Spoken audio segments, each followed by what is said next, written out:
Welcome in, everybody. Happy Wednesday. How's everyone doing? Good to see you all. Def Gem, GG's on first. Good to see you. Blue Eye, sorry, yeah, it's blue. Is it pronounced Blue Eyes? But blue yes, or Blue Eyes? Beg your pardon, Liz.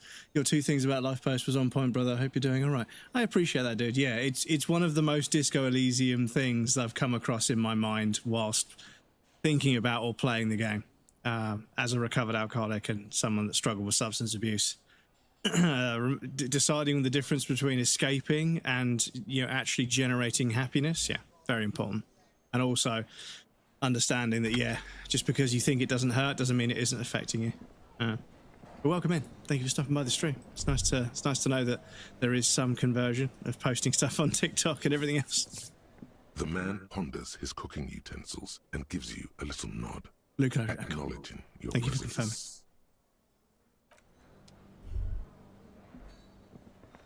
You see a heavy steel door with a prominent dimple lock.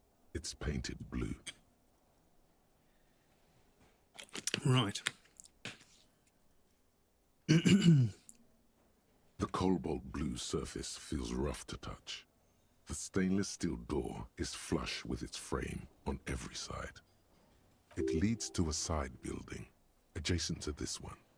The old building next to this, half ruined. Whatever is behind it must be older. The door does not budge. Yeah, so let's go outside.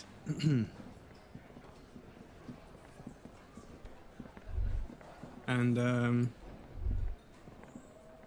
because there is a building next to this one. So if we were to go into Kuno's hideout and then go through the hatch, can we get access to that part of the roof? I can't remember. We can get up there, and I think maybe I must have missed a way down into the other side, because that's where it is.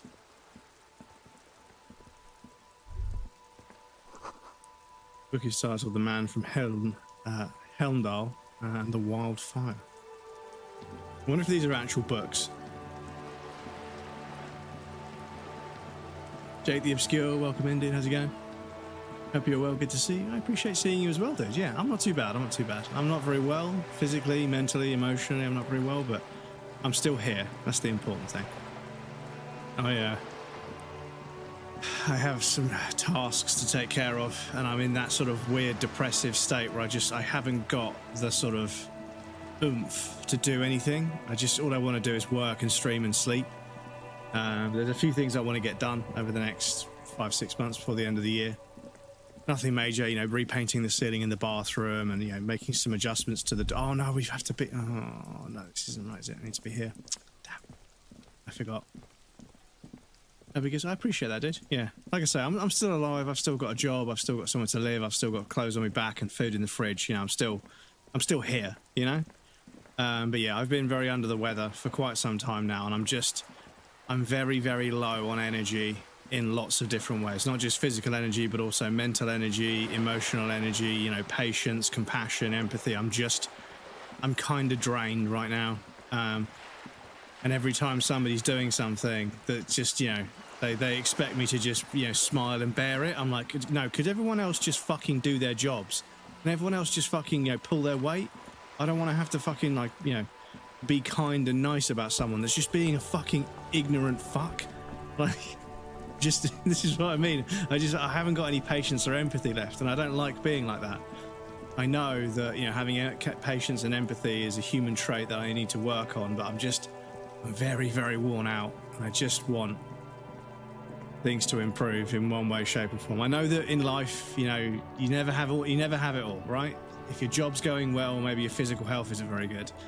If your physical health is great and your job's great, maybe your love life isn't very great. There's always a balance in life. You can't have it all, so you should appreciate things when you've got them, right? But yeah, right now it feels like I've got nothing. Like I say, I'm fortunate to have my life. I'm alive. I've got food. I've got, I'm not destitute or anything.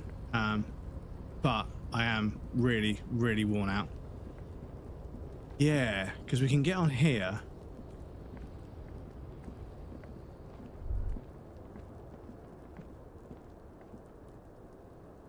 We need to get down.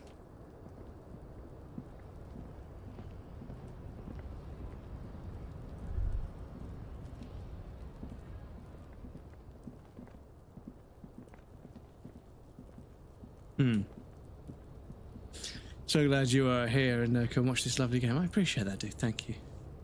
Enjoy the best of luck with the gamble there. FJ, unfortunately, I have the bot turned off on this chat view, so I can't see the outcomes. I should change that probably, to be honest. This fucking guy, Duel, welcome in. I'd be glad to know that I gave my face a nice wipe with a damp flannel. Make sure it isn't too fucking greasy. I win, GG's. Honestly. It was such a good call out. Like, you're less shiny today, so it must have cooled down. It was such a good call out. I win on yours and Kimmy's. Are you in Kimmy's stream as well? You sent my best. They're working their way through the, not the pariahs, the Valkyries on God of War. I think it's like some sort of challenge mode. I haven't really played the modern God of War games.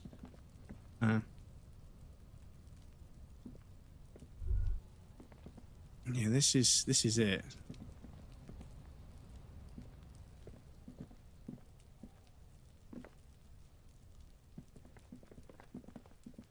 Can I interact with it? Can I still interact with this? What do you see?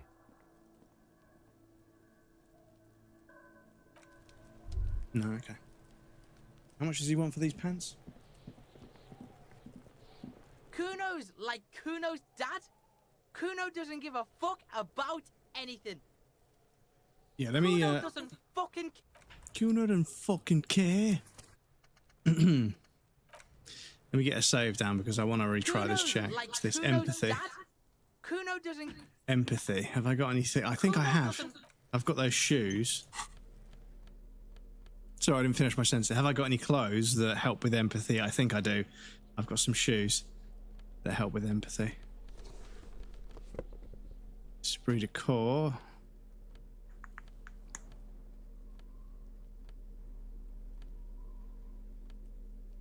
Authority, suggestion. Suggestion. Inland Empire. Savoir faire. Okay, cool. Right. What is it now? Kuno's like Kuno's 58. dad. It's even. Okay. So. Kuno doesn't fuck. Kuno doesn't fucking care. Save down there. Guy in orange looks like the guy from Arcane. Kim Katsuragi. Yeah, I'm not too sure. I haven't really watched too much Arcane. Kuno's like Kuno's dad. What's going on?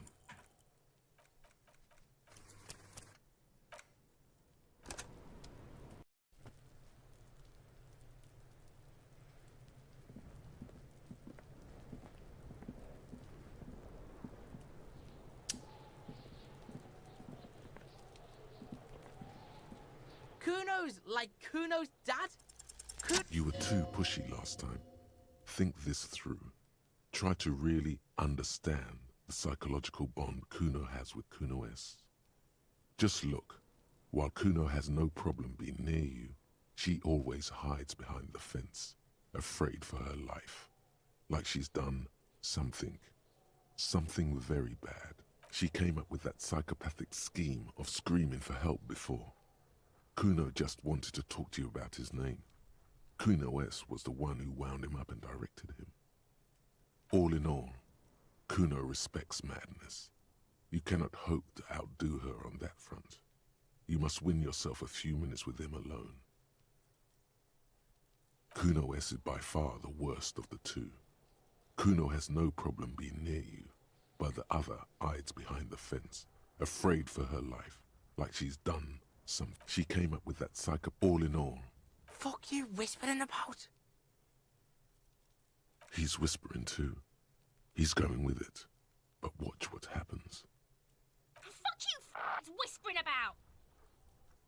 If Kuno wants to whisper, he's gonna fucking whisper, okay? Let's whisper, pig. This is it. You've got him. But be careful. You can still fuck this up. Don't make Kuno look bad in this. Crazy? You don't know the half of it. She's not crazy. She's insane. Dangerous. She's smoked a man. She's done people in. Probably even pigs. Stop talking to him! Kuno, I'm fucking warning you! You're gonna get us into shit! She understands what you're trying to do. Yo, see? Did Kuno not tell ya? Kuno told ya. Kuno talks to whoever he wants. Talk, pig.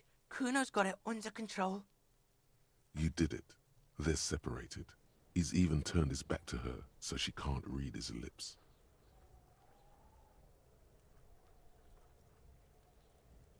Kuno means she killed someone. That's right. She's a killer. Like, actually a killer. He's meant everything he said before, but right now, he not only means it, he is sincere. Are you getting this? You think I'm fucking telling you a joke here? How hard do you think it is to kill a fat ass?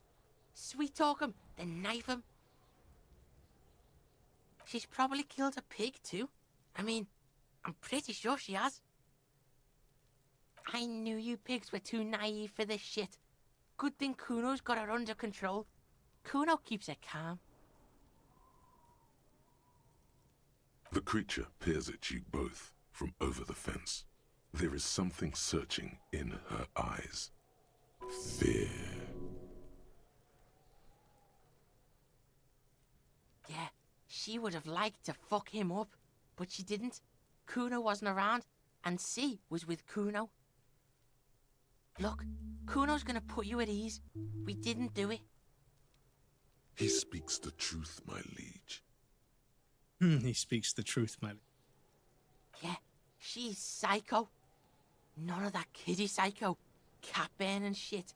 She does the real deal. Snuff radio shit. Believe me, pig, you don't want to know. Sorry, Mum called right after I sent that. How's it going, Grumps? Not too bad, Dill. How are you? It's good to see you. I hope you're all good. Fuck knows. She says it's the song of her people or some shit. Crazy people. The fucking Nakis. I don't know. Some things are too awful to dwell on. The Nakis and Runkaris might be some kind of defense mechanism. Fuck no, she's not my sister. She's just a stray who got in. Like a mad dog or some shit. Is it when we lunch, apparently? Hell yeah. GG's. Sounds pretty good. What have you got for lunch? Yeah. I had just there. sweet chili chicken and katsu curry on rice. What was that, Kuno? It was delish. She was in the hallway, dripping wet, by the fucking shoe rack, in the dark. Yeah, that's the place. She was just balled up near the closet, psycho style. Kuno's got no fucking idea. Her hair was Chick-fil-A. all wet. Hate their I think she politics, but pissed on the goddamn, that's some floor good too. chicken. She was there for 3 days, in the Yeah. corner, every time Kuno went out. This is the trouble these days, is that like pretty much every like thing has some like political, what's the word? There's something bad about it politically or, you know, morally. And it's kind of like, damn, like, you know, we live in a consumerist culture full of things that make us feel guilty to consume. Like, how did we let that happen? How is it that we've let like the moral, you know, morally upstanding kind of manufacturers not just, you know, bumble along and not make too much profit, but keep it, you know, they've all gone. There's no ethical manufacture of anything anymore. All of the manufacturing is, you know, has been all sort of, you know, absorbed by the worst people who are able to drum up the best profit margins. I don't know. Someone left the door open. Kuno comes home and she's Separation of sitting under the church and desk, chicken, damn it. under the Yeah. pile of clothes, like a dog. Yeah, it's getting religion involved with things like food or music or art and stuff. It's difficult because like there's a very, very supportive culture within Christians. So when they start a band or, you know, they start making art, they get a lot of sales and a lot of support from the Christian community just because they want somebody that's doing something creative to do well. But it does sometimes kind of mask a little bit of, you know, how genuinely talented they are and how much support they garner from people that don't already have a vested interest in their success, you know. But it's a bit facetious to talk about it because it makes it sound like I'm sort of, you know, coping that my art never took off, but you know, I'm not. It's just doesn't give a shit. I think doesn't that even see her there or thinks it's fucking Kuno. Shit's all on Kuno. I feel like the art world needs to maintain this filter of, you know, money not having an effect and social media not having an effect. The work needs to be created by an artist who's passionate about making the work, and they need to stay true to themselves and not become skewed or distracted by, you know, attention or money or both. And unfortunately, you do see artists that start doing great work and then, you know, they platform and gain a huge following on social media. Kuno-esque, and two of a kind. Suddenly their work just pivots. And artists do pivot and change what they do with their medium and their message from time to time as they evolve as people and as artists. But yeah, I can't help but see this kind of commodification in, you know, successful artists or popular artists. You know, they suddenly make stuff that translates very well to social media rather than just making what they would have made. If that makes sense. Because she fucking looks like Kuno. No one knows her name. Kuno told you this shit was Psycho Killer. How's Kuno dealing? Kuno's dealing just fine. He doesn't need you fucking with any of it. C doesn't either. Kuno's got this shit under control. Listen. C is Kuno's go-to. Kuno's protecting her. You fuck with C. You fuck with Kuno. You threaten her. You threaten to take her away. This is what it all comes down to. He needs you to take him seriously now. A friend of mine was in a Christian rock band that got pretty big and they weren't able to break into that mainstream, so he's just known for that now. Well, this is the trouble, is that like it's a very, very morally grey topic to talk about how creative exploits, or creative work, I should say, if the person that's being creative is physically attractive and or, you know, very charming, they end up subconsciously leveraging that even when they don't want to, because in a world that, you know, lives on social media, you know, the attractive artist that's also tortured and struggling and everything else gets more attention. Just a sort of foundational kind of attention to an attractive human being, which obviously on social media is how you platform somebody. And yeah, it's fucked because, you know, I look at some artist pages and it's like 2 or 3 selfies and then a piece of artwork, and it's like,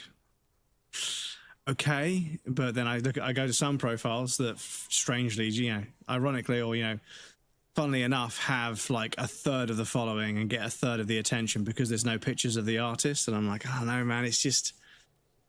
And some people try and justify it by saying they want to see who's behind the artwork, but you know, it's not. It's just vanity, really. Weird. Welcome in. Nice to see you. Thank you for collecting your daily bread. Why do you think I'm watching you, hot stuff? Stop. But I'm going to kill you. I'll run when you put the cuffs on her, sneak up on you later, and fuck you up. You understand? oh, excuse me. He may not be able to do it, but he will try. Right now, he believes he will. But yeah, I feel like it's interesting how women would have to get a ghost, right? Well, like they would have to have a pen name. I think it was called a pen name. They would have a pen name that made them sound masculine, like a man. When they had a book published, they would submit the book and have it published under a man's name, because if the book was written by a woman, people wouldn't buy it, right? So there was a bias towards male authors. But now, young, attractive women who put their creative work online garner much more of a response. And I'm not saying I'm against that. I'm not saying they're wrong to do that. They can't help being what they are, and they can't help wanting to share their work. That's just not their fault that the world works like that. You know, it's you know, on the internet when girls get more attention, it's not because, you know, it's not their fault. That's just how it is, you know. And not all of the attention is good, which is something a lot of people leave out. They're like, oh, girls get so much attention on the internet, it's so easy for them. They also get a lot more shit. They get a lot more grief online. So yeah, it's not all fucking sunshine and rainbows, you know. But then it's not their fault that society works that way. It's not their fault that they're objectified. They didn't create that. They don't want that, you know. Which is why, like in feminine meme culture, this whole sort of, I don't want to be perceived, you know, I don't want to exist within this reality. They want to go unnoticed sometimes because they're sick and tired of only ever being noticed for, you know, for the fact that they're an object to some people, you know. Because being noticed is nice if you're a creative person, but then when somebody doesn't take you seriously because of the way you look, because you're attractive, they don't take your work seriously. That's, you know, obviously quite frustrating for people that are genuinely creative. And it's made worse by people that cosplay as something, an artist, a photographer, a musician, or whatever, and they're just some, you know, young, attractive, but it doesn't matter male or female, young, attractive person who's got a low body fat because they're, you know, young, and they're healthy because they're young. You know, they can live off 2 hours sleep. You know, they can party and network all fucking week and still have the energy to be creative and also, you know, look photogenic for social media. So they have all the tangent qualities that make them very marketable as a person.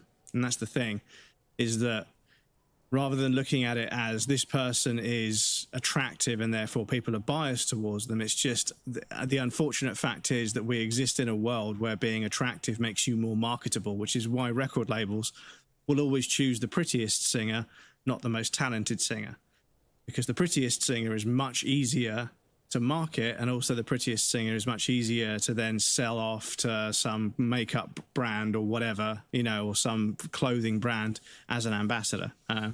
Creel, welcome in. Like George Eliot, it's, I was far from healthy when I was young. Yeah, well, I don't know how I got away with it, to be honest, but yeah. Daft Punk came Pretty Boys. They were young and handsome once, you know, we were all young and beautiful once. You know, it's just how it was, you know. Some people realized that and sort of lent into their beauty as young people, and some people didn't, unfortunately, this is the thing. When people bully other kids for not being conventionally attractive, it's like you're robbing that person of the feeling of being attractive for the rest of their life, because as they age, just like all of us age, we become less attractive. That's just part of nature. It's part of life, right? But yeah, when somebody's bullied just because they don't like lean into their attractiveness at youth, but then when they get older, they realize they wish they could be as attractive as they were when they were a kid. They see it when they're older, but it's too late. Tiger, welcome in. GG's on third. Krill, GG's on second as well. Did they wear helmets? They didn't always wear helmets. Surprised I'm alive, yeah. So nobody know how they... No, they never used to wear helmets. They were just two French guys. Like, there's photographs of them before they started wearing their helmets. Tiger has a question. Go ahead. Big same. But yeah, this is it. It's yeah, you can't blame a person that operates within a system that was designed before they were born, they have no control over, and actually they're just leveraging what they've got. And yeah, attractive people are always going to do much better on the internet because attractive people get more attention on the internet. It's just, you know, it's always been that way. So you can't you can't hold it against them personally. It's just the way the system works, you know? So, yeah, it isn't their fault, and it isn't your fault either. Technically it's everyone's fault for buying into that. But the reason I explain this as a point to make about how women get treated on the internet, which obviously I only understand from the outside looking in, of course, just to acknowledge that, is that like they didn't create the way society objectifies them, you know. And you know, like Lily Allen started an OnlyFans for her feet, right? Someone explained to us, you've got really nice feet, you can make some money off OnlyFans, you know, you've got enough money obviously, but she was being interviewed about it, and she said, well, you know what, like newspapers and magazines and all sorts of other people have benefited from sexualizing me as a person, you know, like when I went on holiday and I didn't have a top on, photographers got paid lots of money for those photographs, and the newspapers sold more because of that photograph. I'm not being arrogant, that's just true. You know, but she was explaining how people have profited off of her body and her sexuality for years as a musician, You know, people have sexualized her and objectified her and made money off of that for her whole life, the whole time she was famous, rather. So why the fuck can't she cash in? Why the fuck can't she use her body to get some money? You know, it's actually perfectly fine, and I agree. You, the feet fetish, you, is my personal opinion. Well, you don't want to yuck someone else's yum. You know, people can be attracted to what they're attracted, as long as it's you know, consensual and nobody's being exploited or anything. It's not illegal. You know, became a lot famous with helmets. Yeah, but yeah, they but you know, it was the music that did it. Yeah. Because this was back when, you know, you didn't really see. This was when you might see a picture of some people in a magazine if they got some page space. But yeah, it's not like now where you see photographs of everybody all the time. I was in Discord, a screenshot that Krill took. Is there any way you can black out my name? Please. Discord, a screenshot that Krill took. Which one? Which screenshot? If you highlight it for me, we can. I mean, if you want to delete the screenshot or something, I don't know, but yeah.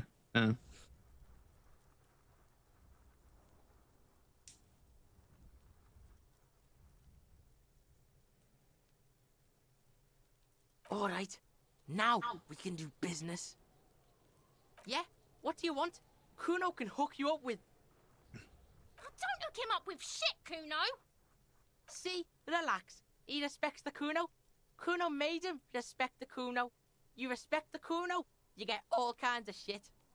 Kuno's gonna get you hooked on illegal narcotics if you run a little errand for the Kuno. Get you hooked, pig. Get his hook in you. Then Kuno gonna get you hooking for more. Cash in big style. Pig hooker. See, it's tension and release with Kuno. Now we releasing.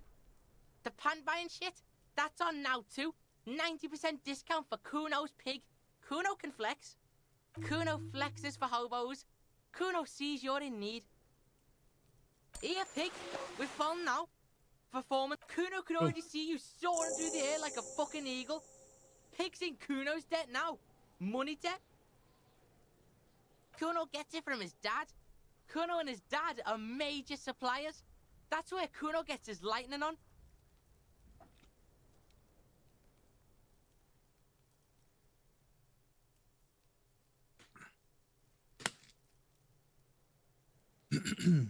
Problem is, Kuno and his dad had a little falling out. Now junkies clawing at Kuno's door. Streets going mad. Kuno's got to throw his dirty popo man at it. Dirty popo man is you. In there is Kuno's violent dad on steroids. Kuno's dad does steroids and speed. If you can take him, you can have half of the speed.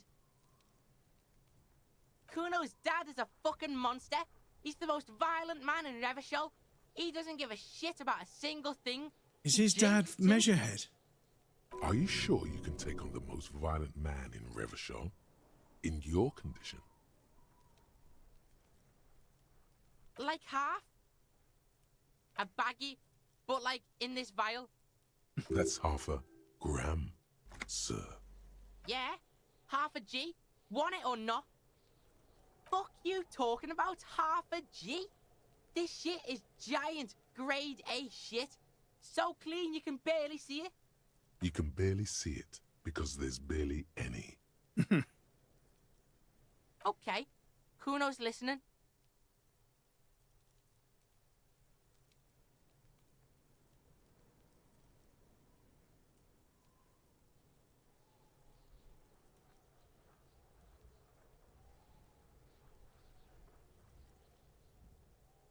No, you need speed. Sure. Confiscate you for Kuno, and you can have half. So half of a half is a quarter, right? We're probably talking about a quarter gram here. Just get in the apartment building. Kuno knows you already fucked your way in. Kuno knows everything. Go to room 12, first floor, and kick down the door. Police violence style. Kuno style. And then it's action time. You're locked in the room with violent fuckheads. That's it. Next time Kuno sees you, you better have his shit. What the hell are you signing us up for here? I'm gonna kill Kuno's dad. About out of cash, I'm gonna get my fix. Come on, Whisper. Obviously, I'm not gonna take it. I need the drugs away from him. Okay then. Kuno doesn't fucking care. Cool. So we completed one task, but ended up picking up another one. Classic. So this might take some time.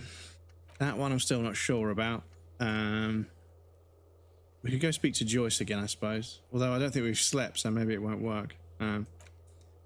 Analyze Gary's composure. Yep, so we need to go speak to Gary again at some point. Jam mystery. Find out who the lady's driver is. Find booze and drink it. We're going to do back at the shack.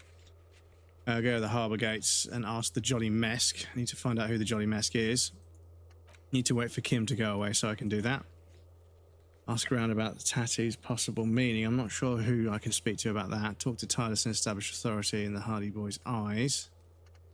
That we're going to do after we do the boots. Find the word, perform an analysis using HE coordination. I'm not sure what that means.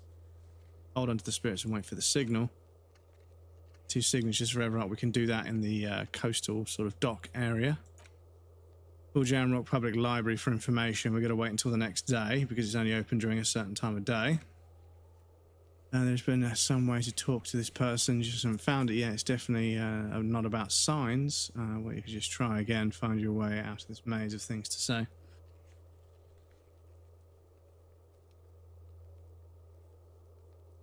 May 23rd, 2026. Photography channel. It's a screenshot bot command to test the command. Oh, is it the bot? Because if it's the bot, it might need to be me that deletes it. 23rd of May.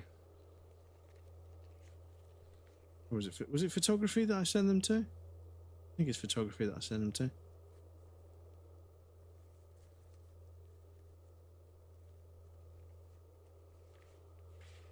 On 1356.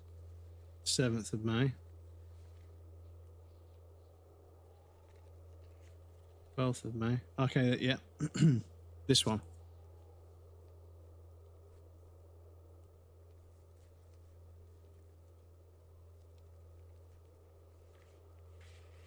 So, is your name in that screenshot?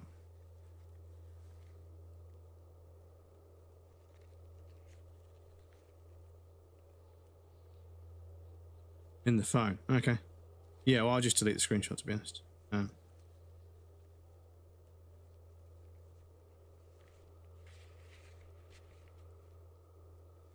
Yeah, cool. I'll just delete the screenshot. We were just testing it anyway.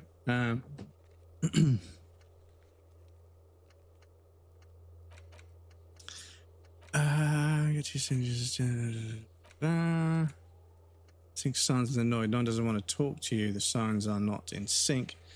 Do you need to help? Sir Mo, welcome in. Enjoy your daily bread. Thank you for redeeming.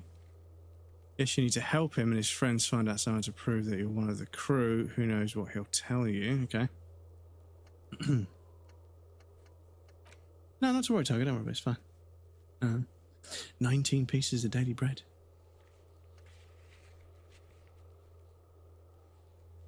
Look at the spookers in the church. Okay, cool. So, let's stick to the Monday because we're 2 days behind now. We've got these, which increase savoir-faire and physical instrument. And we've got a skill point to use if we need to strong arm a check later on. Don't be sorry, be better in playing God of War. Yeah, no, we were just talking about Kimmy DNC's playing God of War at the moment, among a bunch of other stuff as well. But yeah, they were doing some of the Valkyries today, which are the sort of the challenge modes, which look quite complicated. But they're very visually impressive games, the modern God of War games. But Sony has decided to stop porting things to PC, but also they've decided to stop manufacturing discs for games from 2028 onwards, which a lot of people are upset about. But then I was going to point out that, you know, PC gaming hasn't had discs for games for the longest time. Like, discs on computer, I mean, the cases don't even have like a cradle for a disc drive anymore. You know, you'd have to fit it in one of the old hard drive bays, and Because yeah, I feel like if there's a storeroom here, can we speak to this person about the storeroom? Again? Is this about the questions again? Yes, my dear, it is. I do apologise. I'm just going to save first. Is this about the questions again? A warehouse? I don't know. Maybe. I don't really care what Frit does. She scrunches up her face into an expression of consummate adolescent skepticism. Consummate adolescent skepticism. Fuck Microsoft. And the quote of the day. Love, excuse me. Love is a fruit in season at all times and within reach of every hand. Mother Teresa. Interesting we should get a Mother Teresa quote when there's a Mother Teresa character in this game, in Dolores Day, so to speak. Pretty sure threw a trash bag into space.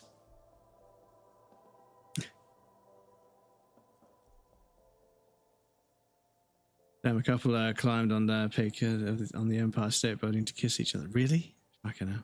Microsoft is putting Game Pass as well. They're going to stop doing Game Pass? That is fucking big. Could have done without the hassle. They're going to fucking take Game Pass away. Oh, fucking hell.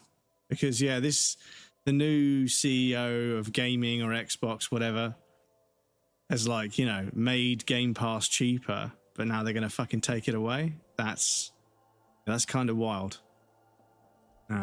Fine. Frit doesn't have a warehouse. Just a little back room here. Okay? A warehouse? I don't know. She looks up from Fine. Frit doesn't have a warehouse. Just a little back room here. Okay? You ain't going to give us any information. The tear machine stands in your bottles clunk. Do you know what you should do with that money, kiddo? You should buy more alcohol. Enter the endless cycle of consumption. Oh, they earn a shit ton on Game Pass. Well, no, I mean they lose. I mean, Game Pass, like, they give games away, you know, on the subscription. So, like, yeah, like it Game Pass kind of really, like, created a bit of a shift in the games market. Not necessarily for the best, but they tried to make video games as, you know, as a service. They tried to make video games as a service where you pay a monthly fee and then you get to play games day and day on release. And it's like, ugh. It's just another form of, you know, because the thing is, people are like, oh, digital, you don't really own your games. And I was like, yeah, but as soon as Game Pass came along, a bunch of you were like, yeah, great, I'll just fucking do this. So as soon as it's cheaper, you'll play games digitally, and arguably they take the games away on Game Pass quicker than they would do if they were digital releases, you know? Because I think Game Pass, as a subscription service that Microsoft runs with its own set of terms and conditions, I'm pretty sure there isn't as many consumer rights focused sort of, you know, regulations that apply. It's a service that you either agree to or you don't, and you pay for or you don't. So Microsoft can kind of do a bit more with it. But yeah. Xbox Series S is now £600-800 for all the dollars. Yeah, everything's going. Yeah, technology's fucking expensive right now. It's fucking crazy. Really messing things up. Well, yeah, I don't quite know what's going on because they made it cheaper, but now they're going to fucking take it away, apparently. But Xbox Game Pass generates roughly $5 billion in annual revenue from Microsoft. This subscription service accounts for about 20% of Xbox's total earnings and remains a highly sustainable revenue stream for the company. I don't know if it's I don't know if you could call it a highly sustainable revenue stream, because they must, obviously that's the revenue they take in on subscriptions, but the amount of money they lose by not selling the games, I'm not sure. I'm not sure, because yeah, they obviously, Steam would murder a hacker for you, so pretty sure you'd. They are selling it, are they selling it to somebody, or are they shutting it down? I'm not sure what's going on. I'm not abreast of this news. A small cabinet on the wall is filled with various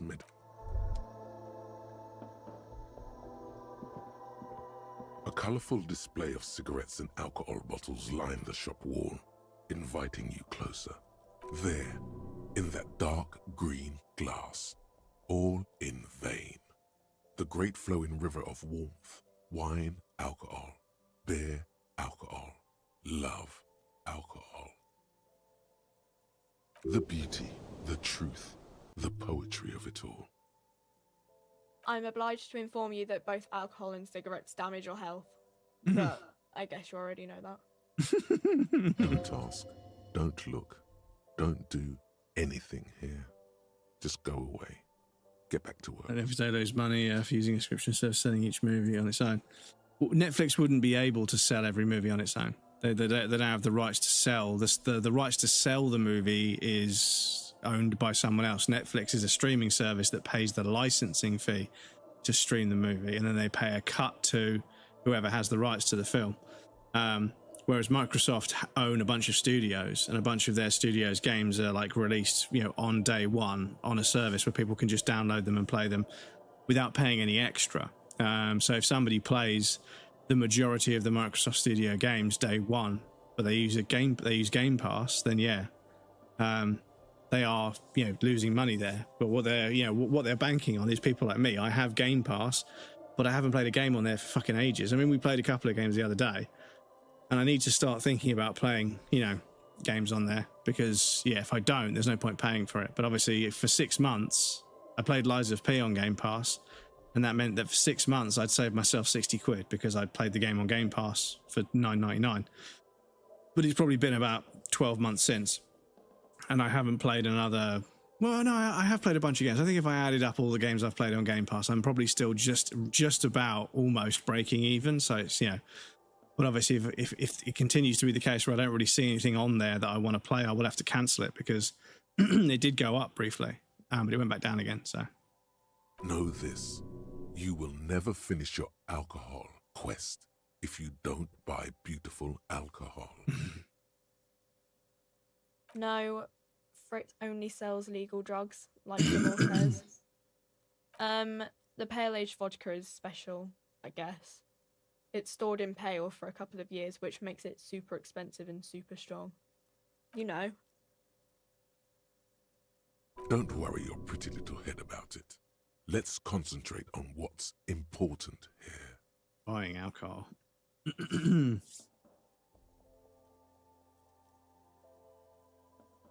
I recognise that clerk voice. So your Game Pass still earns money. Am I in trouble? No, you're not in trouble. That dark voice was my inner voice in my 20s.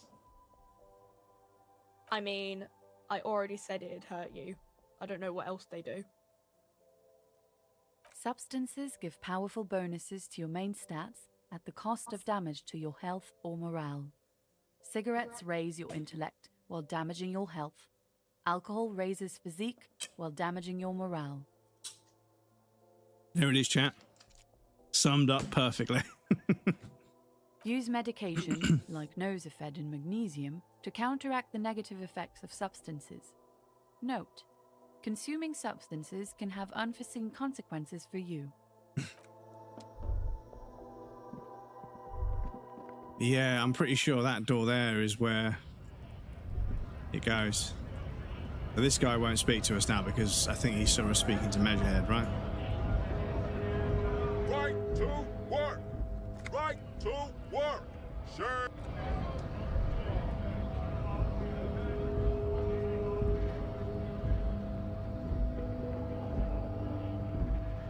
A lorry stuck. The windows are clear.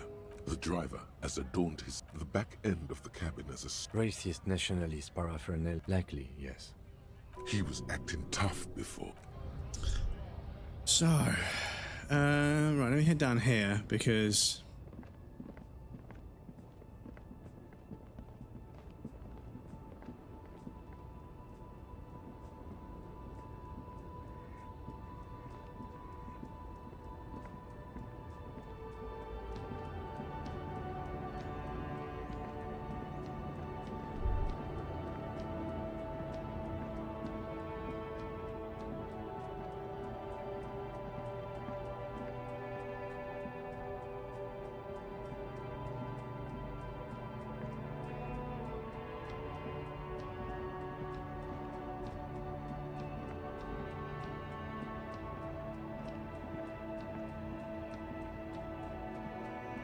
An old monument stands in the middle of...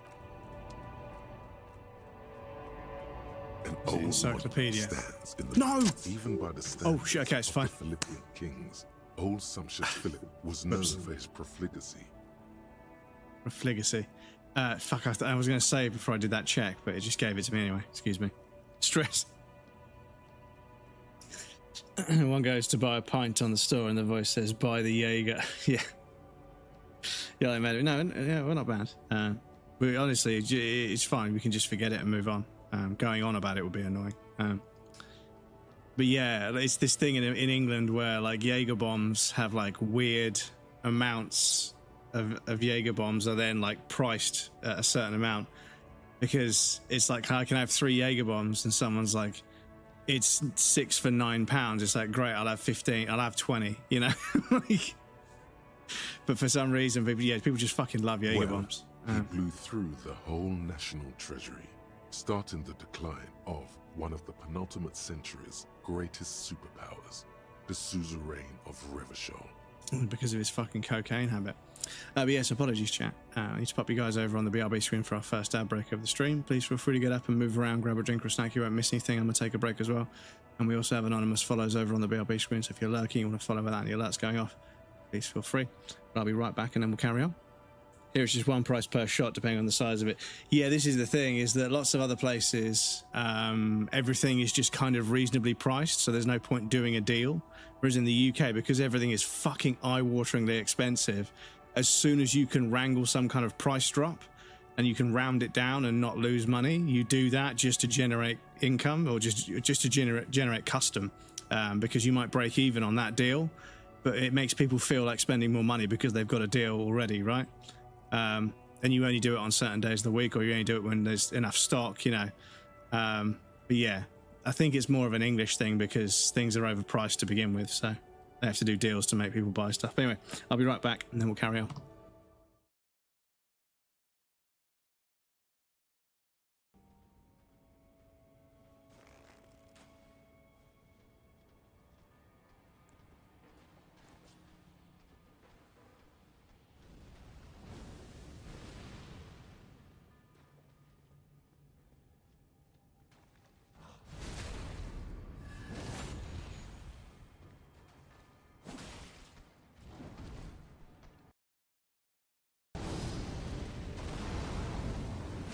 Shit! How did I get away with that? Clip it. Clip it. How the fuck did I get away with that? Oh my lord. Fucking hell.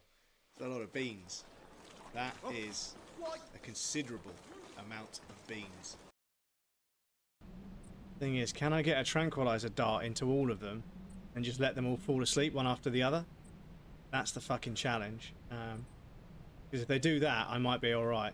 So, I think... No!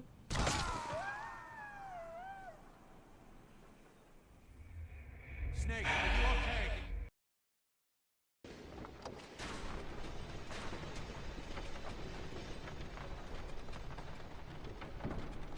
Gonna fall on my head?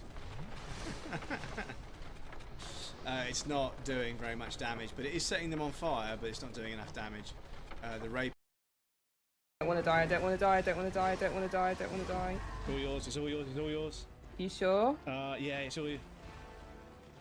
Yes, let's go. Oh, he's not big dead. boy. He's not dead. Wait, he's not dead? He's not Are dead. you fucking for real? Shoot him, shoot him. Fucking you. Jesus Christ, that could have been terrible. Oh no.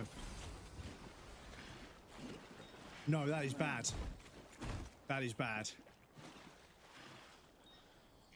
Sam, your cargo has suffered catastrophic damage. You Whoops. can't complete the order. Whoops. Whoops, whoops, whoops.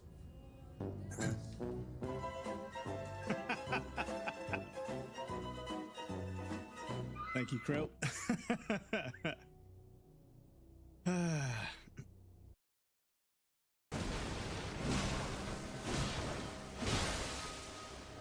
I love when I bleed her out of fucking waterfowl though. That's fucking satisfying.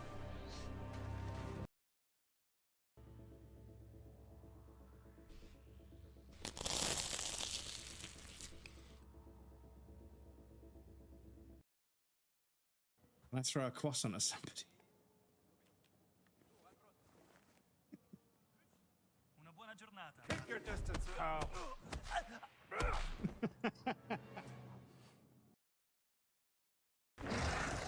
The world's vaguest wind-up animation, dudes.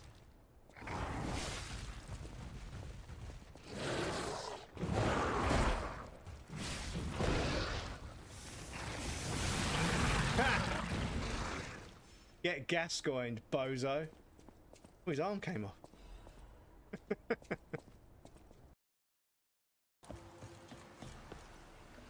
Because, yeah, it looks like we could get to there. Now.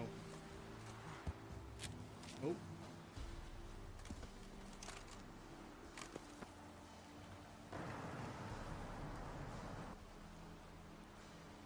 Look at this, chat. Look at this. Fucking gaming. But yes, help. Thank you so much for the follow. Help's what I shout when I'm losing in a boss fight in the Souls games. Help.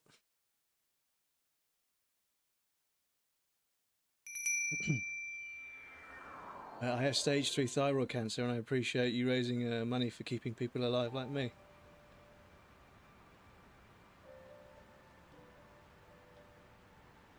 It's my pleasure.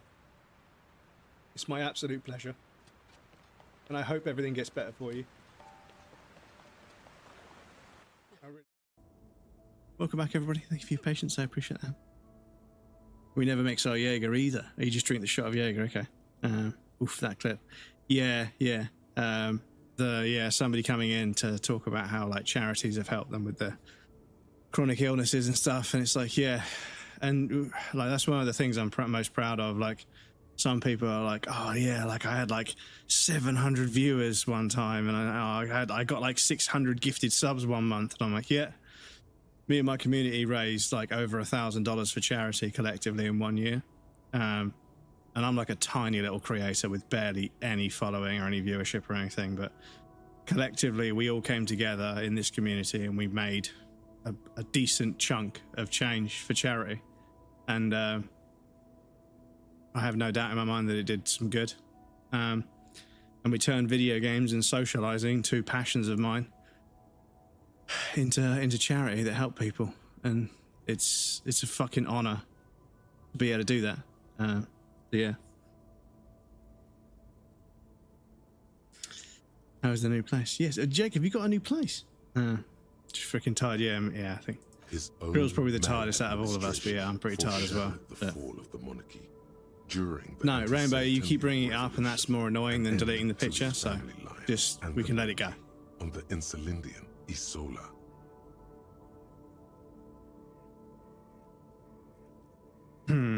Stories have it that he had his bedroom converted into a treasure chamber, where he stored unfathomable wealth. Krugerrands, bars of gold, ornate weaponry, armor, and various chalices. Worked 7 till 12:30 yesterday, and worked 6 until 4 today.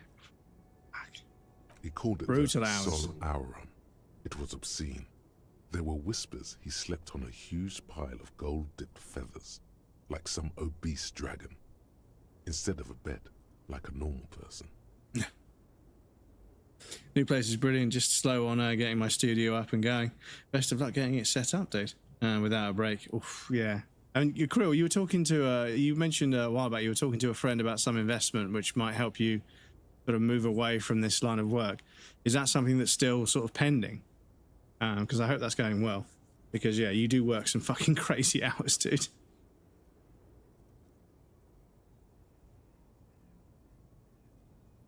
But wait, you haven't even heard about his fabled cocaine addiction. You see, old Philippe wasn't just good at squandering the national treasury on gold and ceremonial weaponry. He was also a prodigious snorter of nose candy. Yeah, don't worry about it, Tiger. It's fine. You know, it was just a test picture. We can delete it. It's not a problem. We can move on. Company on a business idea that Matilda was working at. Well, yeah, I hope it's still going well, dude. Maybe get some rest. Yeah, 2 weeks vacation on Monday, but it'll take 1 week to wake up. Well, this is the thing. is that you get in these jobs where like you only get 35 or 25 days a year holiday, but it's like that's not enough to recuperate from the fucking physical detriment that... We're talking Royal Philippian blow, allegedly twice as potent as the stuff you find nowadays, and purple. Philippian cocaine was purple. Cocaine. Just cocaine. His Majesty's courtiers said it helped him connect with the higher realms. That's what the revolutionaries said 150 years later, right before they emptied out the royal mausoleum and dumped His Majesty's mortal remains in the Insulindian Bay. Dumped His Majesty's mortal remains in the Insulindian Bay. Going quite well, but it's quite hard to figure out to get it working because there's a lot of data and stuff. Well, I hope that continues to go well, dude. I wish you the best of luck with your endeavors. The king was just and beautiful. The revolutionaries made this all up. Beneath the cold waters of the Insulindian Bay, thrown there by the revolutionaries after they cleaned out the royal mausoleum, a group of marble pleurons still surround the king's vandalized tomb. A deathly cold wind sweeps up candy wrappers and old newspapers. The original was blown apart by communards, then further damaged during the landing of the coalition's airships during the turn-of-the-century revolution, when Martinez was leveled. Some years ago, a group of liberal, artistically inclined individuals, designers mostly, thought it would be ironic to restore the statue of the most wasteful ruler of Revachol in the poorest part of the city. The statue is supposed to capture the moment it was blown apart, like an instant frozen in time, a rare butterfly trapped in amber, floating on a sea of shit. Speaking of shit, if it works, I'll take laxatives and shit on my boss's Porsche sunroof, excuse me. But I'll quit in 1 second. Yeah, once you've got something else lined up, dude. See where I got my suspension lifted? I removed the picks. Yes, no, I saw, because you had some suspensions for a while, and then they're lifted now, so hopefully that's the end of that. Brutally brilliant.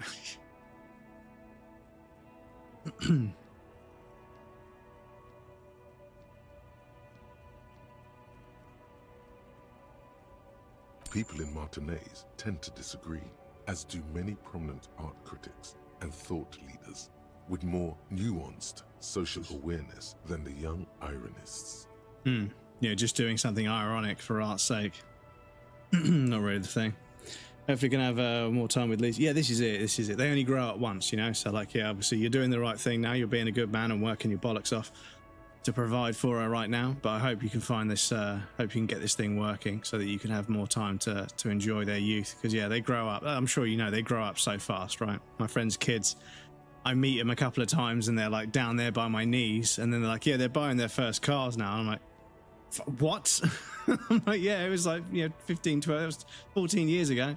They're like 15 and 16 now, they're buying their first cars, learning to drive, and I'm like, fuck me, man. It feels like it was only a couple of years ago. They were like standing on my feet as I was walking down the seafront with them, Yes, yeah, she was 2, now soon 8. Yeah, it's fucking crazy, right? Time just starts to go by. Hope that for you, Krill, life is short. Yeah, we hope. Yeah, we all hope you get this thing going, and it gives you more time with this. That'd be really good. Squanderer, however, Spider-Man, how's it going? You could see. Up in the air, doesn't seem concerned about what the hoi polloi think of him in death. A silver plaque on the statue's pedestal reads, "I am 96 Philip now. III, Getting there. the Squanderer, the greatest of the Philippian kings of Revachol, son of Philip II, the opulent, father of Philip 96 stream IV, streak. the insane." Spider-Man hasn't missed a stream for, well, yeah, I don't even know how many streams ago that was, but yeah. Yeah, close to 100 streams. That's some crazy stuff. Health in that family.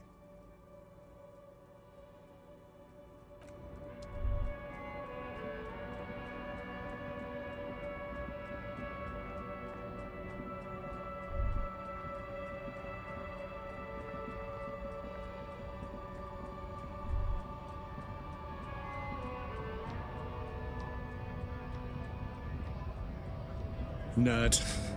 Possible I can get VIP. There's a redeem for it. I think the redeem might be turned on. So if you save up the channel points, which I think you should probably have quite a few channel points by now. Yes, as we run out of VIP slots, they have to go up in price, unfortunately. And I'm not sure what it is at the moment. But it's not like, you know, 600,000 channel points or something crazy. I think I put it up a little bit each time. 120k. Okay, yeah, so it's gone up to 120k. It'll probably go up to 130 once it's been redeemed. But yeah, there's a man dressed as Batman going around Mexico City, been duct taping motorcycle thieves to poles. Fair enough. 75k. Yes, channel points. Yes, channel points are channel points. But yeah, like I say, as we run out of slots, I have to put the price up, unfortunately.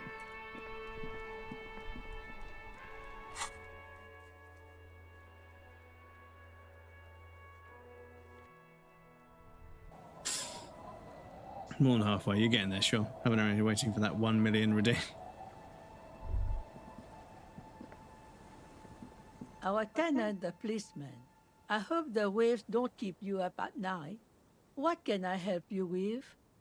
I can wash it for you, but it's going to take about a half an hour.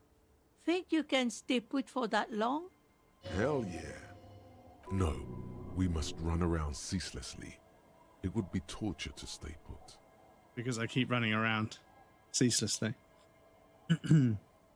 With my luck, that 1 million redeem will break on the day of redeeming. Yeah, well, I mean, at the moment, the only redeem that's 999,999 is the piracy meme, because I can't quite get it right. I mean, I might have to just fucking release it as is. But yeah, that's the only one that I think is like, you know, because there's a few of them that are on there that I've turned off, like Cat Cam, because he never sits there anymore. Well, he does, but not often enough. He used to sit there all the time when I was streaming, but he doesn't anymore. He sits over there now. So it's more difficult to get a camera set up over there. So yeah, and there's a couple of others as well. The roast chicken head, that I can't do at the moment until I find a way to get Snapchat filters to work in OBS as a plugin. That's what we really need. We need a plugin that does what Snapchat did or does, but for OBS. But it's a bit complicated. And at the moment, I don't want to get involved in any projects right now. I just want to go through the motions and get through life at the moment because, like I say, I'm pretty worn out. But yeah. When I was thinking, I don't need the points target, but thanks. But yeah, you guys have got quite a few points from all these gambles you've been doing over the years. It's been another track and field day.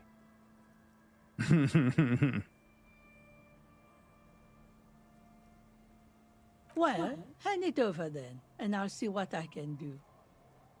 Must say, I'm proud of this one.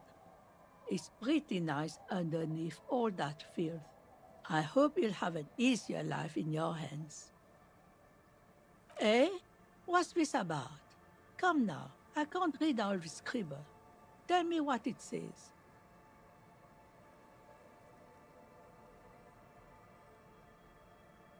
Huh. I might be half blind, but it looks like part of the village is gonna be a street.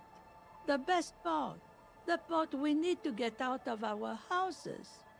Have you asked Lillian about this? I won't even consider signing till I know she's on board. She's right over there, the dark-haired woman, leaning over the railing. Yes, you do that. Can't let fat Mr. Clare down now, can you?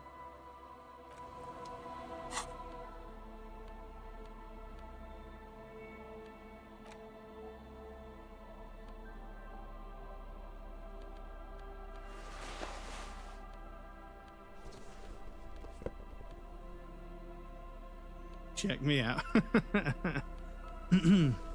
Look at this. Oh, we gave that hat away, didn't we? Shit. So we could have put the hat on as well, but we fucking gave that away.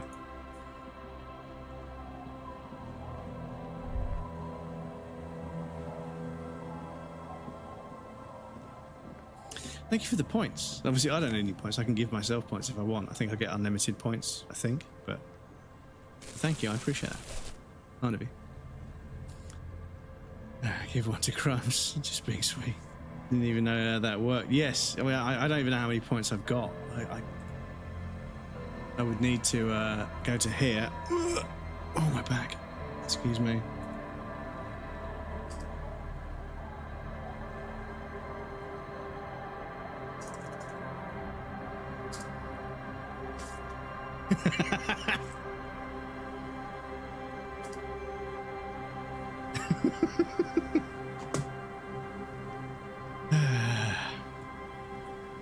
There we go. I'm up there. I'm up there. You know. I'm up there. I exist on the leaderboard. Hi, officer. Lillian, the net picker. Raincoat stands on the quay. Considering an overturned boat, the sword in a scabbard hangs from her hip. Damn, she's a Anything fucking I can pirate. help you with? You've graduated to Lawbringer now? Men with authority have their quirks. Comes with never being second-guessed about anything. So what brings you here, Lawbringer? A fishing village on the seashore. This place doesn't really have a name. It's You are, sometimes without called doubt, the worst Elysium. pirate I have ever heard of. You have heard of me. The sign on the street leading here is illegible. Has been since they built this place. Honestly, Depp was born to play that role. Like, nobody could have done it better than that, I don't think. The name is Lillian. People call me Netpicker. I think I have time for questions. And that was actually the second one. Ask her about the cool sword. Helps to break the ice.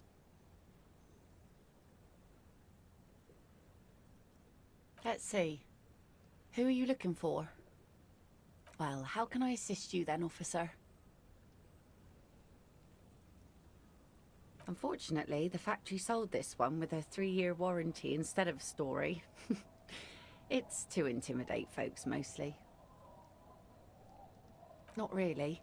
I know some basic moves, and I know it sure as hell beats a knife when you're in a tough spot. It's a regular mass-produced sword, like a shovel or an axe. Nothing fancy, just for intimidation. From time to time, people need a lesson in respect. That's just the way it is. Back in the day, I caught the eyes of many men. And believe me, men need a lesson in manners from time to time. No, I'm afraid not. Tempting to confiscate the blade I use to keep these animals in check. You would put me in an early grave. What makes you think we haven't? The truth is that almost everyone in this life is scared and tired and stupid and too dull for that. That goes for men too. But they put on an act for us. Pretend like everything's good and living in shit doesn't bother them. Like anyone falls for that. That does not go for real men. It does not go for you. Show her. Show her the wonder. The hydrate.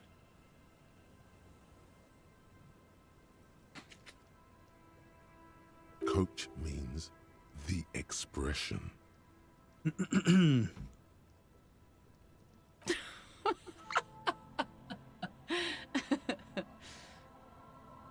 Not bad. Sure. It looks as if you could face down any horror in the world with that same unchanging grin. It's like a shield.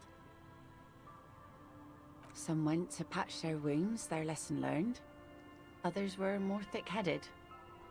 And one of them, I ended up marrying. Guess I enjoyed the way he bled. If it is, then why the melancholy? Gone. To the waves. The sea took him. It was a long time ago. He didn't respect the sea. Went out there, drunk like a skunk, and sure enough, one day the boat was found floating empty. The bloated corpse turned up 2 weeks later. Now, before you tell me how sorry you are for my loss, know that it was 4 years ago, and I've moved on. There's only so much mourning you can do for a drunk with sinewy muscles. She really likes those muscles, though. It's in the way she pronounces sinewy.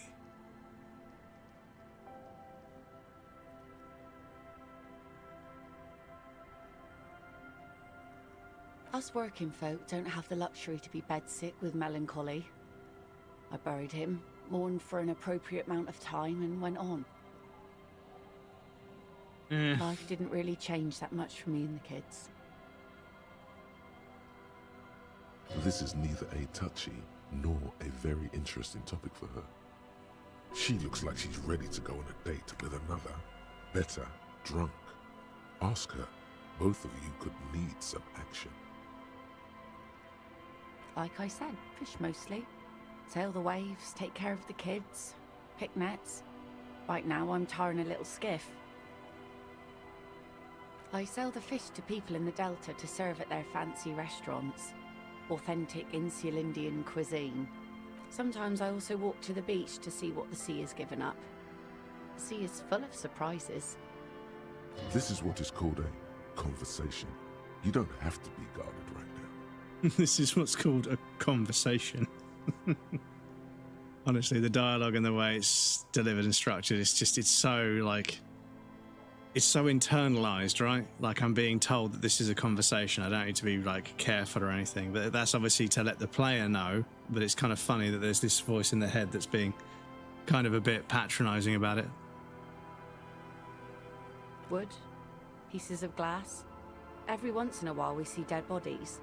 Human, animal, fish, other odd sea creatures. A mine washed ashore once. Bottles, drugs also. Lost cargo in general. Most of the time it's just wood and glass.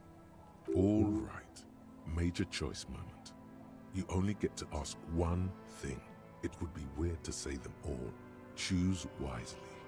So I think that's calling out the fact that I keep choosing every dialogue option one after the other. Mines. Mines. You need mines.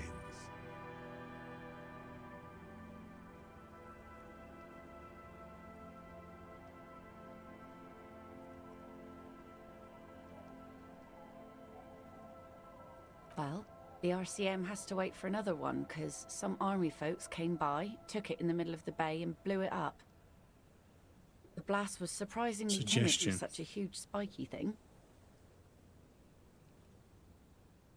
Sure is. The sun, I call her, coated with a fresh layer of tar just yesterday. It'll take some time for it to dry, assuming the sunny days continue. Who are you? This says by signing, I agree to living with construction noise. What exactly is the Union building? What a nice idea. Wouldn't have thought that... He has a pen and everything. Here you go. You're welcome.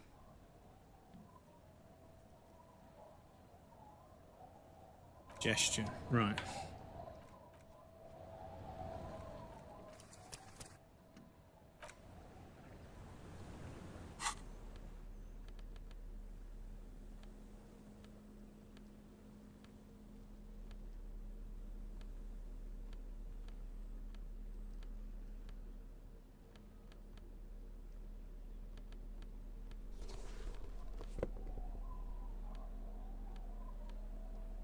Oh, excuse me, chat. Fucking hell.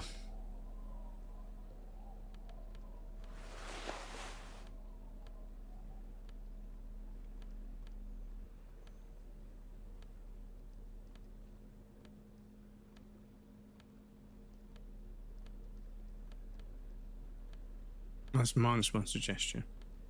Right, so...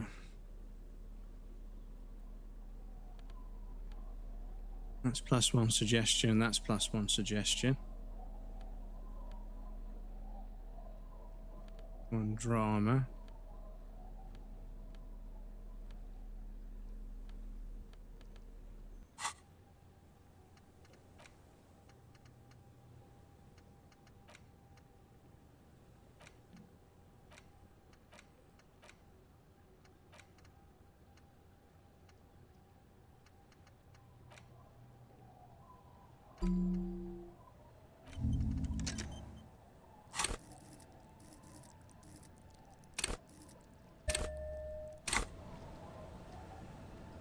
Aye, the sea's gonna calm down soon. I can feel it. The wind is turning southeast. What's on your mind, officer? Oh, that's good to know, I guess. Why is it in the sea?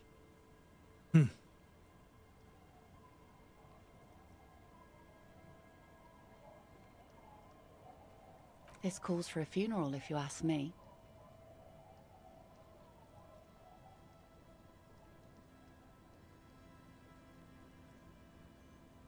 Aye. Feels deserved, don't you think? Falling in the line of duty like that and all?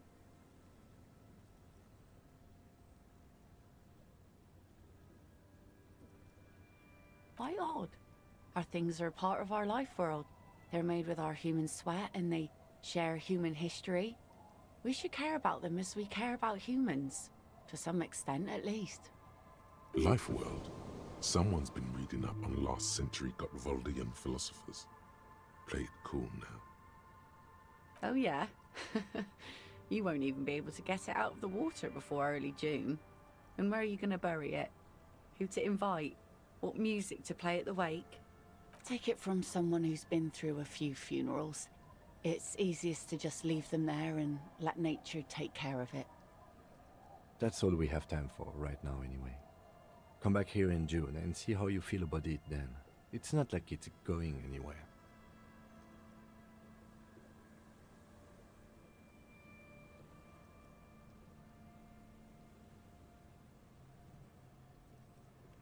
Yes, that is a pity. But for now, let's focus on the things we do get to do. Like the murder investigation, for example. You like the Kupri funeral idea?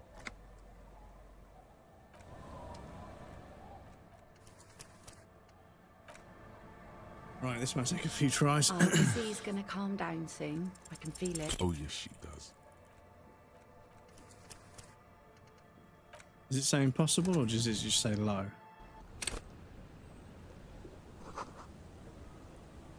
Aye, the sea's gonna calm down soon. I can feel it. Kim's present makes it Wind is awkward. turning Okay. southeast. What's on your mind, officer? -1.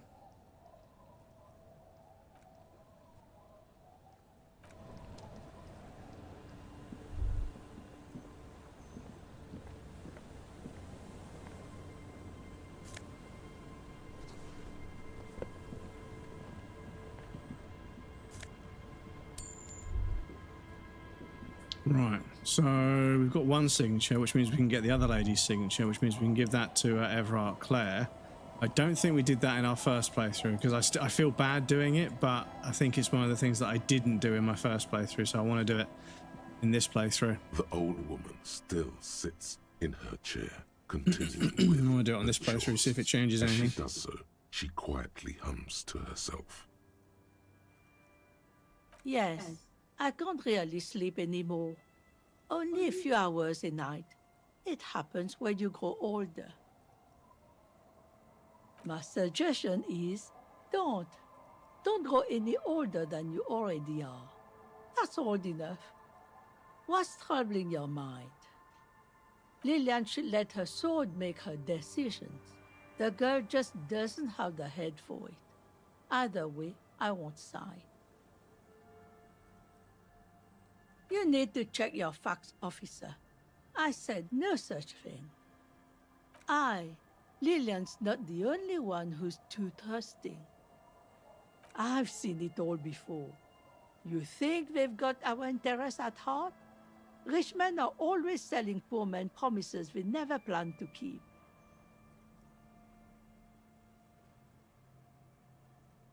Then the poor get pushed out of their homes and the rich get a little richer. That's the way it goes. So no, I don't trust the fat man, and neither should you. She speaks with the authority of a leader. Hers is the final word around here.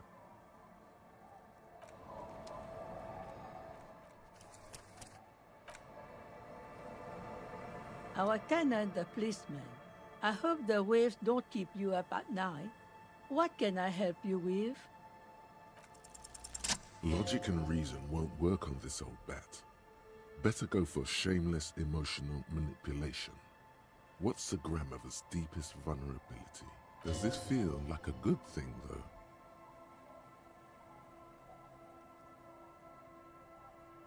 What do you mean? What's going to happen? We are gonna grow up, of course. I raised my own kids in this village, and they are doing fine for themselves. No, they are good kids. I brought them up the right way. No, they moved to Faubourg for work.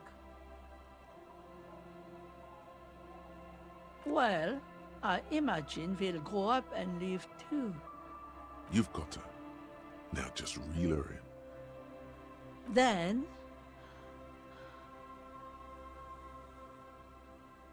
Wait. Let her come to it herself.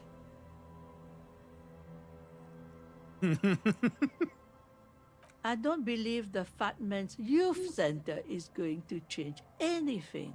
But what other choice do we have? It's not like the coalition government is coming to save us. I won't be around much longer anyway. Not with the dampness in my bones. If they want to take a chance, who am I to stop them? We do. But how do we do that? Reluctantly, she takes the pen from your hand, scribbles her name on the line, and hands everything back to you. See that you didn't just get us all screwed. I might be half blind, but I have a good memory for treachery. Let's go mail it. He's not dissatisfied with you, but with himself.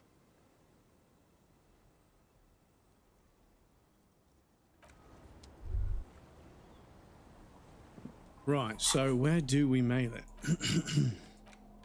You take the legal documents out of the envelope, a 12 to 40 month construction period, and the zoning plan in the addendum. It's signed by Isabel.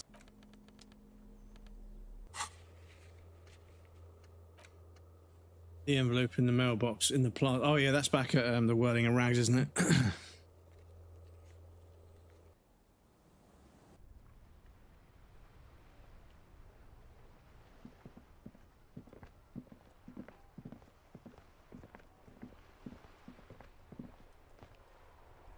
The dented yellow mailbox greets you with its graffito and bullet holes in the front. Other than kicking?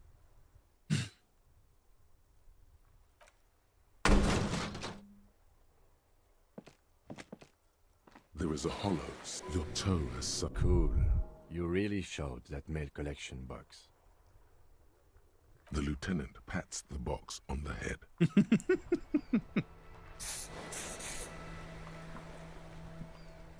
The dented yellow mailbox. You drop the white envelope in the darkness. It lands with a soft thud on what's for good or ill. The deed is done. Let's go back to Evrart. This better be worth it after what we did.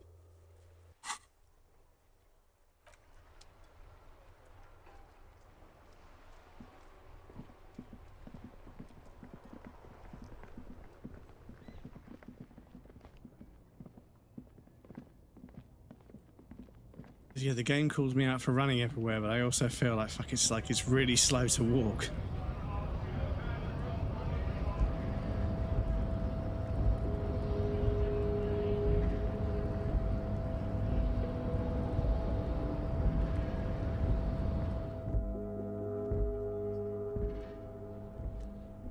Hang on, is this white check open?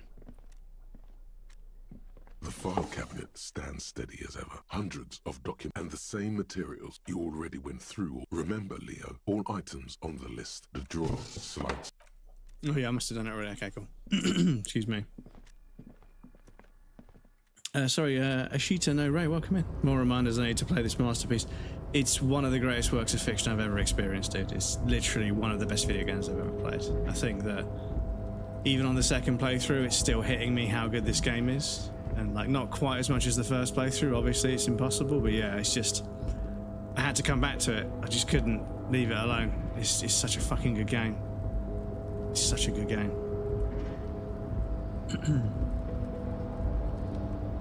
The true Jack Sparrow indeed. What's your thoughts on codes in cases instead of physical discs? Well, the thing is, I feel as if, like, when you're selling a physical version of a game, you're supposed to sell the thing is, like, I don't necessarily have too much of a problem with digital games because, you know, like, you do end up with a lot of fucking bits of plastic that don't necessarily need to exist. Unfortunately, consumer laws don't cover the fact that once you buy a game, you should be legally obliged to possess it in any way, shape, or form. And if they sell it to you digitally, they should be obliged and legally bound to provide you with it at all times. That should be how it balances out, but it doesn't. But yeah, I think when people buy a physical edition, especially for games like, you know, GTA and Red Dead, you know, obviously you've got the maps and the sort of manual and everything. It's all kind of part of the purchase. But yeah, knowing that the disc that could have contained the first 50 gigabytes of the game isn't going to be there, so you're going to have to fucking download the whole fucking, you know, I don't know how they're going to do it. Like, I think the internet will genuinely break on November, was it 26th or something, or was it 16th or 12th or 13th? I can't remember, but I genuinely think the internet is going to break. I think the internet might go down, like actually fully go down, and then everybody will be talking about that for weeks and weeks. Because yeah, the game is going to be incredibly large, like a big file to download, and if the physical version doesn't even have a disc that contains some of the gameplay that you know, then you're downloading it in the background. Obviously, everyone's going to be sort of pre-downloading it, but I don't know how servers are going to take it, because it's going to be, if Red Dead is like almost 200 gigabytes, this new Grand Theft Auto game, it's going to have to be 300 plus. It might even be 400 gigabytes. I don't know. But yeah, the thing is, like, if you can't sell them a disc of some sort, or a 2-disc that's got the first 100 gigabytes installed or whatever, the first 100 gigabytes is there so you can play the game. If you can't offer that, you shouldn't really be selling a physical edition, because the amount of fucking logistics and administration that goes into making and then shipping and then delivering and then stocking and then selling all of those physical copies. Yeah, and the thing is, they're going to do a disc. They will do a disc at some point. I don't know why but the argument is that, well, there's a few arguments for and against, but the argument that explains it that I've heard that I agree with is that they just want to avoid the game being pirated. And if it's digital, it's much harder to pirate the game. And also, if it's not released on PC, it's much harder to pirate, because, you know, the game won't be available to PC players at first. So yeah, it's a pleasure as always. You don't have to sit down this time, since you've already sat on that chair.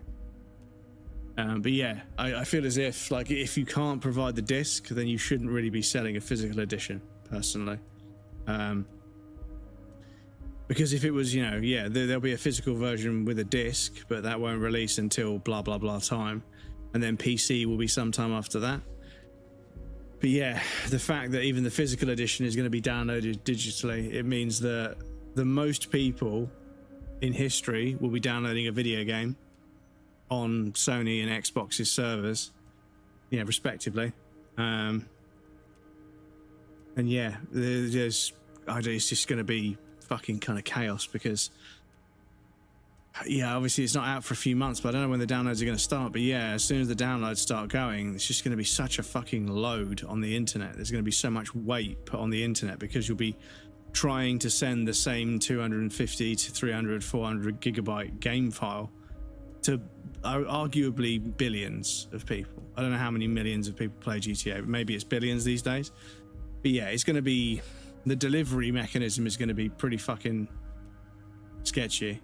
But yeah, it's where we're going. PC went digital only a long time ago. You don't really get games on disc anymore. And most people don't have a disc drive. You know, I had to buy a Blu-ray burner to plug in via USB. It's not even a PCIe device or a IDE or whatever, you know, SATA or whatever it is. It's not even, you know, a device that plugs directly into the motherboard anymore.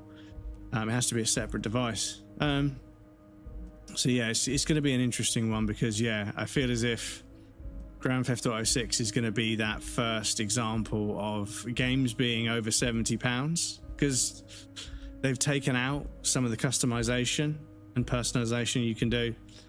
with cars, tattoos, haircuts. Maybe I think there might be a clothing store as well. I haven't read too much about it, but I know that there's a bunch of customization features that are not available in the base version. They're only available in the deluxe. And I remember saying it's going to be the first £100 game, and people want to know they've confirmed it's going to be 80 quid or 70 quid. And now I know why, because yeah, they're making a version that's 70 or 80 quid, but it won't have the stuff. It won't have all the same stuff. And, you know, people say, well, it's just cosmetics, it's just customization. It's not like, you know, it's not going to ruin gameplay. But people need to understand, like, people buy Grand Theft Auto as an alternative life. They live inside the game. And that's why it's so popular, is as well as being a really good big open sandbox game with a really interesting story usually and lots of great mechanics and visuals and everything, it also provides one of the only big open world, you know, alternative universes, you know, people can escape to. You've got Eve and you've got Grand Theft Auto 6 or Grand Theft Auto 5 now, maybe a few others as well. But every time Sony or Microsoft have tried to launch, like Facebook is desperate to launch one of these alternative realities where people use VR, which is why they spent so much money research and developing, you know, on R&D for the Quest, is they truly see that people exist on social media now more than they do in the real world, and they want to then take that to the next level where they can have even more control by making you tune in to a virtual world. And yeah, it's going to be very strange. So yeah, those customization features need to be there in Grand Theft Auto 6. So most people that are going to take the game seriously, they're kind of stuck buying the £100 version, which yeah, it's a big ask. You know, 60, 70 quid was already, you know, a bit dear for a video game, but you know, these days most video games try as hard as they can to last 50 to 60 hours, even if it does get a bit padded and a bit repetitive. Grand Theft Auto, I don't think he's going to do that. There might be some repetitive gameplay loop stuff, because I saw a post the other day talking about how, like, oh, it's antithetical, and they were just trying to use big words, but they were talking about, basically they were talking about how big open world games are full of repetitive, like, shit that doesn't need to exist. And my counter argument is that every big open world game that's really popular resonates with a bunch of people, but it has that repetitive gameplay loop stuff, because gameplay loops are compelling, people like them. There's a familiarity and a security in knowing what you're doing and just going through the work. People like doing that if it's delivered in the right way, and especially if they resonate with the art direction, the environment and the characters and the story and the writing. So your big open world game can be really compelling to people if they, you know, enjoy the story and the characters and everything. They'll do the busy work, you know, they'll quite happily do it. You know, in Death Stranding 1 is a fucking prime example of that. Like, I was just doing very, very primitively, you know, simple tasks of just picking up a box and putting it in my inventory and then walking to another area and putting the box down in a certain place that would then count as a delivery. That was it. It was one of the most, you know, refined and sort of, you know, distilled and basic gameplay loops you could ever come up with, which is crazy for someone like Kojima, because they're usually so creative with everything. But yeah, there was something cathartic about how peaceful and how fun I found that world to just move around it. I fucking loved it. Because yeah, the characters were compelling, the story was interesting, the environmental design, the atmosphere, the lighting, the music, everything, just so fucking good. So I was happy just to fucking wander about making deliveries, and it's been really cathartic for me personally. I loved Death Stranding 1 when it released, but it got absolutely dragged for being a walking simulator. And when people said it's not just a walking simulator like other games, it's like genuinely there's nothing to do. You literally spend hours walking around doing nothing, and I was like, that's not the truth, man. There's so much atmosphere and other stuff going on. And yeah, I remember, like, Death Stranding 2 was coming out. People had started to notice how good Metal Gear Solid was. People, you know, said they were going to get Death Stranding 2, but they wanted to play Death Stranding 1 first. And the catharsis I felt watching streamers give Death Stranding 1 a chance and play through it, and then within, like, the first third of the game, they were like, this is genuinely a really fucking good video game. And I was like, it's fucking peak, dudes. It's literally the top tier of top tiers. There's something so peaceful and nice about how it doesn't jingle its keys in your face. It just lets you fucking go from A to B and just experience the atmosphere along the way. And it's just so fucking nice. I loved it so much. But yeah, watching a bunch of people give it a chance and be like, damn, actually, this Kojimbo guy, this Hideo Kojima, this guy's pretty good at making stories. The characters are kind of good, yeah? And like their dialogue is like really like thought-provoking and like really well written. I'm like, yeah. And the cinematography and the music is always really, really good. I'm like, yeah. And like, and the atmosphere and like the mechanics, they're kind of like the same stuff we've seen before, but just tweaked and sort of delivered in a way that makes them sound way more compelling. I'm like, yeah. And they're like, they finished the game and they're like, that was one of the best stories I've ever experienced. They're like the whole story of like Sam Potter Bridges and him being the baby, the Mads being the dad and everything. That was one of the craziest stories I've ever experienced. And I still don't think I fully understand it, but I wanna play the game again. I wanna watch a video essay about it. And then they fall in love with Kojima's games. And I'm like, damn, you know, it's so nice to see it, because so many fucking snot-nosed little fucking video game journalists on YouTube are like, it's just a fucking walking simulator, look. And they just played a fast forward of one delivery. All you do is just hold forward. That's it. It's a fucking walking simulator. There's nothing here. You can't even call this a video game. Konami was obviously keeping Kojima in check because he can't make a video game without them, blah, blah, blah, blah, blah. And I was like... And then people have finally started playing it. But anyway. The Golden Boy returns once more. Get some work done. Enjoy your... Best of luck with the work, Jake. Enjoy your daily bread as well. I already knew this. Found a way to get the screen back to normal. There's a Cybertruck parked next to us. Oh my god. Ugly. Yeah, they're not a nice looking truck, are they? And the build quality... confirms the letter is on its way. You've done a great thing today. You've given the children of Martinez a real future, Harry, and proven yourself a real kingsman who's not afraid to make the tough decisions. I know I can trust you now. You're in my inner circle. You too, Mr. Kitsuragi. We can talk about anything. The strike, the murder, your lost gun, nothing is off the table. Hear that? You did it the honest way.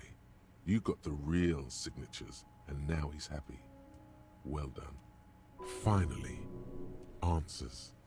Ask away, son.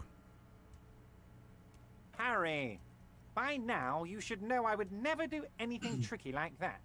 However, if the construction noise and limited street access makes some people consider moving, well, let's just say there'll be freshly renovated buildings near the roundabout where those poor people can finally enjoy a significant uptick in quality of life.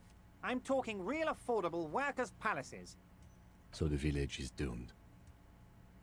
You were there, you saw the place, a wasteland, there's nothing left. But mark my words, officers, we are going to reset it. Reset. I have big plans for Martinez, and they do not include humans living in those pig sheds on the coast. That land will be used for municipal buildings and commerce. Harry, imagine a youth center supermarket church complex, employing hundreds, no, thousands of people. The coast will be lit up with enterprise and life.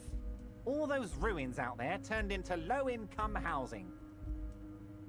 Harry, enough is enough. We're taking this district back. The war was 50 years ago, for God's sake. It's time to move on.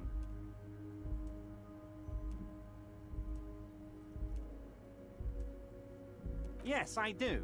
I got the center, I got room for a retail complex, and in 4 years, I'll get the church too.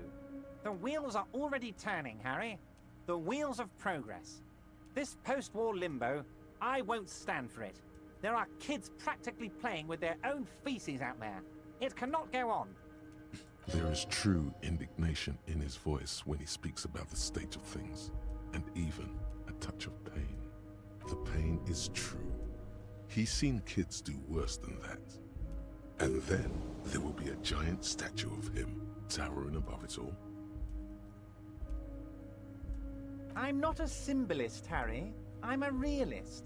My statue will be Martinez rebuilt.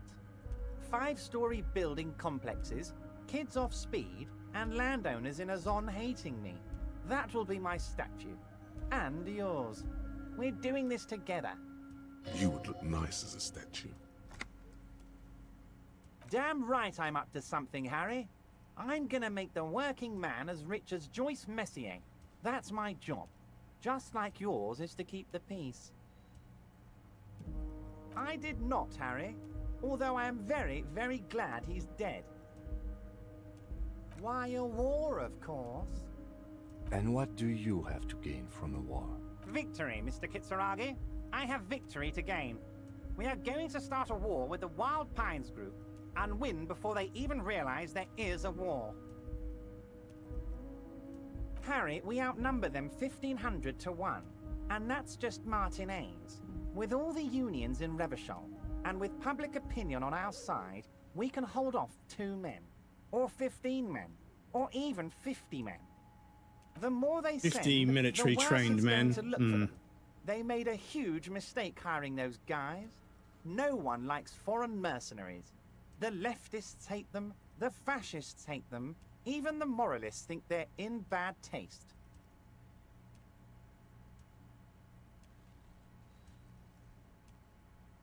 Harry, there is no strike, only war. Class war. Or, in business terms, a dawn raid. Or wait. Is that when you still pay them something? Because we won't do that. We're not going to give nothing. We're going to take Terminal B away from them. The roads, the gates, the containers. 50 heavy machine that guns big can crane, root thousands, even yeah. the damn coffee This is it, maker. Velda, welcome in, We're dude. going Good to to take see. all of it for the people, and fuck Wild Pines. Yeah, if you've got 5 10-man squads that are all trained to a reasonable degree, they could spread out, and yeah, that's a fair. I mean, I don't know how many troops there are in a platoon. Hey Siri, how many troops are there in a platoon?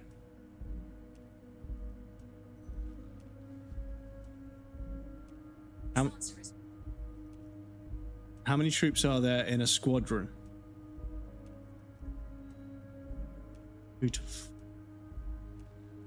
Yeah, so you've got squadrons, platoons, and then you've got, I don't know what the term is for, but yeah, I think 30 to 50 is something, and then 50 to 100 is something. I can't remember. So that's why you haven't let Joyce in? But yeah, like, you know, even like 3 squads of highly 15-man squads of highly trained men It's would also not be able to why I cover let as much that ground, midget but would Gomot still go. be He's formidable. too nice. I can't put him through this. Oh, 20 to Plus, 50, okay. He knows how to get in here. That woman can't tell her tits from her arsehole. She has no chance. Tits from her arsehole. It's a local saying. Because we're friends, Harry. Besides, it doesn't matter now. You can go tell her if you want. It won't change the course of events. We have a significant head start. It's already happening. 2,372. Plus yours truly, of course. And they're all well motivated. At least the ones you've seen. Oh, you mean what sort of goods are going to be flowing through? How am I going to replace all the contacts we'll lose once the poo-poo hits the fan? The clients will ditch us. Harry, we've thought of everything. We've been running back channel negotiations with all the major clients. I think the company will be unpleasantly surprised to see how many of them stay loyal to Martinez and to the new competitive contracts we can offer. With renewed zeal sparked by communal ownership, the men will be shipping those containers double time. You'll be surprised to see how fast things go without parasites latching on. We'll have our hands free to pursue bold, exotic new revenue streams. Bold and exotic new revenue That's streams, you say? drugs. That's drugs. Yeah.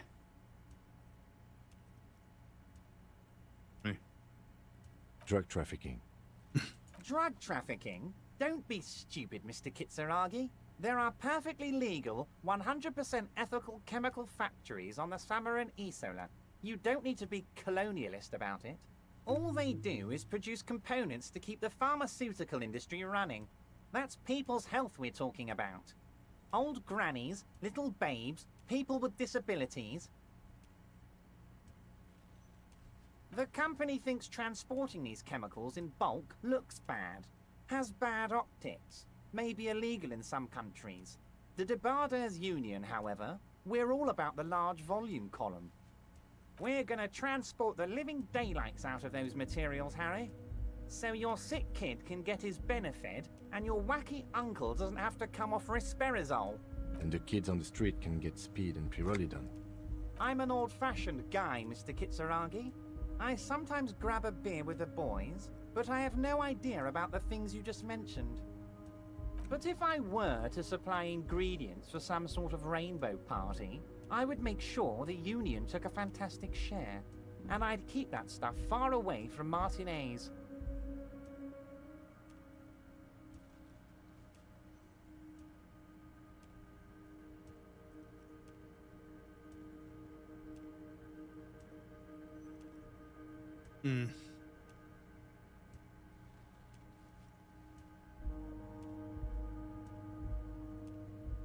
Oh, Harry, you've misunderstood. I have no drugs in my hands. It's all far removed from me, like some half-remembered dream. Yes, apologies, chat. We're doing another ad break coming up. How's an hour gone by? That hour just flew by from the last ad break. Crazy. This game is just, you just fall into it. And I missed that message from a shooter, Ray. Apologies about that, dude. But yes, we have an ad break coming up. Please pop you guys over on the BRB screen. There'll be a wrap and some clips for you guys that want to hang out. But please feel free to get up and move around, grab a drink or snack. You won't miss anything. I'm going to take a break as well. But yes, I'll be back in just a moment. We should get the backstab for free this time. Means we get a free R2 as well. And then while he's recovering, we get a free R1. Excuse me.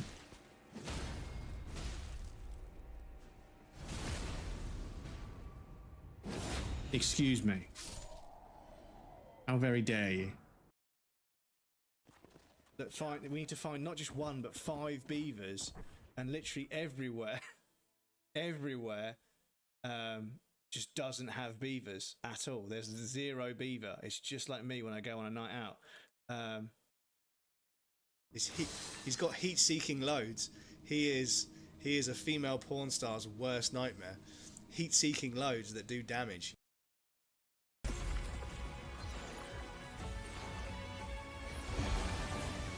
Fuck off! Fuck off! Oh, fuck you! Fuck you! You cheap fucking bastard! You cheap fucking bastard! Oh my god!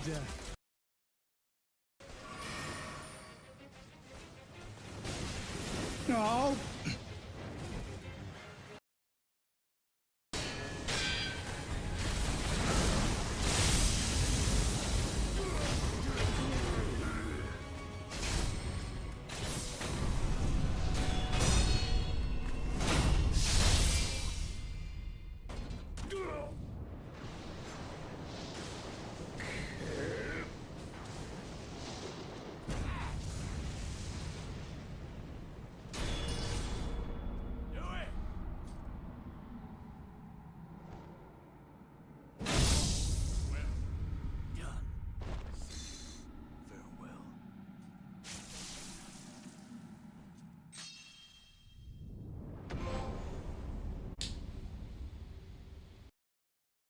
But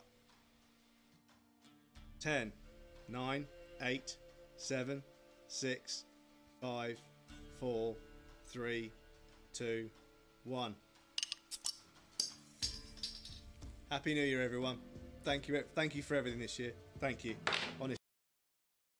We played Mortal Kombat or Killer Instinct or Mario or whatever.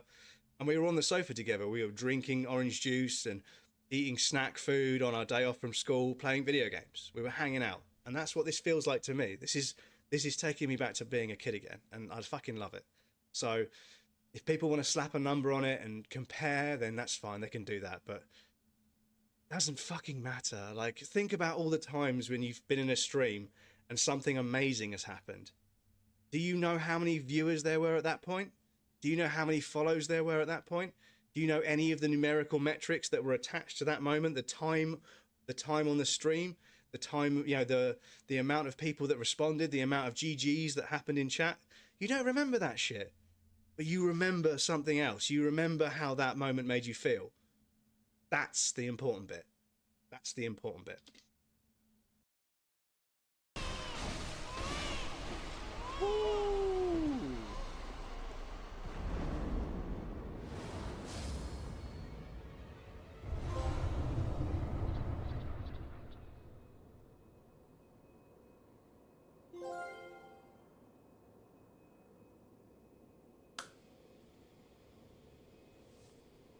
Let's go. Let's fucking go.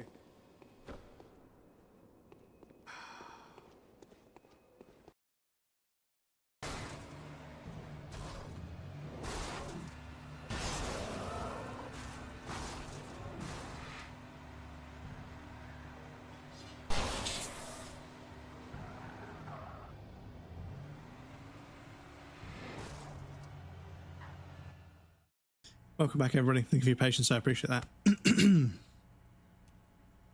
Anyway, let's not focus on the sensationalism of the drug trade. This hypothetical drug trade is all anyone ever seems to be interested in. It would only be a small part of the harbour's turnover, just like the harbour is, but a small part of Martinez. Let's look at the big picture. Martinez as a whole.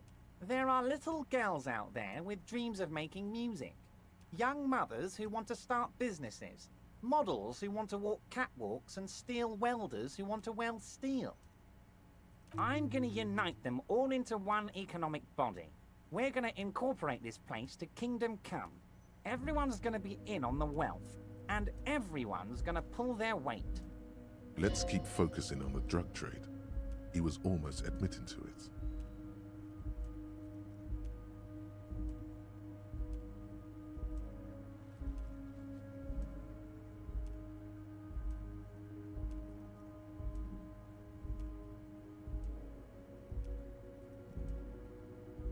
No, Harry. That's boring. All right, it's gone. The hypothetical raw materials trade is off the table. It's such a small and insignificant slice of revenue, I'm cutting it. Boys, Harry felt queasy about it. We're not doing it. Can we talk about my beautiful incorporated Martinez and its many-sided business ventures now? This bold new vision of incorporated socialism I'm offering?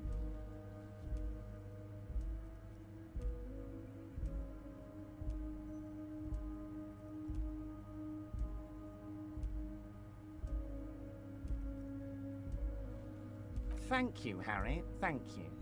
You have no idea how much it means to me, because in many ways, you are that working man. You have already done so much work. We're way past specific union members now. This is the big time. We're talking about the future of Revachol here, Harry. You can bother Leonard with that. He loves to run his mouth on such matters. But I'm in big-time mode, Harry. Harry, I've got to be honest with you. Your gun was found 2 days ago. Withholding this information weighed heavily on me, but it had to be done. Your gun is with an old woman. I hear she's a character, so watch out. This must be the woman who bought the gun from Roy. The one he described as terrifying. Yes, the same one. I see you've done your research. The pawn shop made the gun easy to track. Crazy stuff, Harry. Selling your gun like that? Wild. Anyway. Union Boy's gonna help you fix it. He winks at you. Don't worry, Harry. The neighbors of this old woman contacted my men because they trust me and the Debardeurs Union. Apparently, she was waving it around at the entrance to her building. Waving the gun around doesn't sound good.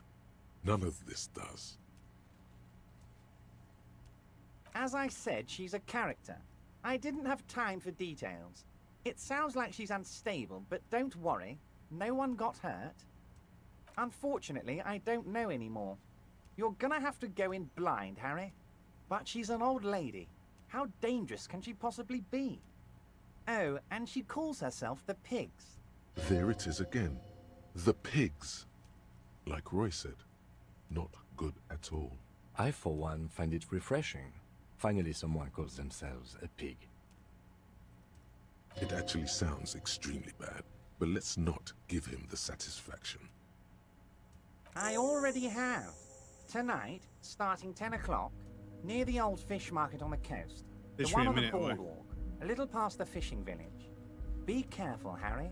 I would never set you up for anything dangerous, but you did ask for this. Now, back to the fun stuff. She will be there from 2200 hours till 0200 hours. More fun stuff. Seems like we already have fun stuff to do. Great, Harry, great. I think we have truly built a bridge between Martinez and Jamrock today. We have united the RCM and the Debarders Union. This has been so great. I'm sorry we don't have more fun things to do together, but if you ever feel like bouncing something off me, my door is always open.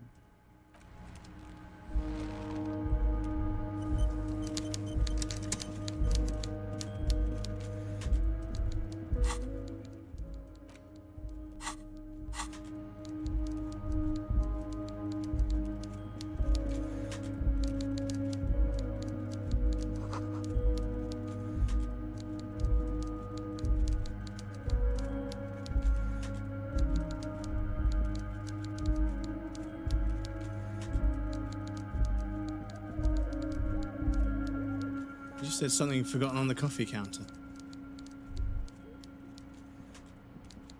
Where's Kim?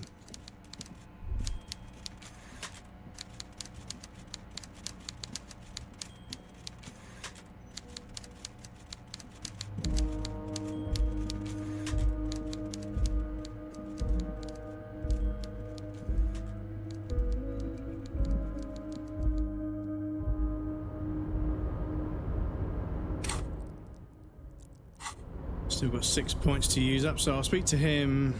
Yeah, we've got a few hours, haven't we? So that's fine. Oh, hey, mister. I'm not gonna bother you with a long greeting, just like we talked about before. I know you're probably a busy man being an important police officer and all, and personally, I think the more people keeping the peace, the better. Oh, yes. I leave all kinds of notes for myself. That old head of mine ain't so good at keeping things in no more. I almost forgot about the borscht. Oh yes, I've been taking special whirling borscht to the men every day since the strike started. It's very, very good. Makes a man feel so warm and happy. I feel like I could take on Mr. Renadan's boar dogs every time the lunch is done. Power borscht, huh? Never heard of a borscht that turns little guys into dogfighters. Alcohol, however. Yes. I'm taking it to them. The borscht keeps them happy and in fighting spirits. Makes you all warm inside. They brew it in the whirling in rags. Oh, the whirling's cook. He makes it. Them is always talking with Mr. Manana in that weird language and laughing together. He doesn't speak what we speak. He's from Grad. Oh, sure, mister. Sure. You do that. Yes, sir. Mr. Evrat doesn't really want me to talk to people about union guys. But who did you want to talk about? Mr. Edgar is Mr. Evrat's brother. He looks a bit younger, he does. But a very smart fellow. Very smart fellow indeed. He's away on some union business. Not even in Revershaw, they say. Huh? Sure, mister. What is it? He's a union man through and through. You losing points, Velda. Good guy. He's very calm, laid back, doesn't do much, talks to Evrat sometimes. Platoons 20 to 50 with most platoons, at least specific platoons range from 10 to 100. Yeah, I was going to say, like 50 trained men, armed and trained men. It must be important because everybody likes him. Yes, they do. I think that's what he does. He makes everyone feel a little better. Oil for the wheels. Much needed in stressful times like these. Whoa, he's really something. He doesn't talk much to me usually, but when he does, I don't really understand most of what he's saying. Actually, I don't think he would like me running my mouth about him like that. Once he said he's a dragon to this mob fellow who came picking a fight with some union men. I think he really believes Jean-Luc was a dragon because he ran right off. Another time he almost killed another guy, but I shouldn't talk about that. Oh, Titus is a longshoreman through and through. He was born on a boat, they say. His veins are probably filled with salt water, I tell you. Nice, friendly sort, old Titus is. I'd best not. I mean, I could, but I don't think Mr. Everett would like it very much. You better ask him yourself, mister. The night guard? Ooh, he's a peculiar fellow. He's the strong, silent type, you could say. We talk all the time, but I don't really know much about him. He plays petanque with my old human studies teacher, Mr. Martin, down at the plaza. I think he's the only fellow who actually knows old Renee. They lived on the same street their entire lives. Even dated the same girl on and off for as long as I can remember. Strange fellows. Mr. Martin was always real nice to me in school. I remember once. So maybe that's why they were a little bit dismissive about the photograph we had of the woman. Mr. Martin, yes. Don't really remember much about him. I was just a boy back then. Sure, mister. What can Leo do for you?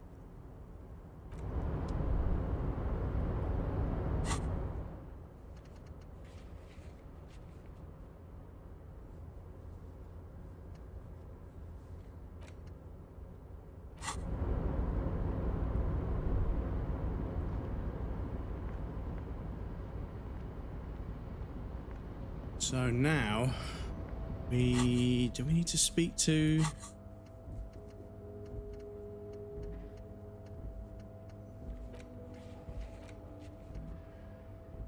The Porsche strikers are eating. The cook in the wearing of rags is making it. You can find him in the kitchen.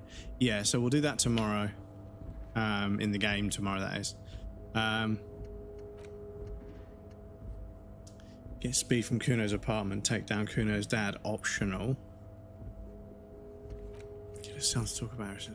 We talk about her friends. Maybe she'll open up later. I've helped them set up the nightclub. Yeah.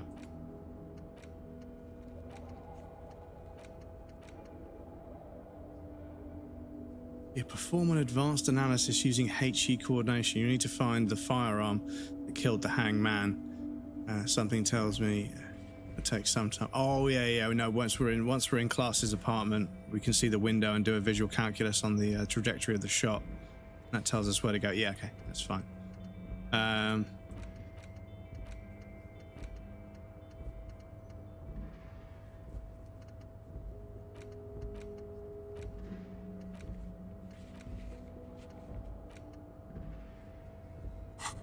Right, so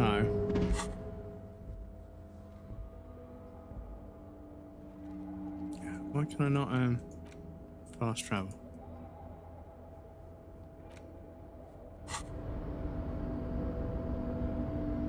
Maybe I've got to leave this area first.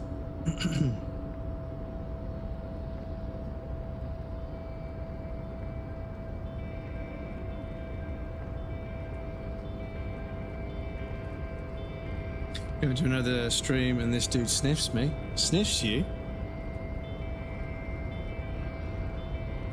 Because that would be... Not to say that it's... Not to diminish what you're saying, but yeah.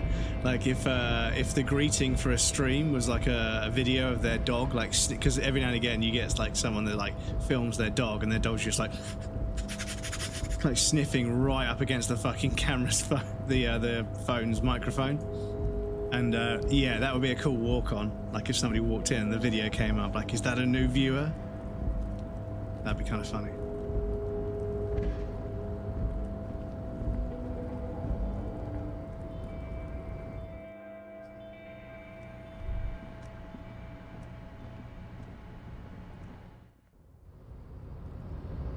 Right, now can I fast travel? No. What's going on, chat? They're taking my fast travel away.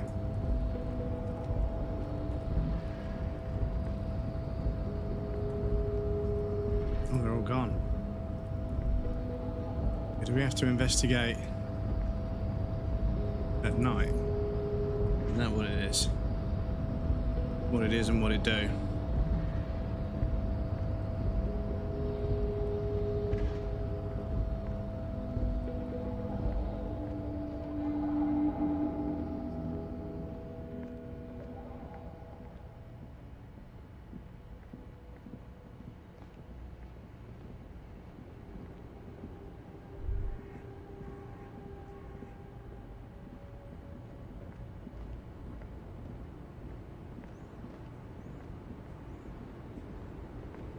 Hmm.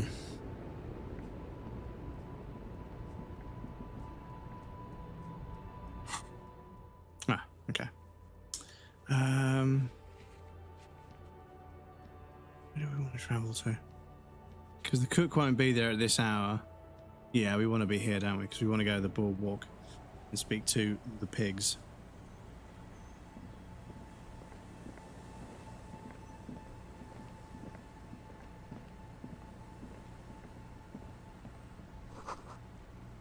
Close to dope.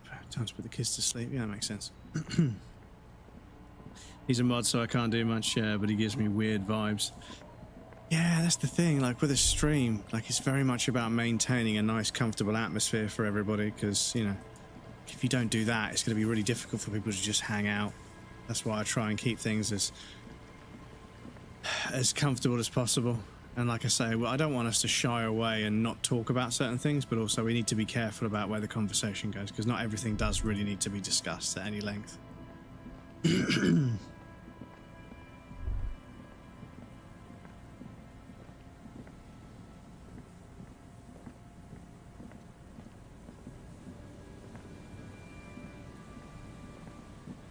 But yeah, that's one of the biggest crimes I've come across. One of the biggest tragedies is Put your hands where I can see them.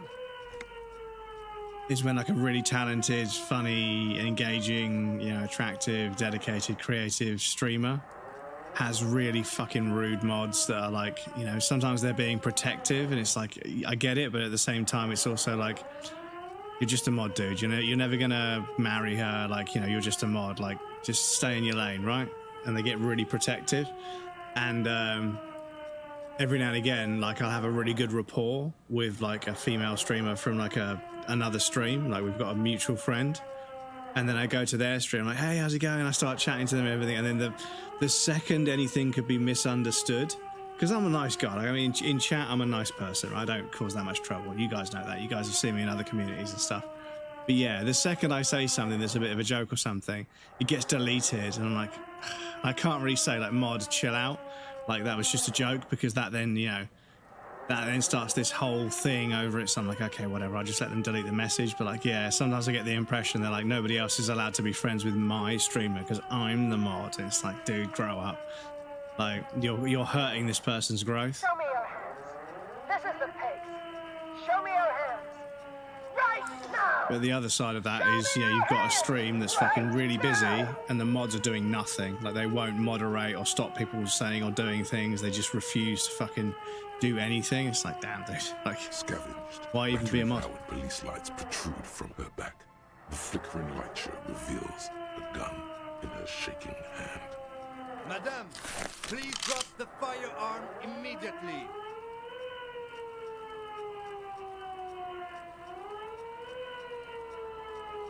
If you want the profile, you're going to have to pry it from me. Failure to comply. Suspect is displaying aggression. Officer, under duress! Officer, under duress! I am the police. Don't move. Don't move. Hands on your head. Suspect is armed and dangerous. Lateral vascular neck restraint. Carotid sleeper. Carotid sleeper. Critically reducing blood from passing through the neck of the suspect. Be careful, detective. Don't do anything that might set her off. Officer in need of assistance! Suspect alert! Get on the ground! Ma'am, please. We want to help you, but you need to lower that weapon. Blow her away. Disturbance reported. Authorized deadly force. Sector, take the shot! Big red key! Big red key! It's the goddamn police shitbag! Come the pavement! You're under arrest! She thinks she's a police officer. Try treating her like a police officer. A lower-ranking police officer. What?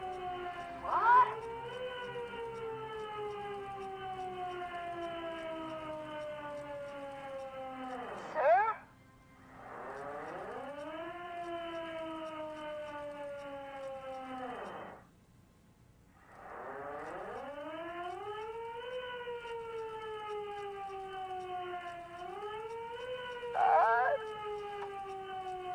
The Vlockerman, how's he? See? Officer compromise, unlawful impersonation. Pigs en route. Engage your will. Okay. She's actually more agitated now. My bad.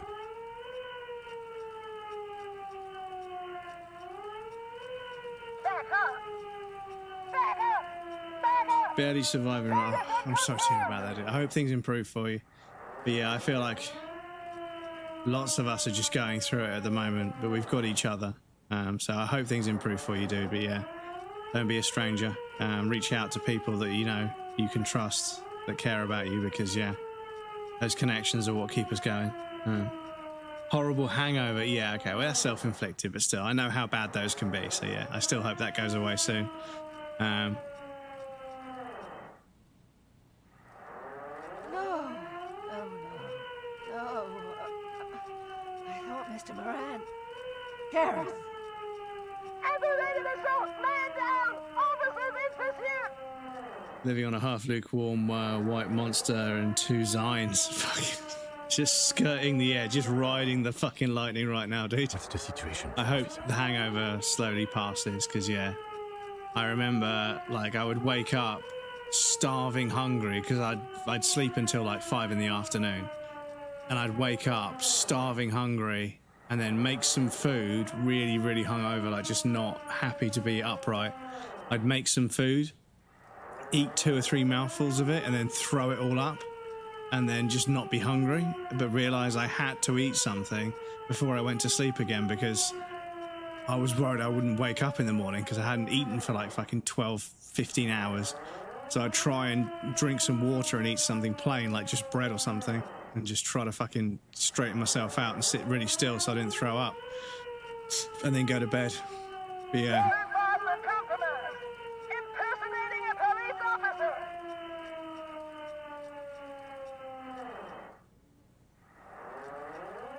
License and registration. License and registration. Come in dispatch. Sector. Azimuth. Hand-eye coordination.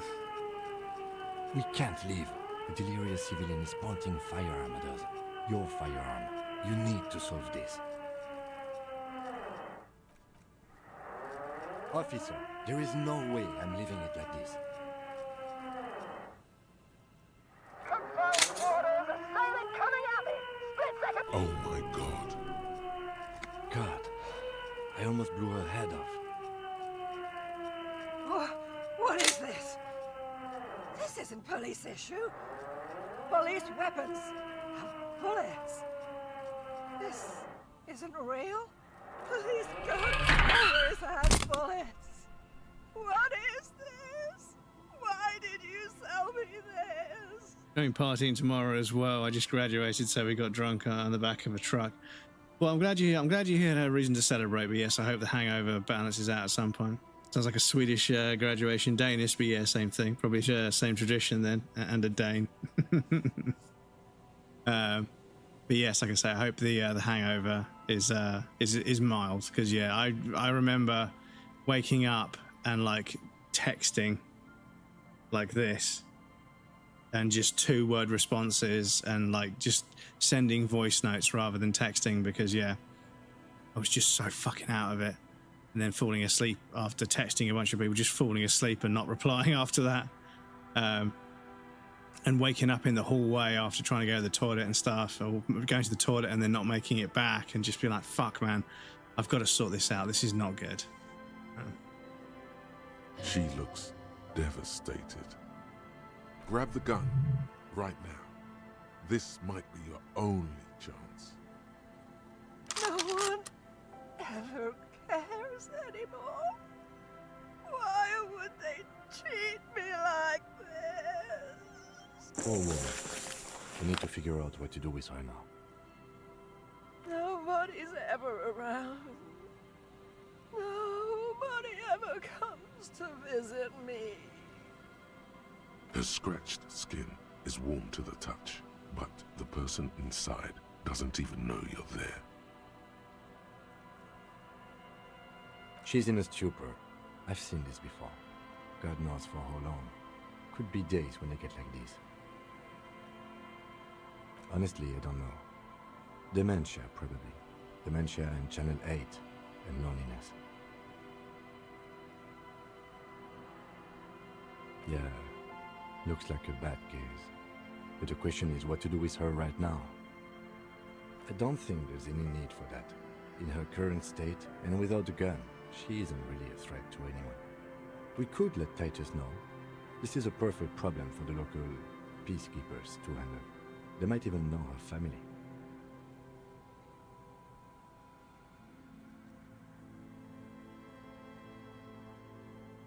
Then we can ask him once we get back to the whirling. But we have to hurry, because it's late and they might have already gone home. But I think we're done here for now.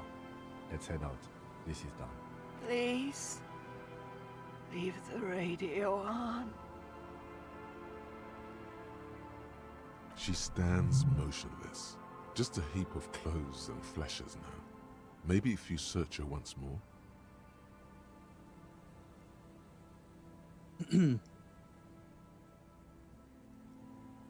Blacked out yesterday off. Be careful with that, dude. Because yeah, that's one of the warning signs.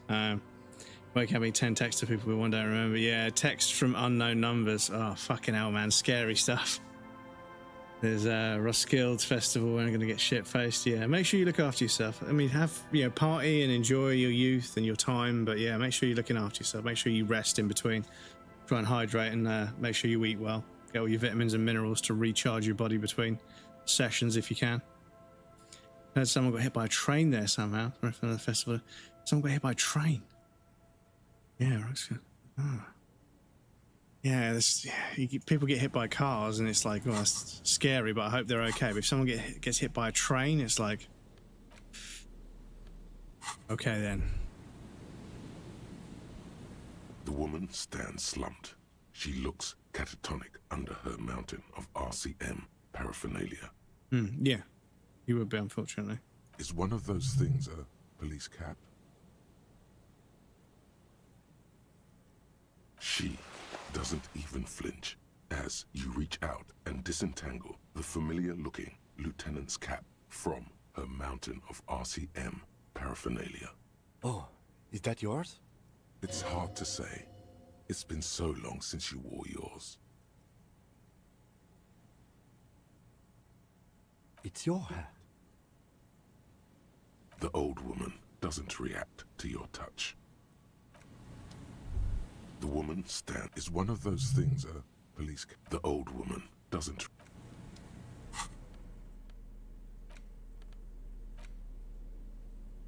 Oracy, okay.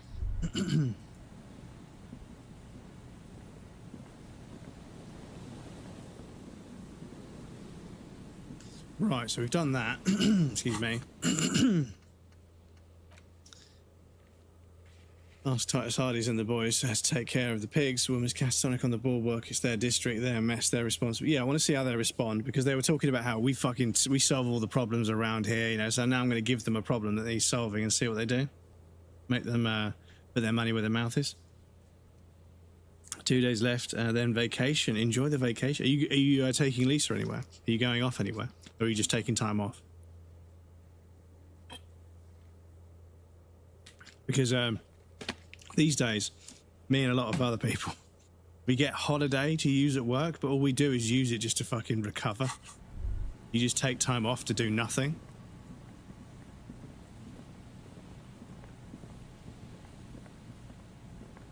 Right, is this phone working at this hour?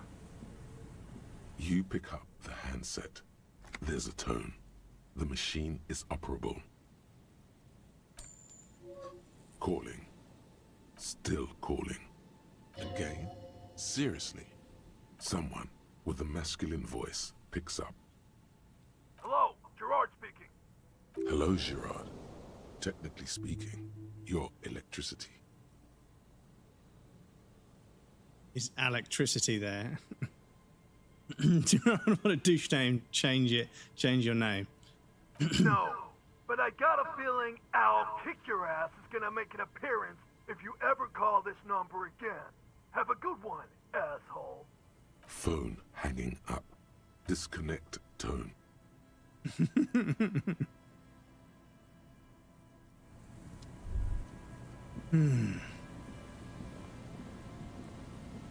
But all the Swedes have done for centuries, just take it easy because she's sick. Yeah, I was going to say, I hope her leg's doing well.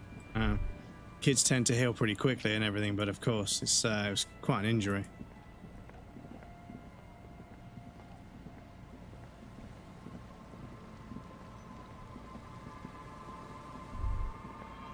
That's the church, isn't it? Whoops.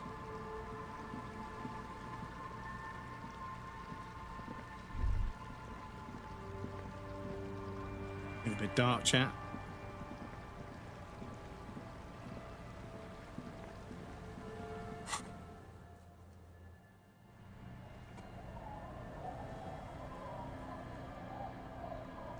Yeah, let's call it a day there. It's getting late and it's snowing. Time to call it a day. Good night, officer. We'll meet in front of the shack in the morning.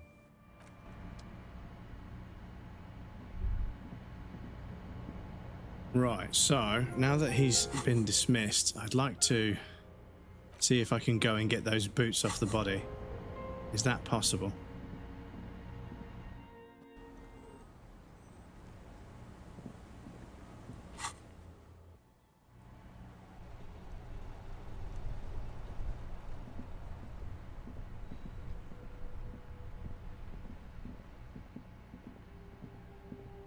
Leg is okay. Glad to hear it, dude. Glad to hear it.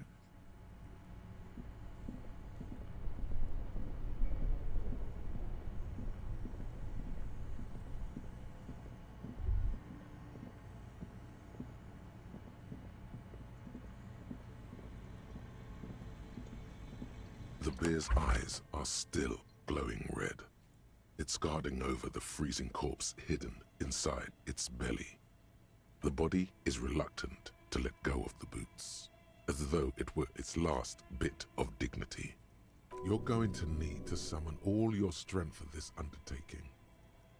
Whatever you're planning to do, you need to do it before you catch pneumonia in the cold draft coming from deep inside the fridge. It's not completely useless. You're able to reveal a little more of the putrid polymer sock beneath the boot. It's not completely useless. It feels like the leg is going to come off along with the boot, but you're able to get the boot to move a centimeter or two. See? The corpse doesn't care if you try to take his boots. He doesn't need them. He's probably glad to get rid of them. Hi everyone else. Kia, welcome indeed. How's it going? He's too heavy to move by yourself. A great mass of dead muscles, with hoarfrost covering his milky eyes. Try to twist the boots off one by one. This is the right method. Ooh, it takes some time, it worked. But eventually the boots come off, with nasty slices of polymer sock stuck to even bigger pieces of skin and rotting flesh. Not good. Let's pin this on the bear. The ice bear tore up his legs with its claws. As for the boots, you can't possibly do anything with them until you've cleaned and disinfected them thoroughly. Yes, these absolutely need to be washed before. The stink is incredible. Didn't the Whirling have a kitchen? Right, cool. Wash the boots in the kitchen somewhere. Yeah, they're not going to be too happy about it. They're not going to be too happy about it, unfortunately, because, yeah, washing a fucking pair of boots that came off of a decomposing corpse, it's not going to be good. This orange machine is dead still. It has a hand-cranked ice cream churner and an electric freezer. The ice around it slowly melting.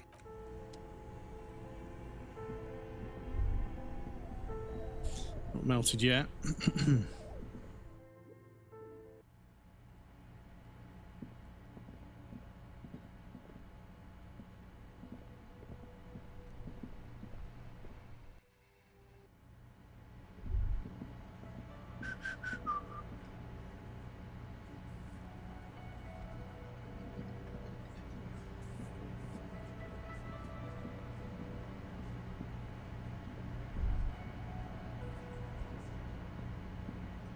This industrial gas-powered stove has been used to prepare food for many hungry hostile guests. There are several pots and pans on hand. Getting the corpse residue out of these boots is going to require patience, and also a huge pot full of boiling water, soap, and white vinegar. A commercial pot draws your attention. It's very large, gigantic even. It could be used to make enough stew to feed an entire city, and also to boil a putrid pair of death boots. There is a variety of soaps and bleaches in the cabinet to the left of the stove. There is also a bottle of white vinegar in the cabinet next to the fridge. This is gonna take the hard stuff too. Use as much as you can.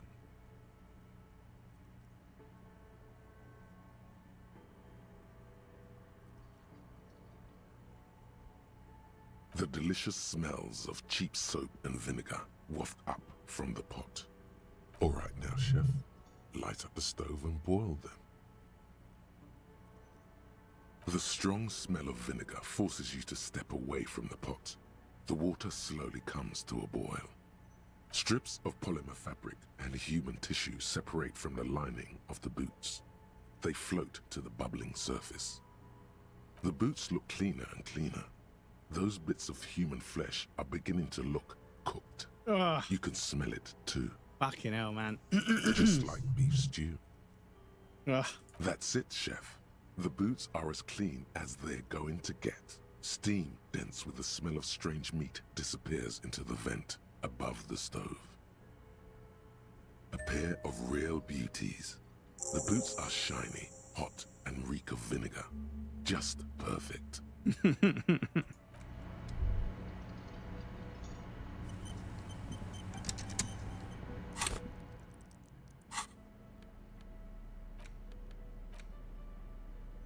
So Fairweather T500 Greaves, 2 authority, put your foot down, -1 composure, shoes too big to fill. Okay. Right, so.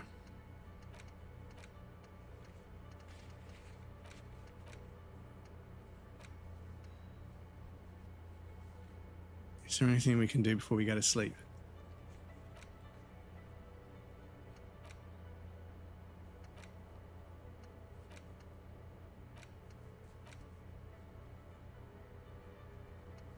We need to speak to them with Kim there. So we can send the body for processing now that we've got the boots. That's fine. Hold on to the spirits and wait for the signal. Call Jamrock Library. They're going to do that to after we sleep. That one, I think we need to speak to somebody in the church first. I'm going to speak to Hardy about the pigs with Kim the next day. Need to go to the apartment. I suppose we could do that. I don't know if I don't want to do that alone. Because yeah, the only thing we wanted to do without Kim around was get those boots. And now, I think we should probably go back to the shack and sleep. I think there might be a dream sequence. Oh, actually, we did speak to. Well, actually, no, I don't. No, I don't want to speak to them. Because I don't want to accidentally trigger some part of dialogue with her that then pulls her husband and Gary back here, and then I can't speak to Gary the way I need to. If that makes sense. Bye-bye, Gendarme. I think I need to leave Gary out there until I can do that white check, and then that'll progress a couple of things. Right, so now let's travel here.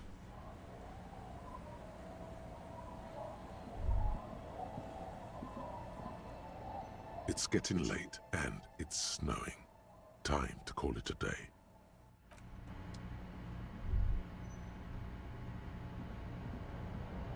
An old mirror hangs on the wall. You see the reflection of your face in it, adorned with the expression. Formidable. Dig deeper into your mind, locate the source of the expression. So we need to put some points into an encyclopedia. And also put on clothes that help with encyclopedia. So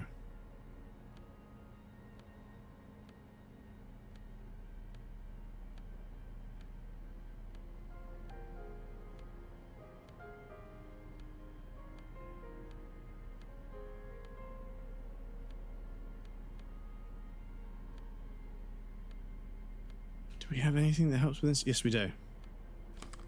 Glasses.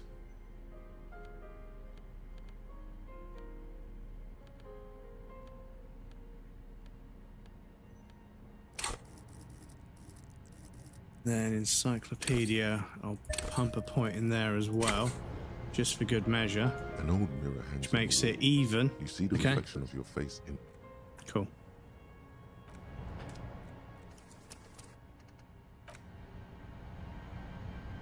An old mirror hangs on the wall. You see the like the.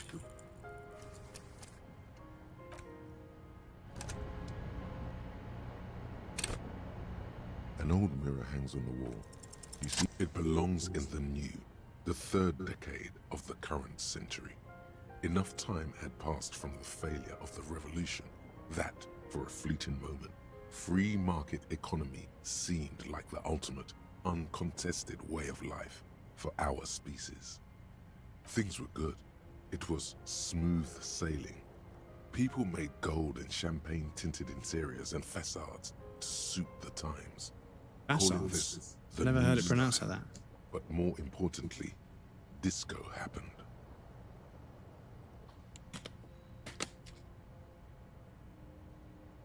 For Revachol, your city, that meant only one thing.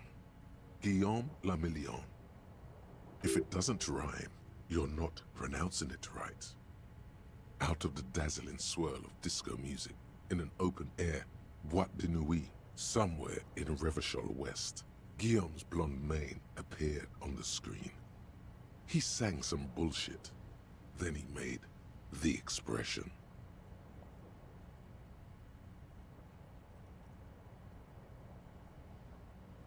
Everyone loved it. Maybe you thought some of the stardust would rub off on you. Maybe it did. Either way, it's all gone now. Only the grimace remains. Kira, have you played Battlefield 6 since the update? They changed the fucking bullet drop on the snipers, and it's like you fire and it goes and just falls out of the optic. It's so bad now. The sniping at distance is like just disgustingly difficult now. Only one match, didn't use a sniper.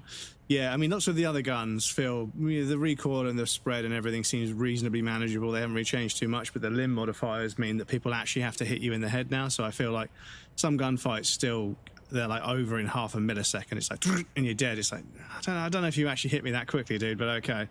But yeah, you can't just fucking blast someone in the foot now and kill them, which means a few of the sort of sweaty little angles on some of the points aren't quite as viable anymore. But yeah, the wet work, the casual wet work battle royale, where there's like a few people and then a few people, there's like a bunch of bots. It's quads, but with like a bunch of bots. It's actually, it's really chilled out. It's not as sweaty as the proper proper quads. Because I was hoping the rank mode, all the sweats would go to the rank mode, and then the normal quads would be a little bit more chill. But nah, it was fucked. But yeah, the one with bots, you know, you're queuing up with new people. It's a free week, so you're queuing up with new people. But I managed to get a bunch of new players. They were like level 5 and level 12 and stuff. I got them to a victory, which is pretty good. Added a quote somewhere along the way. We forgot these people. The spotlight goes to influencers, not the people who keep the country running. The ones growing the food, building the roads, hauling the freight, keeping the freaking lights on. They don't ask for attention. They just show up, do the work, and they're built to be forgotten. Krill. I see you're going to add your own quote now. Is that how it works? The click is used to spur on a horse. It also features heavily in Guillaume le Million's regional mega hit, Don't Worry, Your Pretty Little Head. Sometimes you like to add finger pistols to the mix, because, unlike Guillaume le Million, you are a police officer. It's a nifty little way to say, celebrities. I'm armed and dangerous. It's one of those situations where, like, you know, men that have kids are like, there's a period of time where like you're the celebrity, you're their hero, and then they start following celebrities and celebrity culture, and then suddenly being the average working man isn't like heroic anymore, when it actually is. Male working class labor achieves so many things in this world that make it better. So yeah, it is a shame that culturally we don't celebrate that as much as we should. So I agree. Who thinks he's the main character? Someone gonna represent us blue collar when everyone focuses on OnlyFans. Well, it's not specifically OnlyFans. It's celebrity culture as a whole. You know, it's the idolization, the pedestal putting of, you know, one person. But the thing about society is, throughout history we've continuously done this. We put people on a pedestal, and then we knock them off, and we laugh at them when they fall. It's this weird malicious thing that we do as a culture, as a society, is we put people on a pedestal just to knock them down. And we do it with streamers, we do it with Instagram, you know, celebrities, we do it with actors, we do it with musicians, we do it with all kinds of people. And then there's occasionally you'll get someone that refuses to buy into it and like lean into fame. They try and stay as under the radar as possible whilst still earning really good money, being an artist or a musician or whatever. And I think they're the ones that get it right, because if you're never in the public eye and you never have to be judged by the public, you're less likely to get fucking, you know, dragged through the mud over something that didn't even happen just for clicks. So it's kind of like, that's the smart way to play it, in my opinion. But yeah. Being a single dad with a daughter, I get called so much stupid shit on the internet from girls. Well, I don't know if they're saying it directly to you. I think that, you know, people say things on the internet. I don't think it's directed at you personally, but yeah. Good babysitter. Well, no, he's a good dad. He's not just a babysitter. See, women calling men that so much, like men can't raise and spend the time with their own kids without being a babysitter. One comment over a post. It's to me. Well, yeah, I don't know. I think you just need to be careful about where you know, comment and put your name and what the kind of conversations you get involved in. You've got to be careful on the internet. Nothing against you personally, but it's just, every now and again I'll post something like, you know, positive, and I just get fucking negative replies. And it's one thing I've noticed is that I only ever get negative replies on the comment if it gets a few likes. So I'm starting to think that it's that clear cut that if a comment doesn't get any likes, people don't feel the need to chime in and clap back, and they don't fucking have a pop at me. You know, if I say something and like maybe the author likes it, you know, the poster likes it, maybe one or two, but if a comment gets more than like 10 likes, people have to fucking chime in. And I don't know whether that's the fact that it puts that comment higher up the list because of the amount of likes, but ultimately, like, I try and always just say something positive or informative in a polite way, and if I can't do that, then I just don't comment. Because some posts are just rage bait. So if you comment on that post, you're putting yourself in the firing line as well. And even though you might have something to say that's meaningful or, you know, informative or, you know, useful in some way, if you attach yourself to those posts, you're just going to get the same fucking trolls, rage baiting and fucking trolling and just being dicks for the sake of being dicks. So you just got to just not get involved in that stuff, because there is no winning. There's no good to come out of it.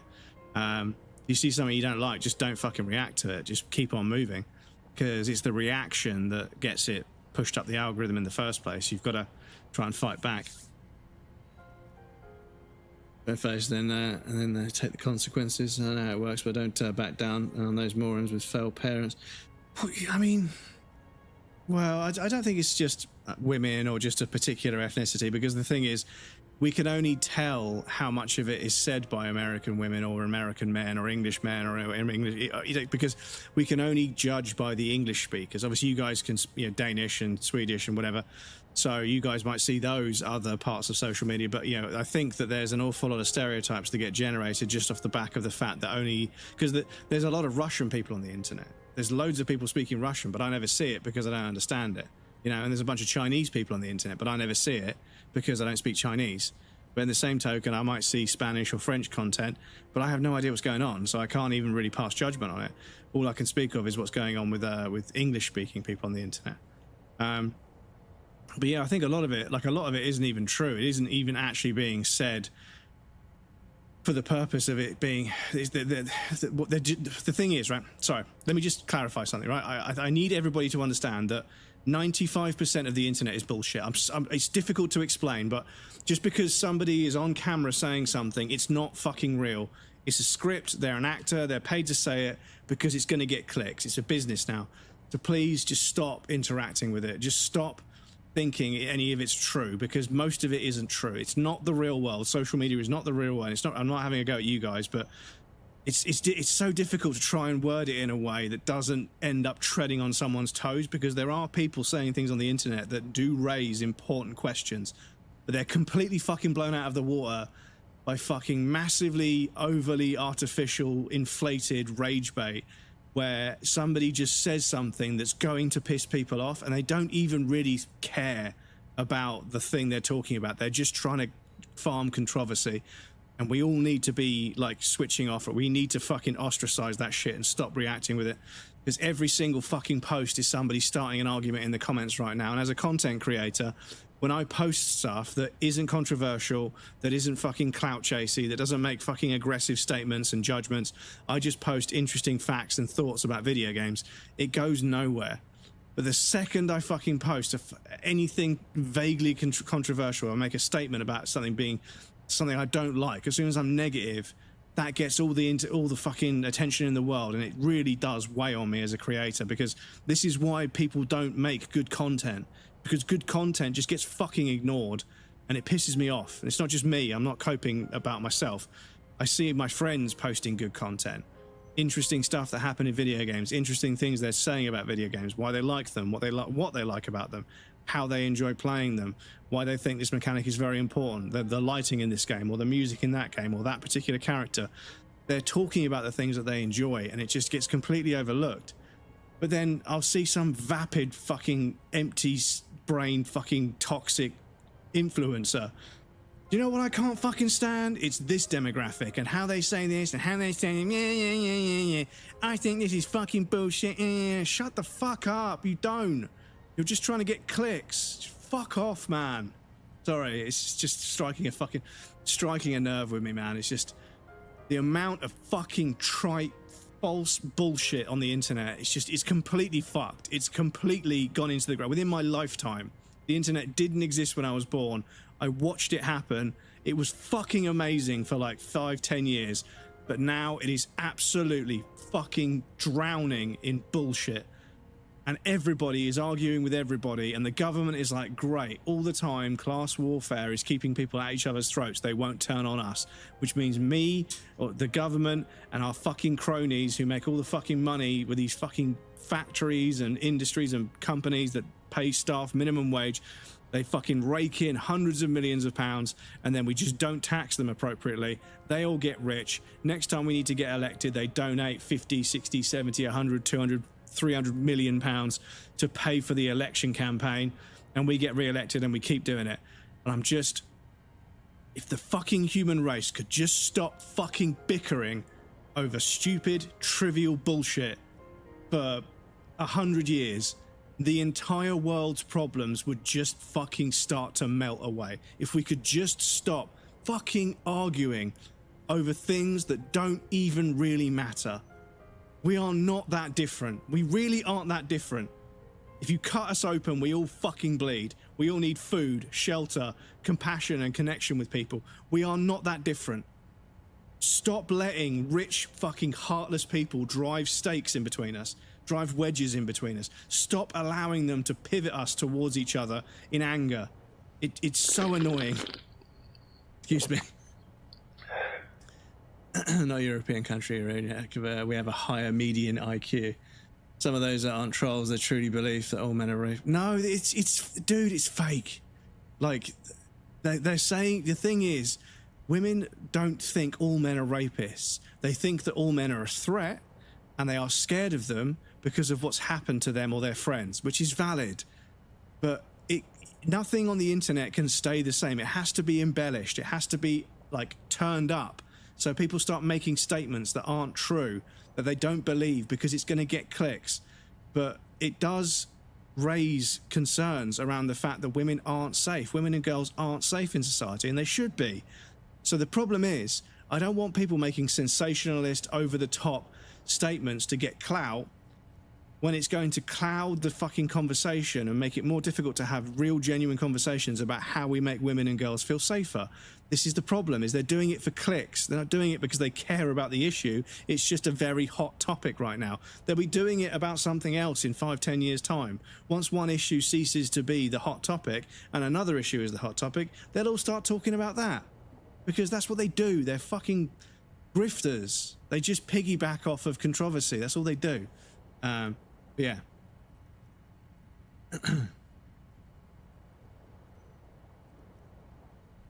Someone living closer to Russia, I see Russian all the time. Yeah, well, maybe because there's an overlap because you live close by. But yeah, I barely see any Russian. I mean, I see Russian people playing video games and stuff. But yeah, Russians are shit to girls. We never hear a Russian girl saying, "Oh, man." Well, that's because they're afraid of them. You know, they're afraid of getting beaten. You know, same as gay people getting beaten to death in the street in Russia. You know, they have a huge homophobia problem. And they also have a huge heroin problem because all the fucking heroin, all the opium from the Middle East gets shipped up there to be turned into heroin, as well as CISA and a bunch of other stuff.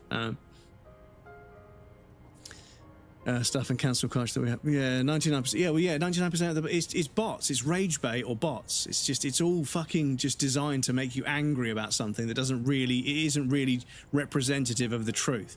Everybody is embellishing everything massively. Saying whatever it takes to get the most clicks.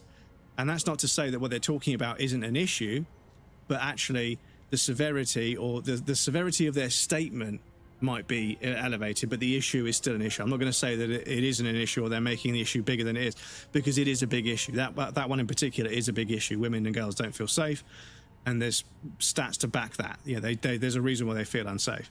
But when people start saying, okay, well that got a lot of clicks, so I'm going to make a video talking about that. I'm going to pretend to be outraged about that, even though they probably might be a bit outraged about it.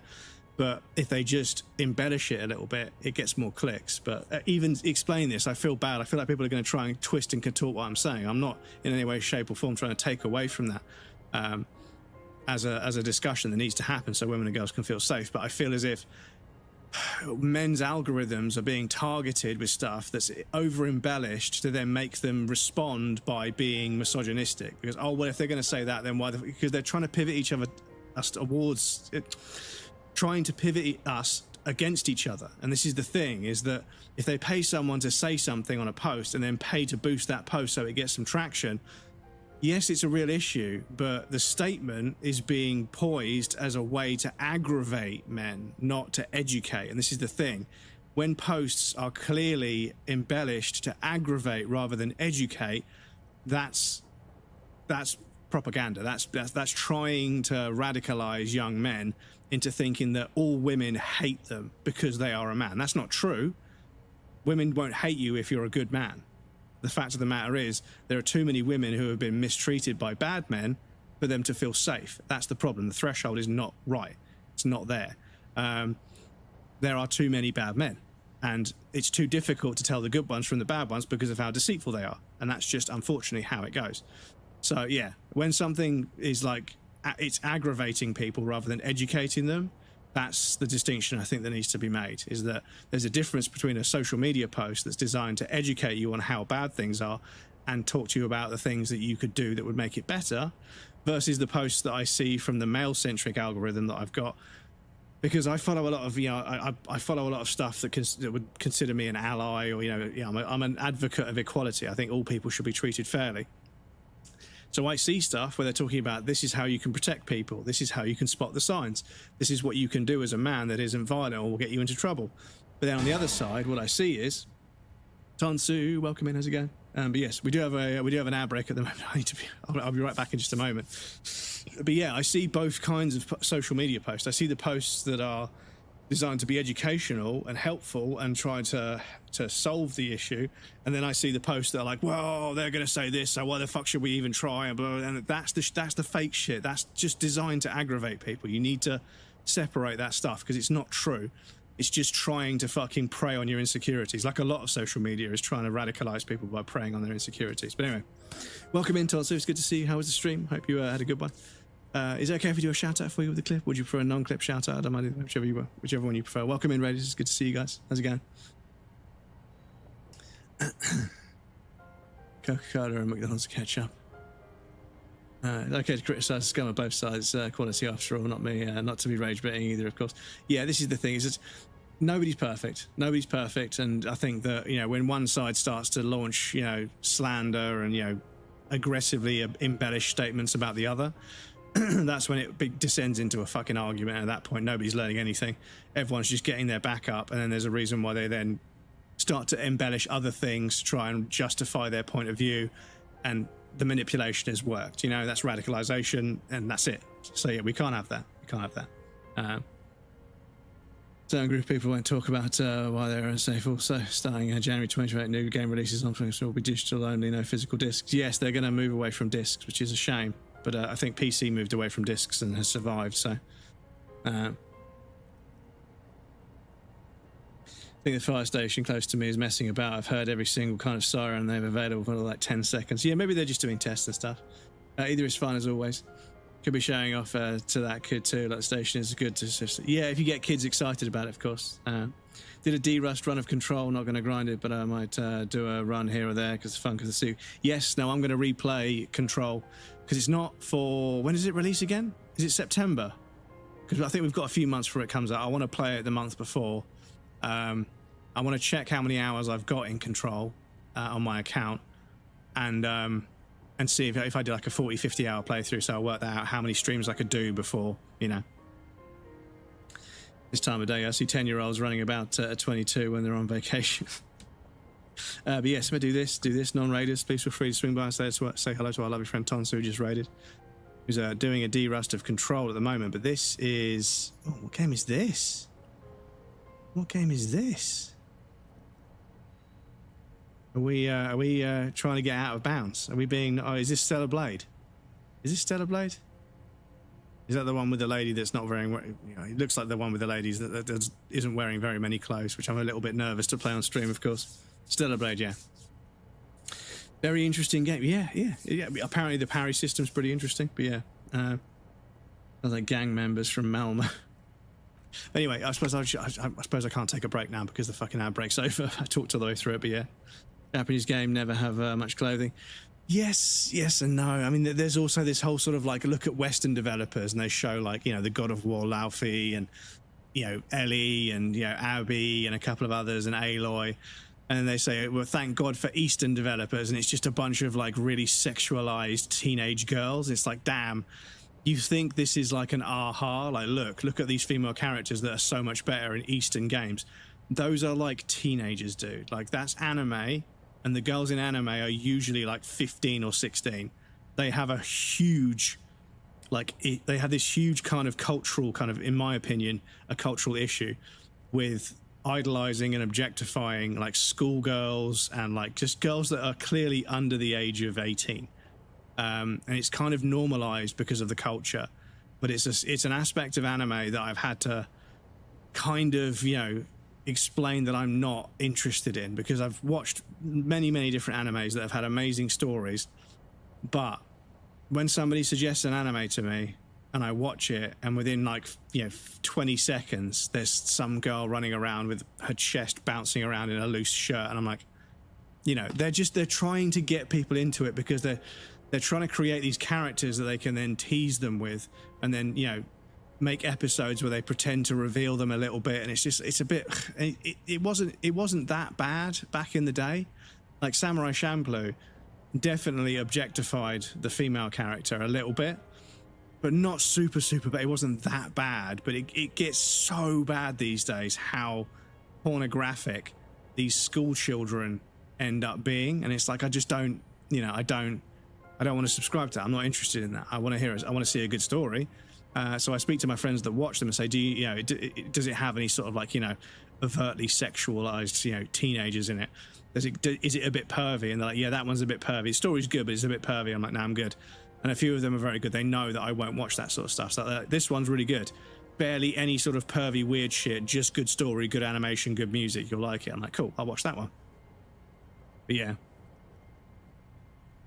Maybe the culture of that thing. I don't know much about Korea, but they're 2,000 years old and they're actually a dragon, Crumps. Yeah, they're actually, the spirit of a dragon has found itself into the body of a 16-year-old schoolgirl.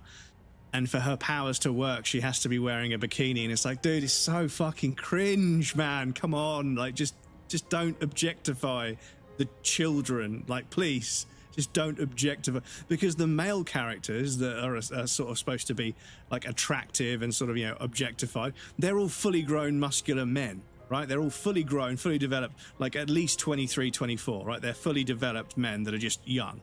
But the girls, no matter how old they are supposed to be in the fucking story, they're always built like a 15-year-old schoolgirl who just so happens, despite being incredibly thin, like impossibly thin, just so happens to have absolutely enormous norks, like just the biggest chest you could ever imagine, but on this tiny frail body. And it's like, man, it's unrealistic and it's kind of cringe. I don't want to see it. I really don't want to see it. It's sort of like I couldn't ever explain this to anybody, so I just won't watch it. And that's the thing, I won't play Stellar Blade. You know, if you could choose clothing, like from the jump, if I could start the game in the character creation screen, I could put clothes on them, then maybe I'll play it. But by the same token, it's like, and then people say, well, you played Nier Automata. I was like, yeah. And if you try and look up that girl's skirt, she kicks you in the face, which is correct. That's what she should do, you know? Like, they actively try to stop that, so I'm okay with that. She runs around in a skirt, but it's not like a deliberately short skirt. And if you try and look up it, she'll kick you in the face. So I think that, you know, that's actually a statement against the perverse nature of Japanese culture in media. So that's why I kind of think that's all right. And it was also a fucking absolutely outstanding video game. So yeah. Anyway. Mostly literally just high schoolers through and through. Just a classic excuse to see 30 to 40-year-old men for liking it and trying to see more. Yeah. Like Quiet in Metal Gear. Yeah, Quiet in Metal Gear, like Kojima's been a little bit fucking on the line with it a few times, but he does write strong female characters that aren't just toys for the male characters. He does do good female characters, so they're not just an object. He doesn't shy away from feminine sexuality. And Quiet is kind of like, oh, okay, he was pushing it. He was fucking pushing it there. That was like, okay, she doesn't need to be like basically naked all the time. But yeah, like he does also write incredibly strong, like capable, powerful female characters that I've always respected. He's always written like really good female characters that aren't complete pushovers, that genuinely have like a position in the narrative. They're not just titular, if that makes sense. So I've kind of respected him for that. But yeah, Quiet in Metal Gear Solid 5, along with a few other things that I didn't immediately gel with. I have since, but yeah, Quiet, I was like, oh, fucking hell, man. Like, are you trying to cash in on this? Are you trying to, like, get people involved in Metal Gear Solid by, you know, making a titular character? But, you know, but then again, you know, Quiet as a soldier, like, their abilities, fucking outrageous, man. Like, somebody was playing it and they threw a smoke grenade so they wouldn't get shot. And they threw a smoke grenade so they wouldn't get shot. And they threw a smoke grenade a third time. And the fucking Quiet shot it out of the air. It's like, damn, that's a flex. That's fucking scary when a sniper does something like that. So yeah, they're incredibly powerful, and it's not just their sexuality, but it was the whole dancing scene was like, and then the shower scene, I was like, oof, mate, you're straying into a territory here. But yeah, the whole thing about her photosynthesizing, so she needs to have her skin exposed all the time. I was like, come on, man, that's a little flimsy for Kojima lore. But, you know. Bikini is more aerodynamic. I'm more of a less desensitized to it at this point. I'm not saying others should be. But I just accept it because I like anime in general. I pick and choose. It limits what I can watch. There's definitely stuff that makes me groan in a lot of shows. Yeah, this is it. It's like, you know, I watch it and I'm like, oh, okay, whatever. But then, yeah, like sometimes I'll watch stuff and like, yeah, the female character will be attractive, but they're not overly objectified any more than the male characters are. They are just aesthetically pleasing to look at, just as well as the blokes being like really well cut, great straight lines from their armpits to their legs, broad shoulders, good jawline. I'm like, yeah, they're just aesthetically attractive people, right? They're going for like a semi-realistic proportion of like, which is what I prefer. When animes go all sort of like all over the place with the proportions of humans, it starts to feel like something different. And that's another thing that I'm a little bit picky about. I don't normally go in for that, especially like overly chibi kind of like giant head, small body. It's just sort of like, I get it. It's a thing. It's a genre of it. And then the story can still be good, but it's just not an art style that I'm a super big fan of. Not that I dislike it. It's just I like it less than, you know, when the characters are more sort of humanoid, if that makes sense. I hate like 99% of anime. The only anime I've ever watched is Pokemon and Dragon Ball Z. Yeah, and those ones are pretty westernized, if I do say so. Those ones are pretty sort of, you know, catered towards a more Western audience, which makes sense, you know. Castlevania was good. Yeah, Vampire Hunter, Bloodlust, Vampire Hunter D. Ghost in the Shell, Cowboy Bebop, Evangelion, Xander the Lost Memory, Marduk Scramble. What else have I watched? You know, Attack on Titan. I will finish the last few episodes of the last series at some point. I want to watch I want to watch Spy Family, because Spy Family is interesting because Anya is like a really chibi little girl, but she is a toddler, so it kind of makes sense. But the rest of the people are all like normal looking. But yeah, apparently the writing is really, Anya's writing is really good, so I want to watch a few episodes of that. Totoro is a genius to show kids. Oh yeah, Totoro's storytelling is fucking unbelievably good. Miyazaki, you know, two great Miyazakis, right? You know, Hidetaka Miyazaki and who is it that does Ghibli? Can't remember. Just said her mother has tuberculosis. Yeah, was that Totoro? Yeah, it was Totoro, wasn't it? The mother's unwell, and they go to visit them in hospital, which is, you know, sort of like a dreamlike sequence. I need to rewatch Totoro. It's been a while. I've watched like Howl's Moving Castle like 100 times, and like Ponyo, and a few others as well. I want to rewatch Porco Rosso. I watched it a long time ago, but I can't remember it. Nausicaa Valley of the Sky, I watched it. It was okay. Grave of the Fireflies, that film fucking cut me in half, man. It's brutal. It's so brutal compared to the rest of them. Very skinny culture. Yes, yeah, Japan does have a very skinny culture as well, so I suppose it's a bit more normalized over there. Black Lagoon, Revy is one of my favorite female characters in anime, badass as hell, but also a deep character with her own issues. So yes, Revy, like the pirate, as she's in like hot pants, she's in like denim hot pants and like a tank top, and like, yeah, she's kind of like rough around the edges. She's not all feminine and cutesy. She's like a pirate. But yeah, I watched a few episodes of Black Lagoon. And that was a great example of what really great animes do sometimes. They take a bunch of completely fucking unrelated oddball characters and fucking shove them together and let them fucking bounce off each other. It was pretty funny. Miyazaki movie Spirited Away. Spirited Away is pretty magical. That is pretty magical. But yeah, I think for me, yeah, probably Howl's Moving Castle. I think, yeah.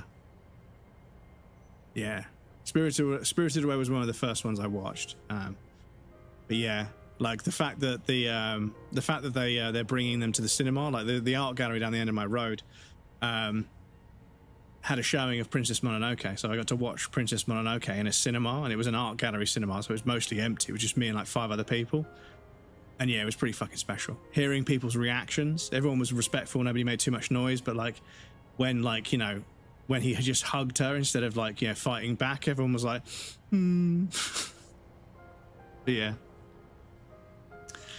Cast in the Sky was also pretty good. Yeah, I mean, they're all pretty good. You know, we should watch them in the Discord. But I've said that like 1,000 times, and I will at some point, you know, block out a slot on Friday evenings to watch a film in the Discord. But yeah.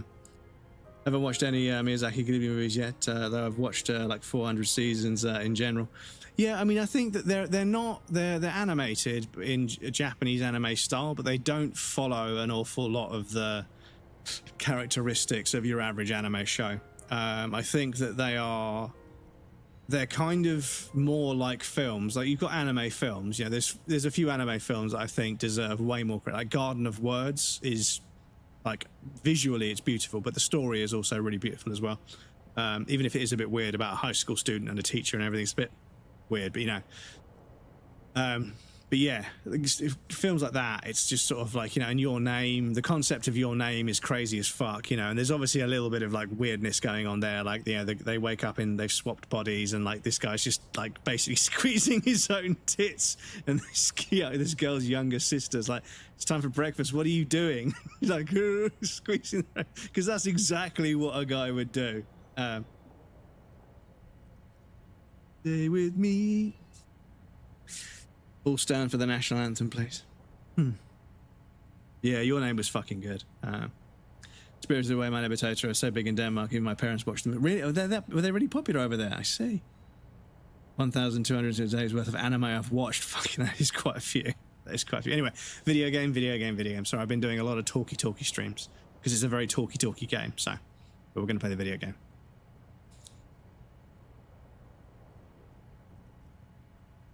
You have some understanding of the near history of disco, plus the trivia you've picked up along the way.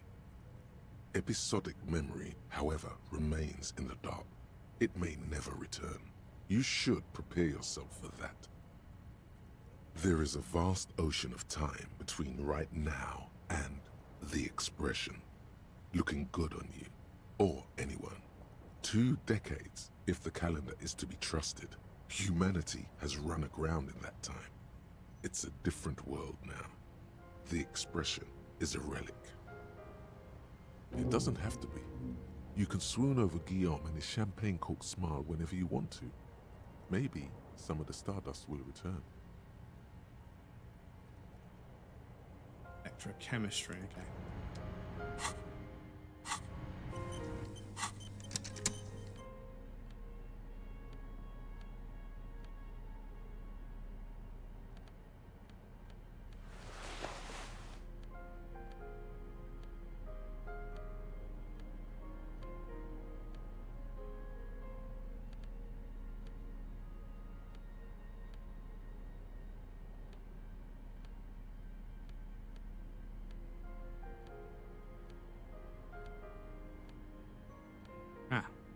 Chemistry.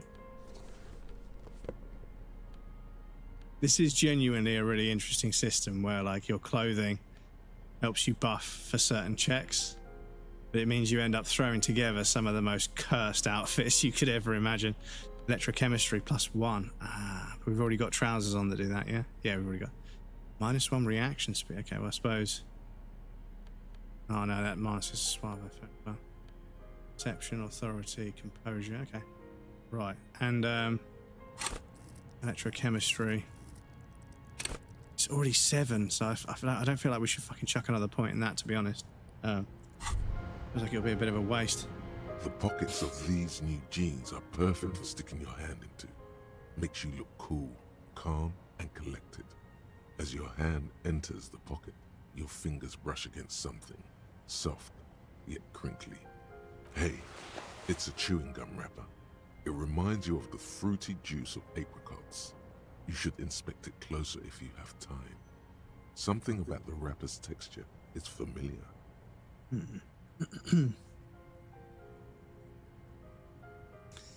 Japanese culture is overrated, incredibly toxic and racist. Some of it can be. Some of it is glorified, I think, yeah. There are definitely parts of the country where people have been really, really unwelcome, which is a shame. Maybe a full look, but I might be actually play this game myself someday, as I heard it's pretty good. It's Tonsu, it's one of the best video games I've ever played, and that's coming from me, someone who's really judgmental and picky about video games. It's one of the fucking best video games I've ever played. But yes, please lurk, save yourself from spoilers. We haven't seen anything super spoilery, so you should be okay. But yes, please enjoy, dude. But thank you for the lurk, and thank you for the raid, dude. I appreciate that. Sorry, I'm getting my words mixed up now. Just we were talking about, but yeah, Moomin. We're huge here too. Watched Moomins a lot as a kid. Miyazaki worked on Moomins seriously. Did he? Okay. Because it does look, yeah, it does look a little bit Ghibli-esque. Ghibli-esque, Ghibli-ish, or Ghibli-esque. One of the two breadcrumbs. Come on. Oh, right, like you said, European cultures are quite racist too in general, I say. Picky as fuck. I am picky as fuck. I have high standards for video games because I think it's important to, you know. That's not to say I can't enjoy games that aren't, like, perfect.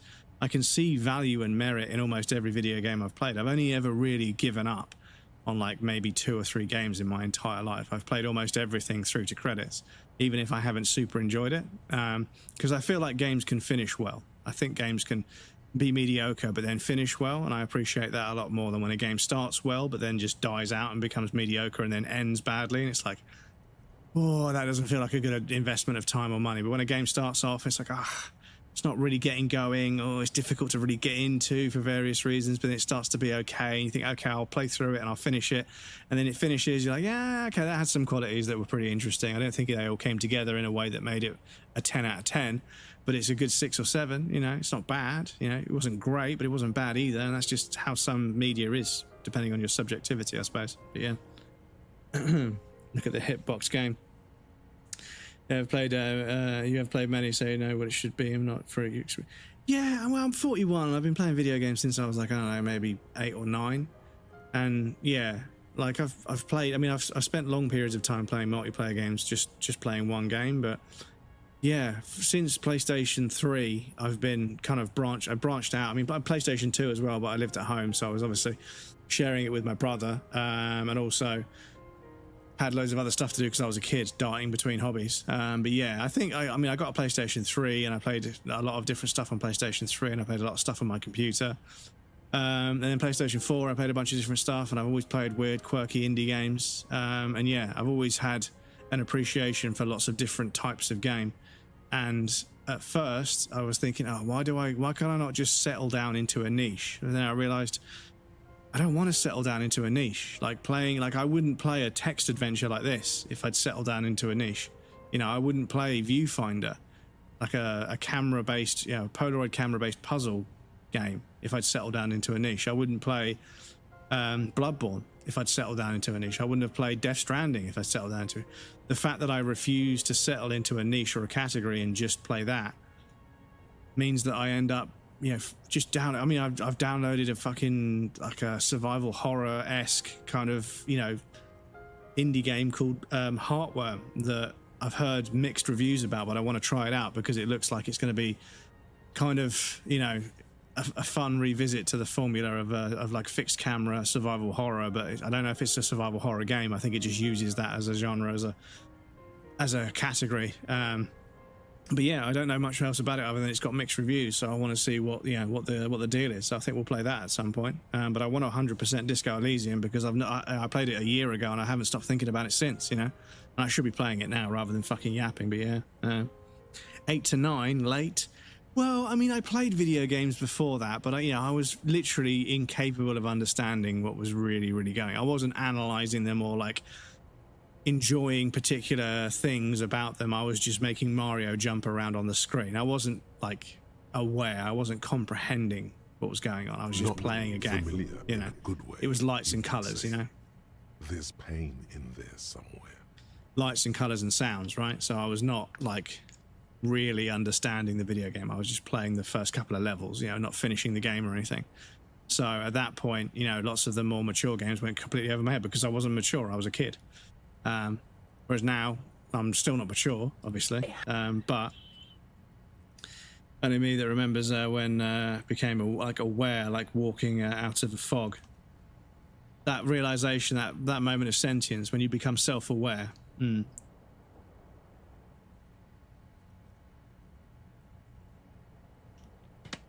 Because, yeah, so I've always had a bit of a weird issue with my memory. I was born with a memory condition. By the way, the raw materials were most likely exported from Seaguy, the apricot suzerainty, and processed in Sur-le-Clay into the apricot-flavored chewing gum loved by kids of today and yesterday. Something about it is familiar, and not only to your fingers. But yeah, people say it's your first memory, but I don't remember. Like, I have very, very vague memories that, like, I can't even go that far back. I just don't have a great memory for some things. And yeah, I don't remember ever, like, being aware that I existed. Like, I was like, oh, I'm a human being. I exist. I don't remember that, unfortunately. Maybe I had that moment, but I don't remember it, unfortunately. I was walking to school and I was like, one pushed me and I was like, wow. First memory is when my sister was born when I was 2 years old, and my dad stood between the 2 bedrooms and asked me which one I wanted. I chose the one and notched me and said, the other one's bigger, so I chose that one. Okay. Remember they're becoming aware and then some stuff, but not much about childhood in general because of the trauma. Sorry to hear that, dude. But yeah, like maybe that, yeah, if I ever do go to therapy, if I ever feel the need to seek therapeutic help, that would be something I'd like to ask. Like, does my memory not being great mean that I've forgotten things that hurt me and therefore I'm able to move on from them easier? Or is that pain still affecting me even if I can't remember what caused it? That would be an interesting question to ask a therapist. I'd like to know if that's how that works. There it is again. The scent of apricots with a touch of cinnamon. It's traumatic living in Sweden, I get it. Well, we shouldn't joke about childhood trauma. I know we're friends. Or some ancient temple. I know we're friends and everything, but we shouldn't joke about childhood trauma. That was quite brave and quite generous of Krill to share that with us. So we shouldn't joke about it, of course. I know we're mates and we all banter and everything. So I know Grill won't I know Krill won't take it the wrong way. But yeah, just to set a precedent, you know, that's not the sort of thing we would normally joke about. We're all close friends, so we know each other and we know that we're not, you know, serious. We're not actually mocking somebody's trauma. But I want everyone to know on the internet that might be watching that we don't condone joking about trauma usually, of course. I'm quite open. Yeah, you're quite relaxed and everything. Getting picked up by the neck by your dad for doing nothing. Yeah, this is it. This is it. Yes, from the height of antiquity, a long, long time ago, millennia ago, on an island of time you can never return to. The sun sets into the sea, but the water does not boil. Instead, it turns to liquid gold. For a moment, the world's store of precious metals seems to increase dramatically, and you are rich. So the sun turns the sea into gold. You become temporarily rich as the day ends. There is a movement next to you, the shuffle of a small coat, warm like the evening. But when you turn toward it, there's nothing there. Why are you talking to a gum wrapper? Bitter, citrus, sweet. It seems to grow stronger, like a glow, with every breath you take. Whatever petrochemical byproducts they used to create this artificial flavor have bonded tightly to the wrapper, or is that just your memory filling the gaps? On the company older and company of you. When I was a teenager and your mum jokes got big again, I used to tell people my mum was dead just to make them feel insanely awkward. Yeah, well, that was it, you know. Until a blossom of skin and flower petals erupts behind your closed eyes, made of toffee, cream, and distance. You just had to take a dive. Till a blossom of skin and flower petals erupts behind your closed eyes, made of toffee, cream, and distance. You had to take a dive. Yeah. Got some skill points. I might internalize that, to be honest.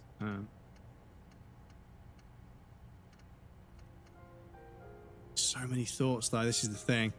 Because I don't know whether there's a trophy for oh yeah, authority we're -1, and empathy we're -1. Some of these motherfuckers are causing a negative effect. -1 logic.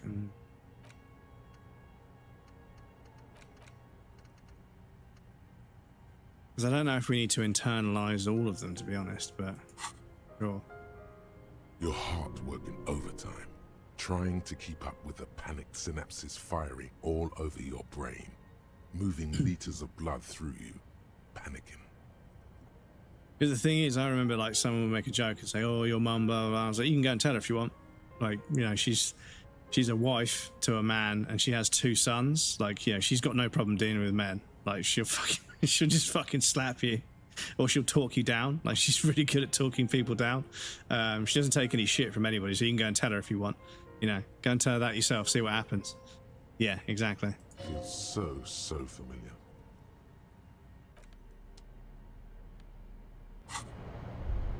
Right. So yeah, we don't want to On the shave table, because you see a bowl of water, a rough soap, and next to it, a small hand mirror. A straight razor soaks inside the wash basin. An old mirror hangs on the wall. You see the reflection of your face in it, adorned with the expression. It's like something snaps in you, a nerve ending, a thought, a sadness. Your face in the mirror is suddenly clean of the layer that had distorted it for God knows how long. Just like that, it's over. The running gag that your life had become.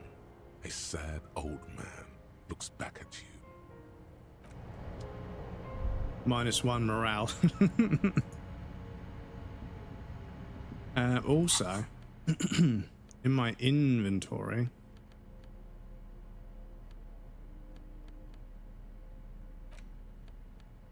We've got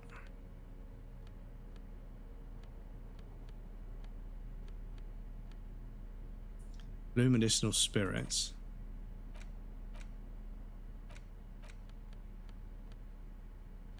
Postcard. Did we not also have... Oh, we had some gear as well. Some speed that we were supposed to take. Oh, there we go. Oh, yeah, +1 psychic, -1 health uses 4 left. Speed bottle. Because is that still one of our goals? Is to find and take speed? Heard one as a reply and just answered back, crack open a cold one. Living on the edge of the Alps. One of my friends said to me that he didn't know my dad was near. He slapped him back at the neck and just walked away. Neighbour's cat just came inside and played with Sif's toys, the little... Where's Sif? Is Sif next door playing with their toys? Is that how it works? Are they swapping houses briefly? But yeah, somebody was selling a house. So somebody was selling a house on a street that... So there was somebody who lived on a street and there was somebody else selling a house. So I'm trying to explain how this works. So somebody else was selling a house on someone's street. So the someone that wasn't selling that house went on the fucking website, whatever it's called, I don't know, whatever property sales websites are called these days. But they went on there and they looked at the photos because they wanted to have a look at the house, see how much it was selling for, see what the house looked like, because they're nosy, right? They live on the same street, but they don't really know each other that well. And they were going through the photos of this house for sale down the road, and they saw their cat asleep on the guest bedroom bed. They were like, motherfucker, that's my cat. Been sleeping in the guest bedroom of this house down the street. Like, you sneaky little shit.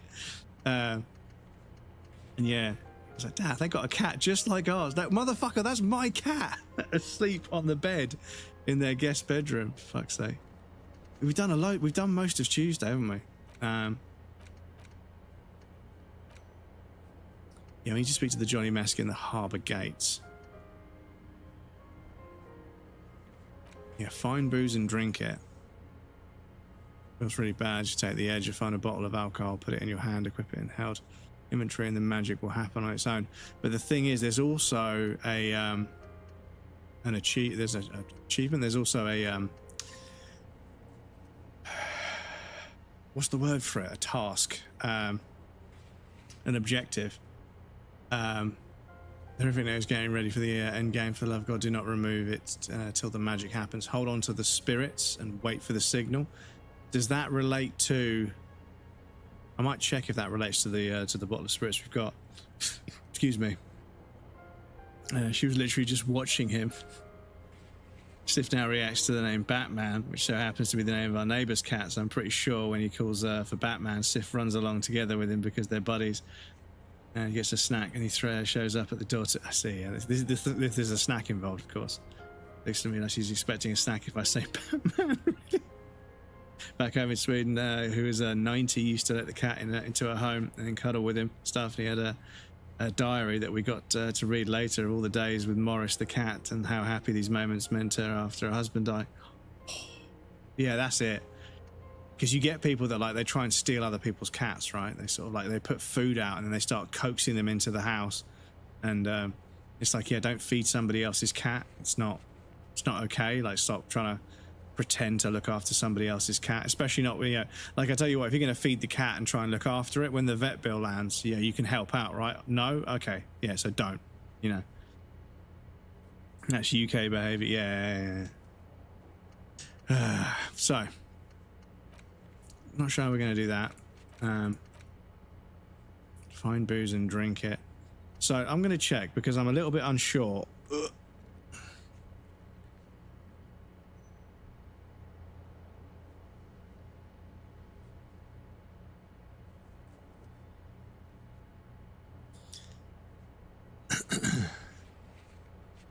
Just going to double check.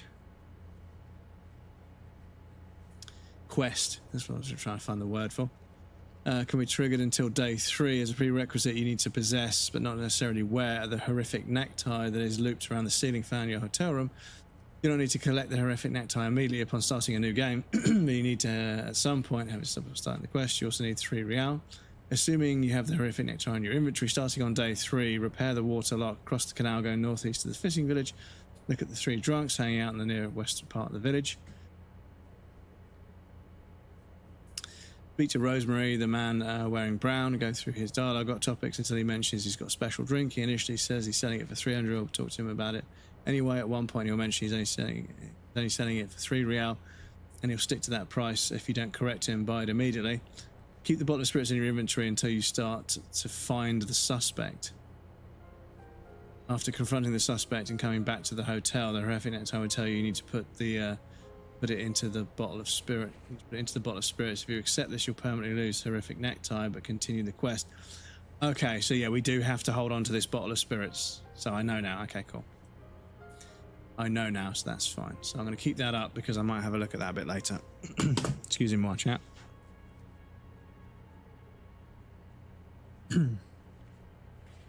Seen there, the Batman in Mexico City, duct tape motorcycle thieves to Pulse. El Batmanuel.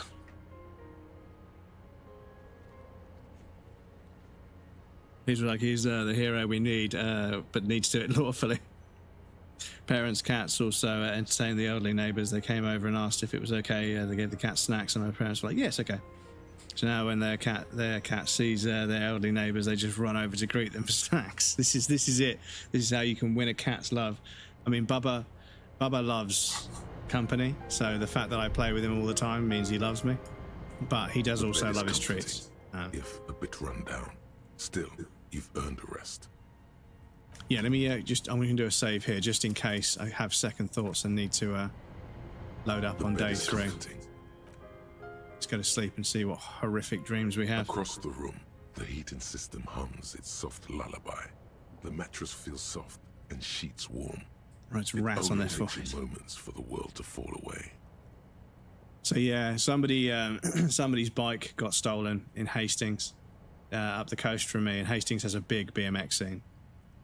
So what the kids did was they got a BMX bike and they filed the chain like until the link was like half cut through, and then they locked it up with a really flimsy lock, and then they just waited, and then yeah, they heard somebody fucking eat shit like really hard over the handle because it's a BMX bike, so when you snap the chain, there's no a mountain bike's like up here, but like a BMX you're like standing out, so they went fucking flat out, hit their face on the floor, they were fucked. And the kid's like, we got him, we fucking got him. But yeah, pretty fucking evil, but you shouldn't steal someone's bike, especially not a BMX in like one of the biggest BMX capitals of the country, you know? Thoughts, baby. Thoughts, a million baby. Little lights in the dark. Through the sea, yeah. Fine instrument, brother. The spring-loaded saddle, yeah. All those faces and all those names. All that laughter and screaming and scheming around. Every corner and every street. There's like saddles that have got like tiny little like prongs that you can barely feel, but they send like a 12-volt jolt, 12-volt shock through the arse cheeks of the rider. Recorded in you forever. On Faraday. On and on it goes, for untold hours. At the disco where you first asked her to dance. Rising. Got a new one next to the sensors, but you're waiting for the dude to come through fucking brick it. Never miss a Japanese man. Yeah. The great wingspan of sleep. Studded with stars. So this is remembering the disco where he asked his wife to dance for the first time, I think. Oh, we've got that whole sequence where we catch her leaving, and even though it may not have happened, it's like symbolic, but yeah, we walk across the water to like that other part of this place, and yeah, you get sad, Harry. Too sad to watch. People can't get that sad. You can't watch people get that sad. It's just too much. It's a fucking devastating piece of dialogue. Rule 1, never go back to the scene of the crime. Well, yeah, you know, this is it. It's, yeah, of course. Behold, there are millions of them down there. The first time, the last time, the smoke in her mouth, the plotted flowers, the faces turning, changing. Because, like Apple AirTags, they're like, really good for locating items, right? So if you put one in your project car and your project car gets stolen, you can then find out where it's been parked, and because it's your project car, you know how to get into it without setting the alarm off because you put the alarm in, right? And then you can just drive it back. And the thieves are like, hang on, somebody stole the car we stole. How the fuck does that work? It's the world, Harry boy, and you're made of it. Every day you're out there, you make more of yourself from it. I'm afraid you can't be unmade now. Probably wished he was younger though, because now the Japanese tell the USA doctrine of no Japanese army grow to F off and starts doing their own thing. No Japanese army? You can never forget this shit.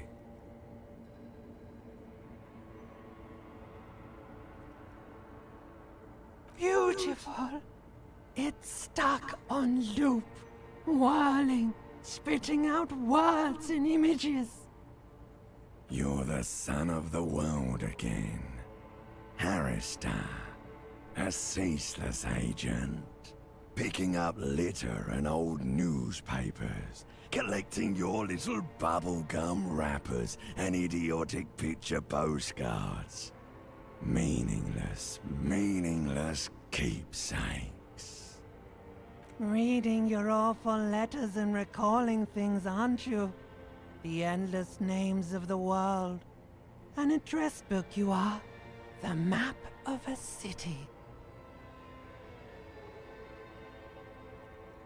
You'll go insane if you keep going like this. One more day, and you'll be in the loony bin. I just know you will. And for what, brother man? For the working class. Rhetoric. For the money, baby. For Revacon. Always and only Revacon. Solving your little crossword puzzles. Doing your tasks. Crossing names off lists. Trying to become some sort of world detector.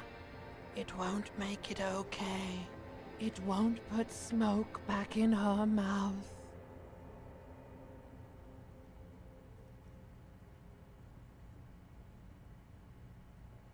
There he goes again. He's a real political animal, our Harry. He still doesn't see that it's the world changing around him. He's got no idea what he's in for. 'Cause only love can break your heart. Beep, beep, beep. The alarm is ringing, Harry. The disco circus goes on and on. You barely slept 3 hours last night. You can do it. It's nothing. Do it for the city. Go.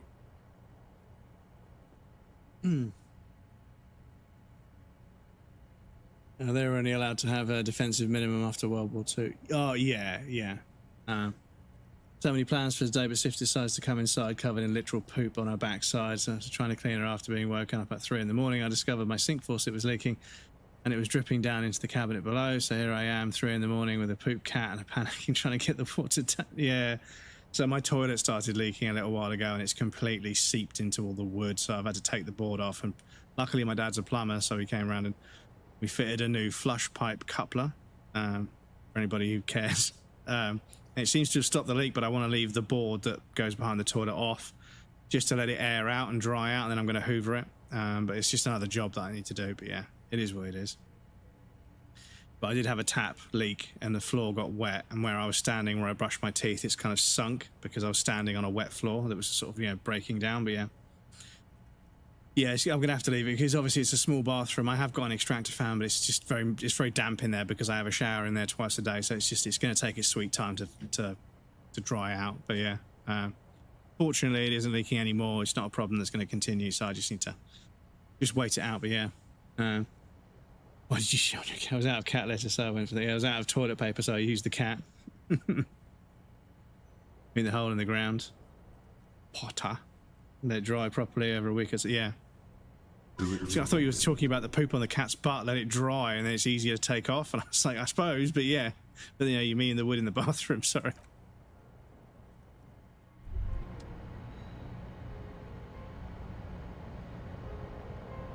Rise and shine, comrade. It's time to get to work. Despite all the thinking you've been doing, only 0.0001% of communism has been built. It's too great a task to undertake alone. You're going to have to get organized. It's good that your personal business is in order, but we're talking about political matters of world historical import here. You must seek out your revolutionary brothers and sisters. Find out how much communism they've built. Then, together, maybe you'll be able to build as much as 0.0002% of communism. I mean, so I had to do it in sections. Yeah, they're not going to enjoy it, are they? I don't want to fucking die, bro. But it won't be easy. Decades of persecution by coalition authorities have driven the remaining communists of Martinaise underground. Julius got his arm from showering my cat. Oh yeah, this is it. Underground. These communists aren't men. They're mole people. He's climbed up a chimney. Yeah, I don't know if, I mean, obviously Bubba doesn't like getting wet, but he does like being warm. So I think if I had a shower with him in the room, I don't know if it would freak him out or he'd get used to it. And obviously I'd have to have a hot shower because if it was a cold shower, like I'd like to have because it's warm, it's cold water, which he obviously won't like, but I think he might like the warmth of it. But again, I don't think I need to wash him. I think I just need to brush him often. He doesn't go outside and get all mucky or anything. So, Sif doesn't really care about the rain. She might be okay with the shower. Just the sound might be scary, but he ain't taking any chances. Yeah, I mean, obviously, if you make a warm bath and then just put them on the side, and then just put your hand in the water and hold it up and see if they're afraid of it.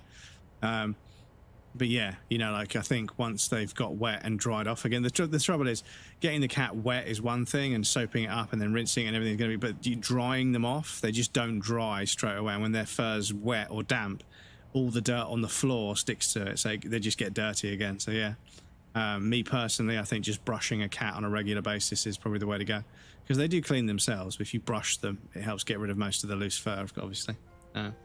Then a bathtub. Oh, there's that. Okay. Because I do know that somebody was told that they had to give their cat a shower. They didn't have a bath either. They had to have a shower with their cat, and they had to use this special shampoo that was for their skin or something. So they had to fucking get the cat and go into the shower in the morning when they were naked, which meant that they had no protection. So the cat was trying to get away, and then they would close the door and turn the shower on. The cat would just be in the corner ow, ow, ow, just constantly, because it was not happy. And obviously he had to wash the cat and then wash himself, then make sure that everybody was completely soap free, and then just rub them in a towel. And yeah, the cat was fucking not happy about it. But yeah, their skin was not doing so well, so they had to use this special shampoo. But yeah, shouldn't wash a cat unless it truly needs. Yeah, exactly. He's an indoor cat, and he doesn't really sleep on because some cats like to hide in dusty little corners and they get really mucky, so that's a bit more difficult. But yeah, I don't want to get wet if I can help it. This doesn't really care for the rain. She would be wash a cat unless it's truly needed. If there's some covered in black shit from a chimney, nice shower. Under the truly needs it category, yeah. Never know. Some people say it's animal cruelty to let them outside. Yeah, and some people would say it's animal cruelty to keep Artie inside, but I can always explain to them that he was in an outside home before. He was an outside cat before, but he was struggling with other cats. He was being bullied and he was marking his territory around the home a lot, and that was not good for him.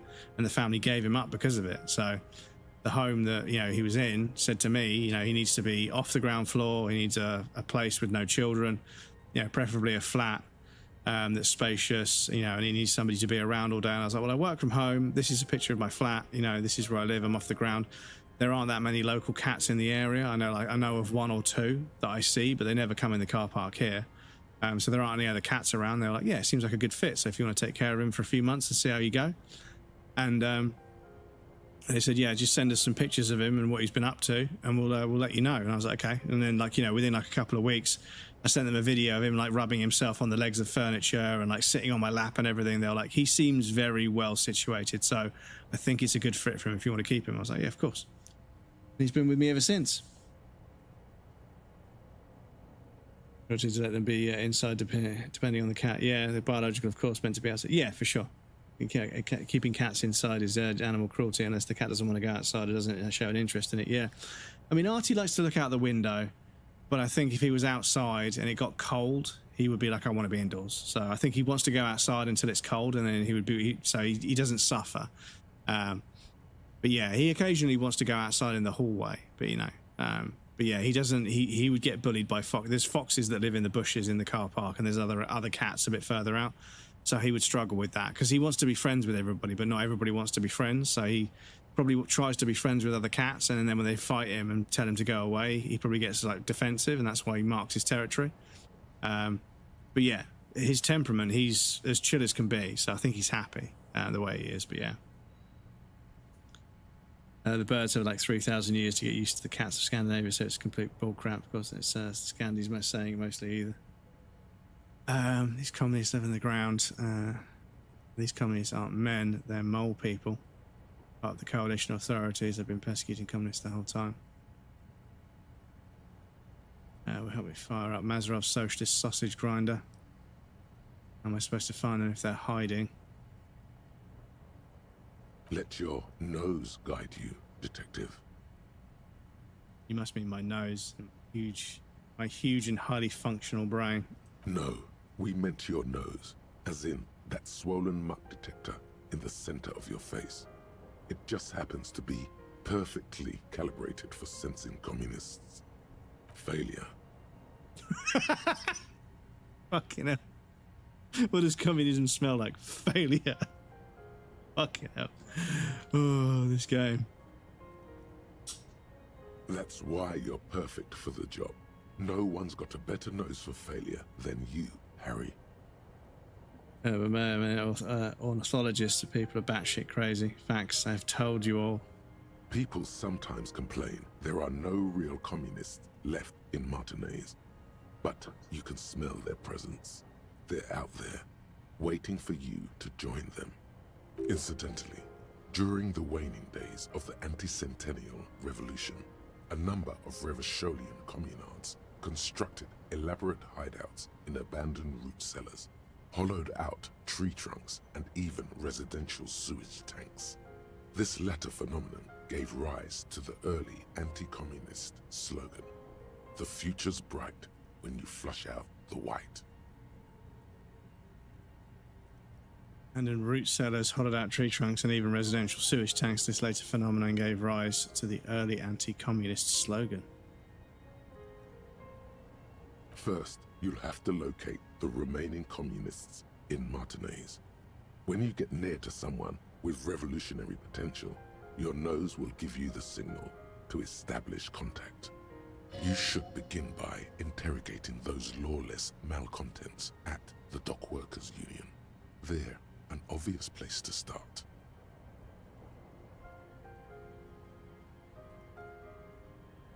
Here we go. Wake, brave worker. 'Tis no time for bed. Fight till there's no slaves below, and no masters o'erhead. Right, let's rebuild communism.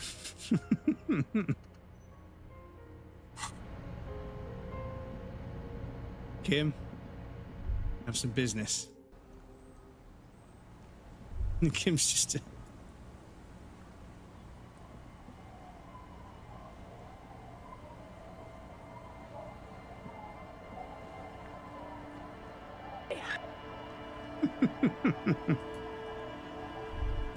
So, is that check to ask them out on a date reset?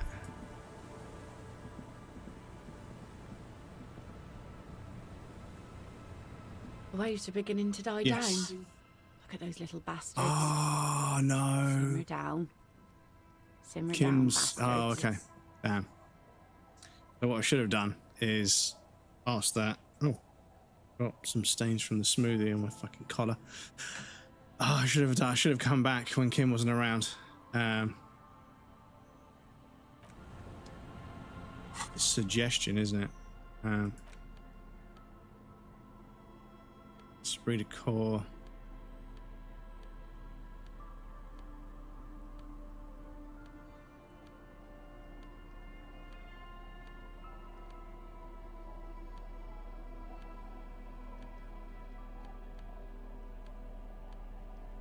Suggestion.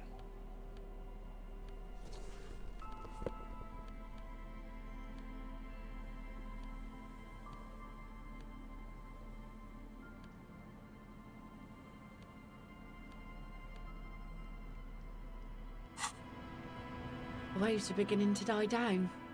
Look at those little bastards. Hmm. Simmer down. Simmer down, bastards.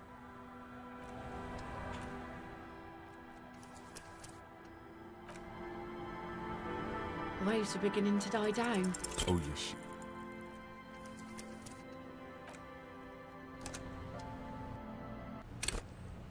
Waves are beginning to die down. Look at those little... Oh, yes, she does. You need to get your drink on. There is no other way for human beings to procreate. Not after 6,000 years of yeast cultivation-based mating rituals.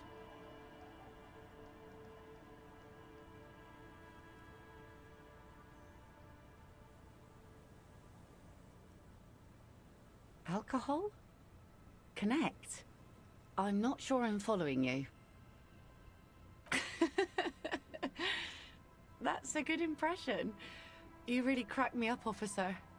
Now, how can I help you? She doesn't even understand you asked her out. Perhaps you're too sober to pull it off right now. Try again later.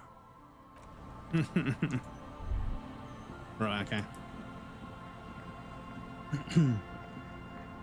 The other day I just constantly smell tobacco smoke. Oh, yeah.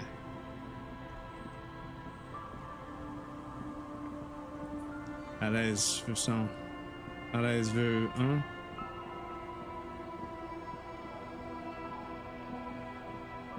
Yeah, my fucking French is terrible, chat. I apologise.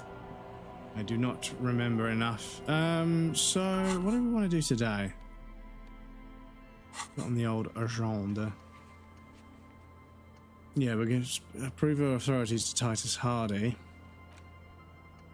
Go to the harbour gates and ask the Jolly Mess. Yeah, let me figure out where that actually is. Cause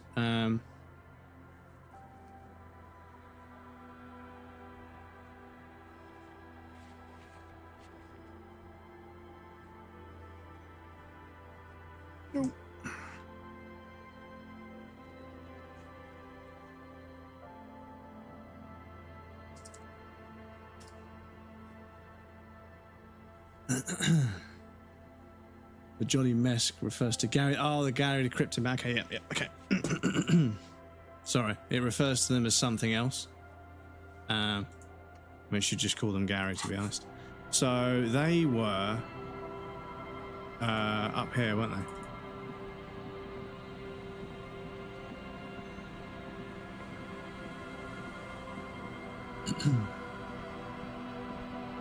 Pull their fire alarm. How I wish my neighbour these smokes, but cigars, at least they smell better than gasoline and shit like cigarettes. You start making bonfires in my yard, just continuously going bonfire every day.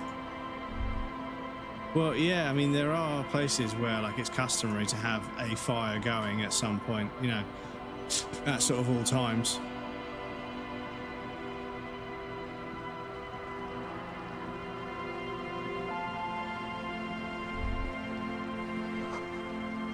From the west, sources upstream and Broken Point. Maybe. They're over here?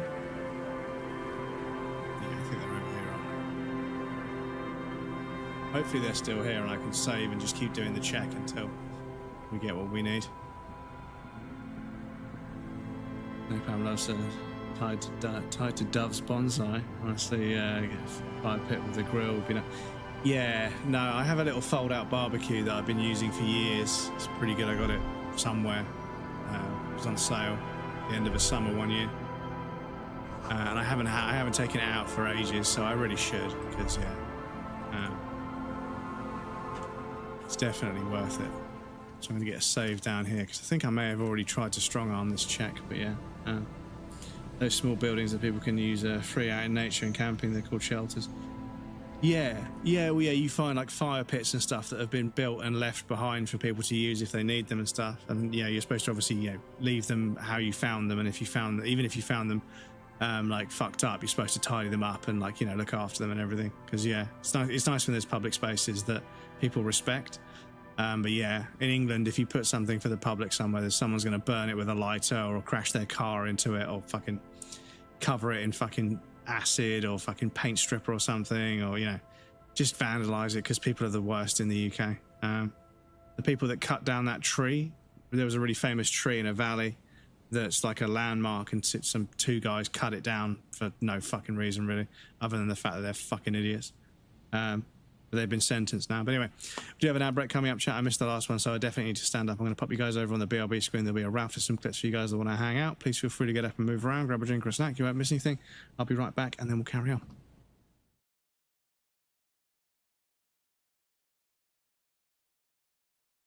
Oh, shit. We can hide in this room. Woo! Fucking hell. You see that fucking... You hear the fucking... The claws swing past.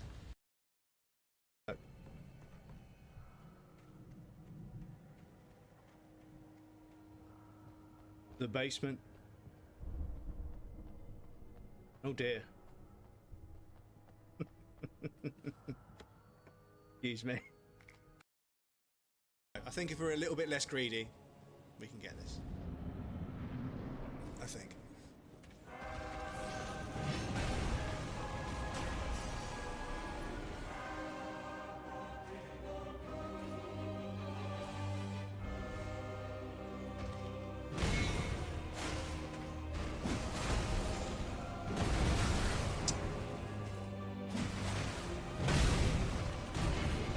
Mate, what are you doing? He's just opened up Prime Video.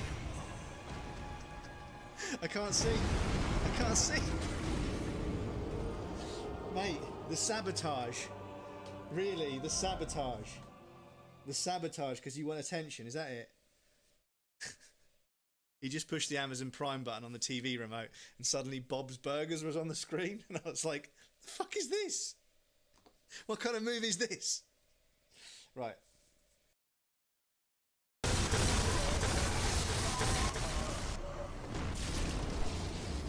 Fucking did it. Orphan of Kos. Done. You implying something, Mr. Pepper? Me? Imply? Never. I just connect the dots. Well then, connect them elsewhere. You're sniffing around the wrong mouse hole.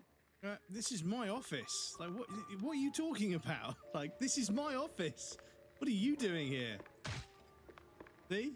My office. I can kick the windows in. It's fine. Stop. I can only get so erect. No, you fucking cunt.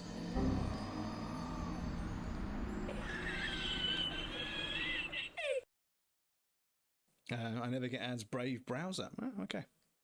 Thanks for not contributing to my ad revenue. I'm just kidding. I am kidding. I'm kidding. Avoid ads as much as you can. Do you know the other way you could avoid it? I'm just kidding. I was about to go into a spiel, but no, I won't. You mean Twitch's ad revenue? Yeah, I suppose. Yeah, that's kind of true. That is kind of true. Tell me something, right? The shower cubicle, right? Where you have a shower in your flat. Right now, you literally drench this thing in soap and water every single day, right? Your shower, you literally drench it in soap and water every day. So why the fuck does it need cleaning? Why the fuck do I have to get a different kind of soap and scrub the fucking shower down when I literally cover it in soap and water every day? But it's not the right kind of soap. I have to get a special little spray-on thing and a fucking little brush to fucking clean between the tiles and behind the taps and everything. And like, because I live in the south, the fucking water's really scaly, so I have to get descaler as well. It's such a scam. It's such a scam, dudes. Bathroom just started, means it's 80% humidity here. It was 92% humidity. It was 92% humidity the other day. And as a 39-year-old man, when it gets above 85% humidity, I'm going through baby powder like it's like there's no fucking tomorrow. I swear to God, it looks like I was baking a fucking cake in the bathroom. I'm just fucking covering myself.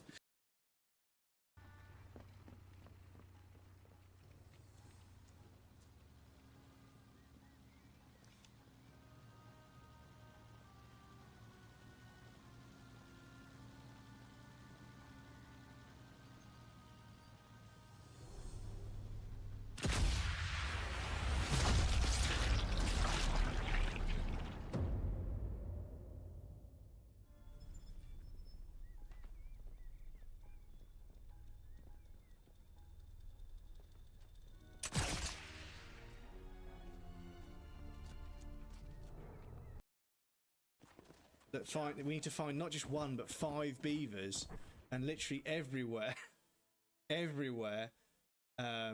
just doesn't have beavers at all. There's 0 beaver. It's just like me when I go on a night out. Hey, silly boy, now you can't stand on my legs.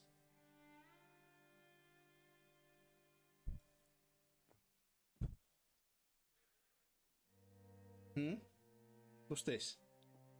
Hey? What's this?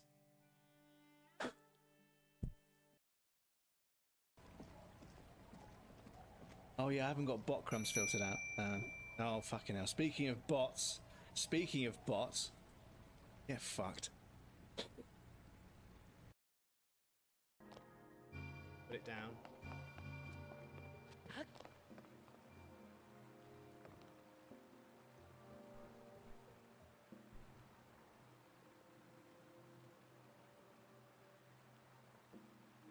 Game. Seriously.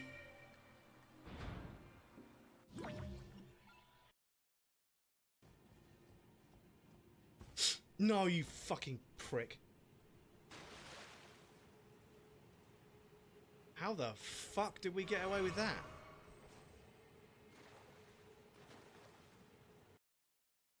What, yeah, it's Dark Souls 2 and this game have both done that, right? When I am running full speed, you can't hit me with an arrow. I'm sorry. You...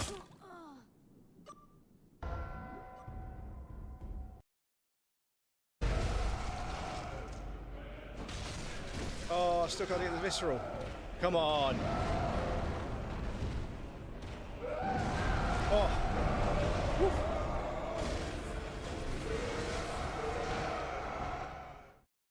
Welcome back, everybody. Thank you for your patience. I appreciate that. So, yeah, we need to bang a save. I think I did one already, but I'll do one just in case. Check what the white check requires. Always a pleasure to see an officer of the law. I mean, officers. Right. That's why we tried it without a save before. Okay. Are you fucking serious, dude? Is it one of these ones that's impossible? Am I not supposed to do this yet?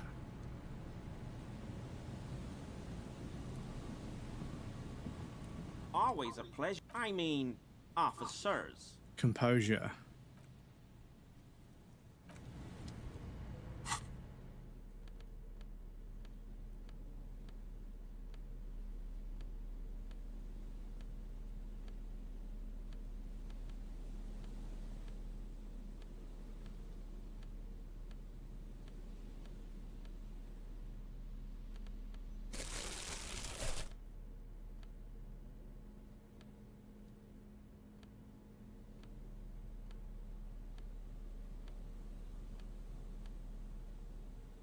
-1 composure, okay. Composure, we're +2, so... Always a pleasure. I mean, officers. It's 83%, it's got to go, right? That shirt Yeah. looks Okay, excuse very me. uncomfortable on him. Look at the buttons, barely keeping that thing together, as if something is ready to rip out from underneath. Excuse me. Thank you for the hydrate. I appreciate that, Tiger. Haven't seen her crawl up a tree so far. But like, if crow fuck up one bird, they get angry and take out two, and they leave. Funnily enough, there's a crow's nest out here too. They were barely saying anything. It's that damn cuckoo bird. I've heard that crows mourn. Like when a crow dies, like several crows will stand around it mourning it. And they're very interesting birds, crows. Very interesting birds. Way more intelligent than you would expect. Like really, really intelligent. No, he's scrawny. Try again. Yes. Called a murder like of crows, yeah. Collective noun. A murder of crows. One that makes a clicking sound when the plates meet each other, resembling pearls or marbles, stolen from the corpse in the yard near where he lives. I knew you'd figure it out, officer. I'm sorry I didn't tell you at once. I was ashamed of what I did. And I didn't want you to know. See gleaming white ceramic shine underneath. A thin layer of interlocking plates covers his gaunt torso. We're not detecting sire. He's gearing up to admit the truth. This shame is surprisingly sincere. Gary, what's going on? Gary. Later, Morale. I've got apologizing to do. No, you've got explaining to do. He sighs again, hangs his head, and unbuttons his shirt fully. A cuirass that matches the dead man's boots comes into view. Soon it is in your hands, smelling of his sweat. Everyone was picking those pieces off him, and I was watching them do it. And they'd scattered his clothes all over the yard. Everything was smelling. So I went there to take out the trash and started cleaning up. All those rags on the ground, him swinging up there, and I had a lapse of honor, sir.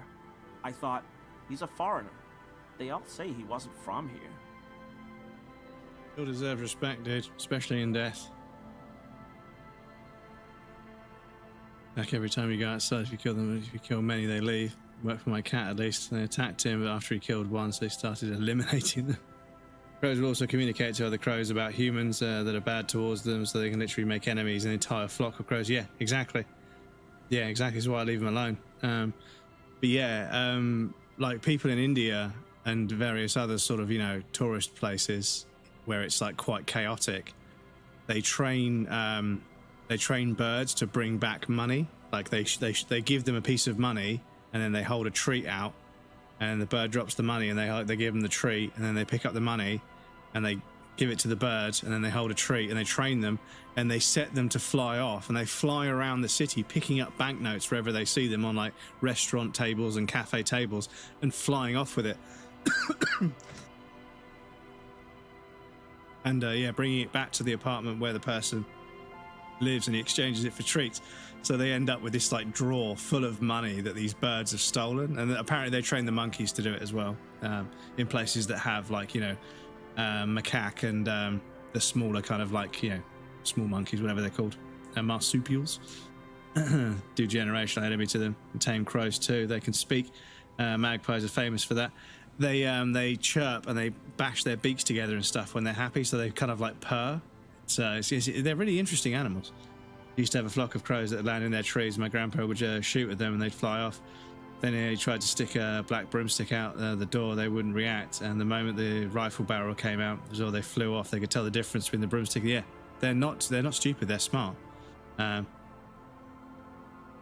talk like parrots. Yeah, they've got like the tongue to actually create vowel sounds and stuff, which is fucking crazy. Only the cuirass was left, so I stripped it off him. It was early in the morning. No one saw me.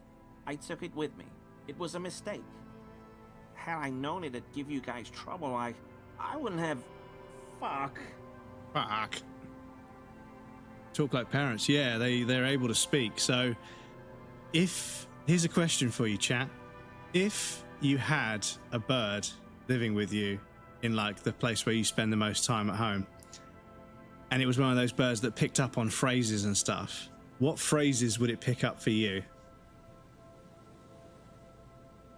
Try and look up the hill myna. It's the most impressive bird that can speak better than any parrot. Yeah, I mean, I expect to see it with like a book and some glasses. You know, like this bird has read 50,000 books because it doesn't know how to do anything else, but it can speak. Okay. You can ask it questions and stuff. And you are tying it up now. I'm so fucking sorry I called you Yellow Man. Sealite officers commanded the suzerain's navy. Most of them sided with the king when... It's difficult to say what the lieutenant thinks of this historic apology. His face does not belie emotions. I always thought it was the Union, but I sure as hell won't go around saying that anymore. You have my word. I don't know, and I won't be running my mouth on this subject anymore. Local store used to have a hill miner, and you could have a full conversation with, and it would remember you and your name. So if you came back multiple times, it addressed you personally. Fuck, man, that's clever. I mean, a conversation, obviously, it knows how to respond, but it doesn't comprehend. Like, if you ask it a question, it's not going to be able to comprehend that question and then give you an answer. It's just, it makes small talk the way human beings at the till make small talk, but it's still really clever. It is really clever for an animal. He'll pick up Fita, Helveta, Fan, and any swear words of the, or Lisa, weird thoughts she has to say out loud while she was watching TV today. Who is that ugly ass shit? And I was like, she's watching a cartoon. This is all he knows. The things you hear them say from the next room. Yes, absolutely. I will never do anything like this again. Hmm. I won't mess with Mr. Clare either. You have my word. Cool. Okay, bosh, bosh, bosh. Oh, where's the rest of the armor? I've got it, I suppose.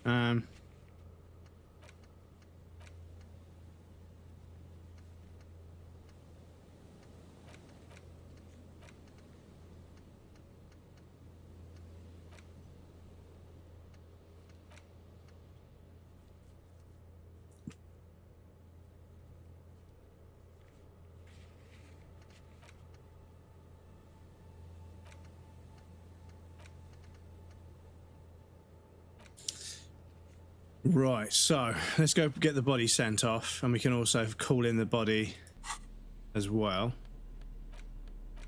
Okay, so we've got most of it. Oh, there's some more parts of it. Okay, so do I have to shake him down for it again? Always a pleasure. I mean, officers.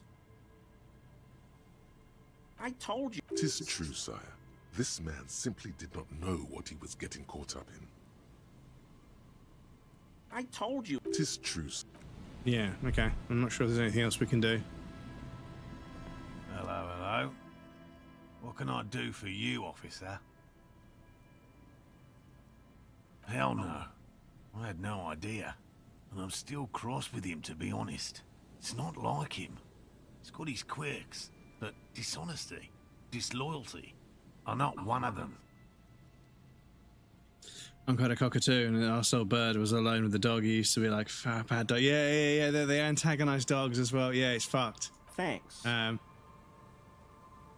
like parakeets that like they nibble and then they go, and they put their fucking feathers on their heads up.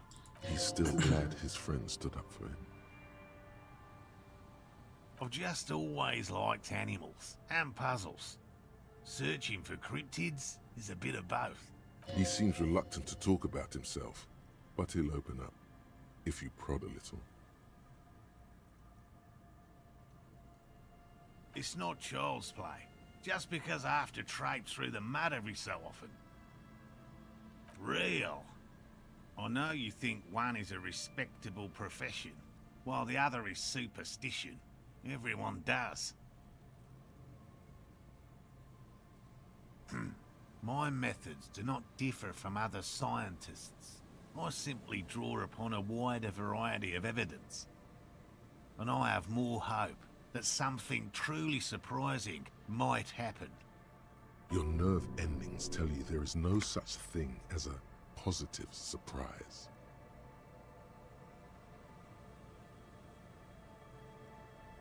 No, as I said, I have yet to catch a cryptid, although I have come close. They peekaboo with the Close cat enough to outside the keep window, and the trying. cat just having the most murderous looking eyes ever. Such an arsehole to my uncle too. Random character and bite him. So my uncle, who is an arsehole, used to slap him, which according to him we're supposed to do to teach him not to do something. Well, I don't know if I'd slap a bird. That seems a bit strong, but macaws can be big as fuckers when they try to act. But yeah, they can fluff up all their feathers and like make themselves. Lots of animals do that, don't they? Well, you can. It's quite unmoral. Yeah.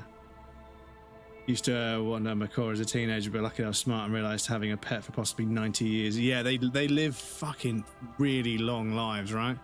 Because I did some work on the outside of this old lady's house. She lived in a townhouse with like 5 floors, but everyone had moved out. She was like great-grandmother or something. And I was doing the window sills and facets and everything. And the sills. Just scraping off all the old junk and then repainting them. She was a very old lady, but she was still active. She would go to the shop and everything on her own. She was, you know, self-sufficient, even at like 80 or 90. But yeah, she had this tortoise, like tiny little thing. Turtle, yeah, tiny little thing, only sort of like this big. But it was the friendliest little guy, just the friendliest little guy. And I almost trod on it a couple of times when I was going up and down the ladder. So we had to get a scaffold plank and put it across the entrance to the garden. So it could just move around in the garden. But every time I sat down just on the other side of it to have my lunch, it was like clawing to get over. So I ended up like sitting in the garden, and it sort of like came up and sat underneath my legs. And I was like, "Hey, little guy," and I gave him a few little bits of my lunch. But yeah, this thing was like she found it when she was like 12, and she's like probably 80 or 90. She was 80 or 90. This was about 10, 15 years ago, so she might not be with us anymore. But yeah, I wonder what happened to the turtle. Really friendly little guy. Everything from forgotten regional lore to newspaper accounts, like the one that brought us here, to look for the Phasmid. I keep a very open mind. Became best friends after that. So sad at the end it dies before the parrot, because the parrot will start picking its feathers out because of depression and shit. Which is why you should always get 2, and it doesn't attach to you like a mate. It'll mate with the other parrot. Yeah. So you can sit at grandma's side on the couch and look at the uncle and be like, Fatso, come on. Don't like dodge back. Yeah, it's heartbreaking when you've got 2 dogs and one of them passes away. He's interested in things that people believe that scientists Because yeah, you see the other dog just constantly looking around all the time. It's like, oh, man, it's heartbreaking.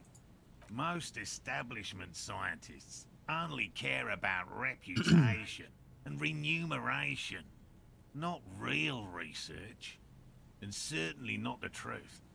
They're a cowardly lot, and both the field and basement archives can be dangerous places. No, very few cryptids are ever discovered, and not for a lack of trying. To stay hidden is a cryptid's primary quality. It's even in the name, cryptid. I heard the story of Winston Churchill's parrot, which they took to a zoo, and that bird constantly told swear words and talked shit about Adolf non-stop, so they had to move him. We wouldn't be surprised. Cats do the same. You'd always show a cat the other cat dead, so it can smell it and realise it's died, and they won't think they just left them. Yeah. Oh, it's difficult though.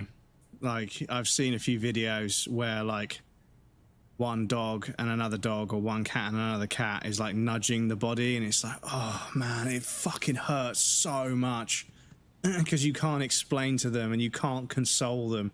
All you can do is hold them. But yeah, like making them aware that they know they're gone. Yeah.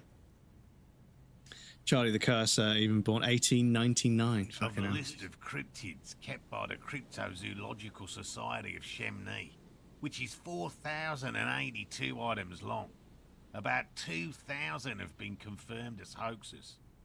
2 are categorized as confirmed discoveries. The rest are in differing stages of discovery, refutation, and data collection. Yes, the Chateau Quan forest pygmy Speaking about you, Bub turned out to be an extinct species of primate, and a cave salamander from Hugo Grad, who is, honestly, quite unremarkable. It's in a zoo somewhere. We cryptozoologists are brutally honest with ourselves. More so even than the public. With cryptids, most cryptids are hoaxes or they are never found. That does not mean we should stop searching. I'm gonna head to bed now. I need that sleep. I'll see you fools later. Good out, Kill. Sleep well, dude. Thank you for hanging out. Do you know what the success rate in pharmacological research is? 0.00003% of bioreactive agents have reproducibly beneficial effects. Yet science persists in the search for medicine, as we persist in our search for new species. Yes?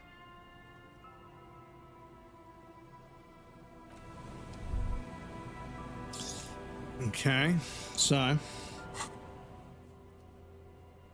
can't fast travel from here.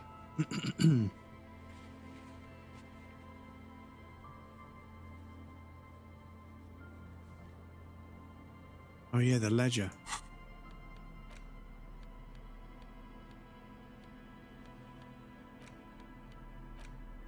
It's the ledger you found in the trash. A cabbage of papers hanging from the board. A permeables drawer inside. It's barely held together by a clip, then made complete by the faint logic smell of urinal cleaner. Logic.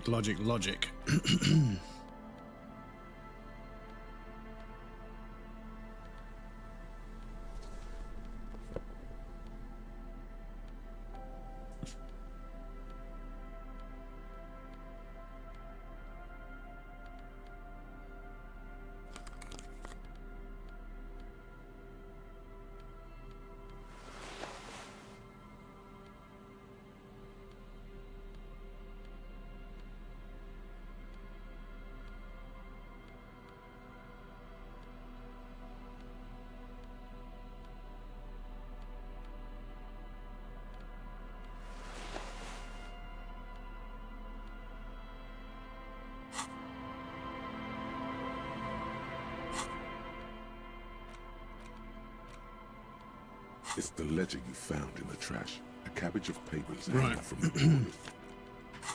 It's high, so we should get it, but just in case. Because I can just restart the game and you know, well, I could just sleep and then. But I think if you get to this, I think if you get to the end of the week, it's going to start like finishing the game, but I'm not sure. It's the ledger you found in the trash. A cabbage of yes, at last. You find a way to piece them together using the alphanumeric code on the margin. It's also getting quite late here. Yes, it is getting a bit late. Yes, sleep well, Krill. Hopefully we'll see you again soon. Time of arrival on the scene, followed by the title. For example, HDB 411201117. Only 2 days left, then finally vacation. I hope Friday is awesome. Yeah, I hope you enjoyed it, dude. You earned it. You definitely earned it. I'll see you next time, dude. Thank you for hanging out. Why, yes, your precinct number is 41. And HDB is Harry Dubois. Every last alphanumeric in the files begins with it. And these are your case files. It's safe to say HDB are your initials. Harrier Dubois, HDB. This one is relatively easy to reconstruct. Overnight on 1202, a graffito, nay, a mural, appears on an 8-story tenement overlooking central Jamrock. The building is a sparsely inhabited ghost tower, part of a failed real estate development called Grand Couronne. The mural is enormous. 2 silhouettes, a man and a woman, are kissing. The text cut into their form reads, "True love is possible. Only in the next world. For new people, it is too late for us. Wreak havoc on the middle class."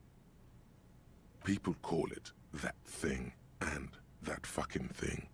It's visible for miles. In 2 days, the station's complaints desk gets clogged with requests to remove the bummer. You and your partner are assigned to the case. The graffito crew is easy to track down. Only the bell lectures have the literage of industrial paint to cover the surface. One of the graffito artists is rumored to be rich. They take responsibility for the execution, but not the design. The ideologue of the next world mural, as the crew calls it, remains an unknown. The case files do not show you finding the author of the design. The crew agrees to clean up after themselves. However, your partner, JV, is against the removal, citing public support for conservation. This leads to a debate in Precinct 41, which then spreads to the streets of Jamrock, ending in a rare plebiscite organized by you and the rest of Row 3. A rare plebiscite? What is a plebiscite? The 9,000 people subjected to the mural's message, all of Lakeside, Central Jamrock, and Villa Lobos, plus half of the eminent domain, participate in the vote. Although the case begins with what appears to be a lot of rambling on the streets as to how juvenile and stupid the mural is, given a choice between two options. Remove the mural. It is wrong. Keep the mural. It is right. Oh. 9,000 people subjected to the mural's message, all of Lakeside, Central Jamrock, and Villa Lobos, plus half the eminent domain, participate in the vote, although the case begins with what appears to be a lot of rumbling on the streets of how juvenile and stupid the mural is, given a choice between two options. What do we think, chat? I genuinely don't know. Because I'm a big fan of large murals, even though I feel like, you know, street murals, it's an area of graffiti that feels kind of counter to the idea of graffiti. When a mural is thrown up without prior consent, I know it's vandalism, but at the same time, it's also kind of like, that's the idea. That's kind of what gives graffiti its edge to me, is the fact that they are getting to places which are very difficult to get to, without being seen, doing the art without being noticed, and getting out without being caught. There's something about those aspects that make graffiti what it is to me. And, you know, the secret ingredient is crime. So when, like, a council asks graffiti artists to do a mural for something, and when it's like a mural for a dead person that was a local hero or a well-known, you know, part of the local scene or society or culture or whatever, I feel like maybe that's kind of an excuse. That's kind of a excuse. That's kind of not an excuse. That's brain. What is the word? It's exempt. It's what's the word I'm looking for? It starts with an X. It's excused. It's allowed, is what I'm trying to say. No, I can't find the word. But yeah, it's kind of like it's got more of a reason and more validity to it. But yeah, I feel like when it's like just, you know, a fucking album release or a restaurant opening, and it's like advertising, and it's preordained and agreed by the council, and people get paid for it, it's like, ugh. It's like, yeah. But when a mural gets thrown up somewhere and it has a message, I kind of feel like even if you don't agree with the message, you have to respect the fact that somebody had the confidence to put that message on the side of a building to try and broadcast it to the world in non-traditional means, because that to these days non-traditional means would be, you know, traditional means these days would be social media and all that sort of stuff. But graffiti has kind of become like less focused upon because there's graffiti everywhere now. But yeah, I feel like every now and again, like a genuine like political statement that isn't like really on the nose, because some of Banksy's work has been a bit political, but kind of in a tongue-in-cheek kind of like, you know, open to interpretation in some way, whereas, you know, some people will literally like, you know, damn the government, you know, in some way, and call things out that need to be heard by people. And I think that's more sort of punk rock, and that's why I appreciate that sort of stuff more. But yeah, I don't know, chat, remove the mural feels wrong.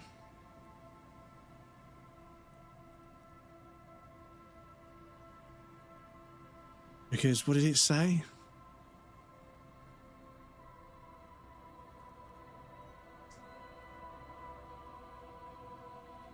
True love is possible only in the next world for new people. It's too late for us. Wreak havoc on the middle class. See, I don't like the idea of... I mean, the middle class isn't really the problem in society. And I don't think it's too late for us. No, you know what? We're going to remove it. It's wrong. It's wrong. I don't think it's too late for us. I think love always finds a way. And I don't think the middle class is to blame. The middle class is just doing a little bit better than the working class, but it's the upper echelons of the wealthy elite that are the problem. So we're going to remove it.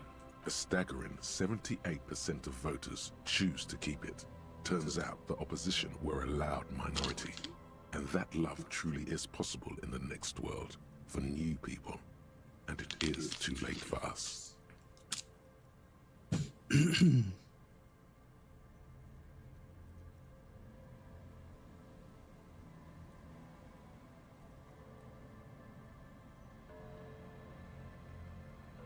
No one cares what you believe in, man with the smelly toilet ledger. What do you want to tackle next? Or are we done? Man with the smelly toilet ledger. AKA Leslie and Burke. AKA the public indecency drunk and the property damage drunk is a cursed case. It has been passed from unsuspecting officer to unsuspecting officer for 10 years. On January 29, the unsolvable case made its way to you. Why you accepted it, it is unclear. Every officer, and indeed most civilians in general, know it's unsolvable. You were so drunk, you didn't remember what it was when you signed on. That, or you were high. Leslie will always take his pants off when he's drunk. Burke will always trash everything. It's just what they do. It is their nature. You cannot change the nature of a man, and you can't lock them away because public indecency and small-scale property damage are not punishable by incarceration. The only way for Leslie to stop displaying his genitals and for Burke to stop attacking things would be for them to stop drinking alcohol, which in their 40s or 50s, it's hard to tell because of their distorted features, is a medical improbability. You would think that, but you're wrong. Where's the fun in exposing your genitals or breaking stuff in your own home? No, Leslie and Burke are on the corner of Main Street and Perdition, because that's where the action is. Because somebody pointed out that when rock stars trash hotel rooms, they're doing it is performative and it's to get attention because they all have giant, great big homes where they could get as shit-faced as they want and smash up as much as they want and not get arrested and not get kicked out and banned from hotels. But that wouldn't get any press, would it? And I was like, ooh. That is a little bit of a thought, that. Can you keep yourself off the streets? Threatening fines, dragging them to the station, locking them up in the hellholes they live in, locking them up in the station, hypnotherapy, even trying to get the local gang of Zemyaki to take them out. The Zemyaki gave them ethanol, so Burke and Leslie would expose and rampage even harder. You tried it all, and still the complaints wouldn't stop, as they hadn't stopped for 10 years. It's plain to see from the files that you, Satellite Officer JV, and Special Consultant TH, had more important cases to attend to. You uncover cross-reference to several ongoing investigations, each brought to a standstill every time you drive down Main Street. Because there they are, on the corner of Perdition. And what is Leslie doing?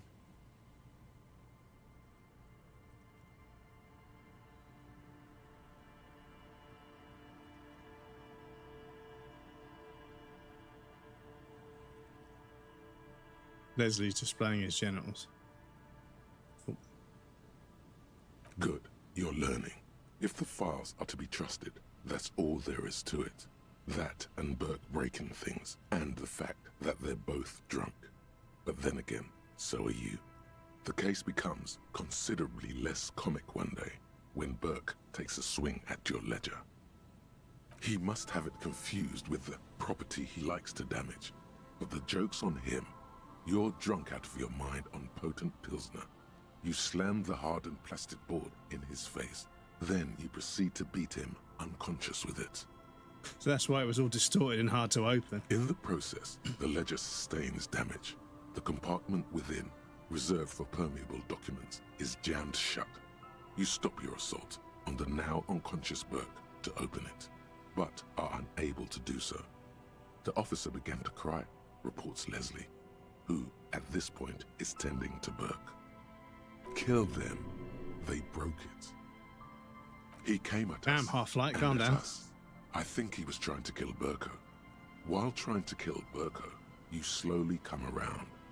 The permeables compartment is open. You've smashed it open on poor Burko's kneecaps. The good news is, Burke can't walk anymore. Can't get out of his apartment, an invalid. With Burke to tend to, Leslie cuts back on the indecent exposure. Maybe he flashes his genitals to Burke. Who knows? But both drunks are off the street. The complaints stop. The unsolvable case is solved. We did it, Jack. Which is also why the officer responsible narrowly escapes a disciplinary hearing. The end. Do you want to read another one? It would be very interesting to read about these, wouldn't it? I mean, there seems to be a square-shaped entry wound in the victim's forehead. She's been sitting there for weeks, on her rocking chair, with a square hole in her skull, staring at the wall, her mouth agape. That's all you got. From the half hour you spent piecing it together, all you know is the entry wound was square-shaped. You never found the bullet. And then another body showed up, also with a square hole in his forehead. Who knows? Those pages are missing. What next? Don't worry. One day you may still catch the man with the square gun. You know what's kind of fucked up, chat? Is I'm starting to realise that these all, in their own way,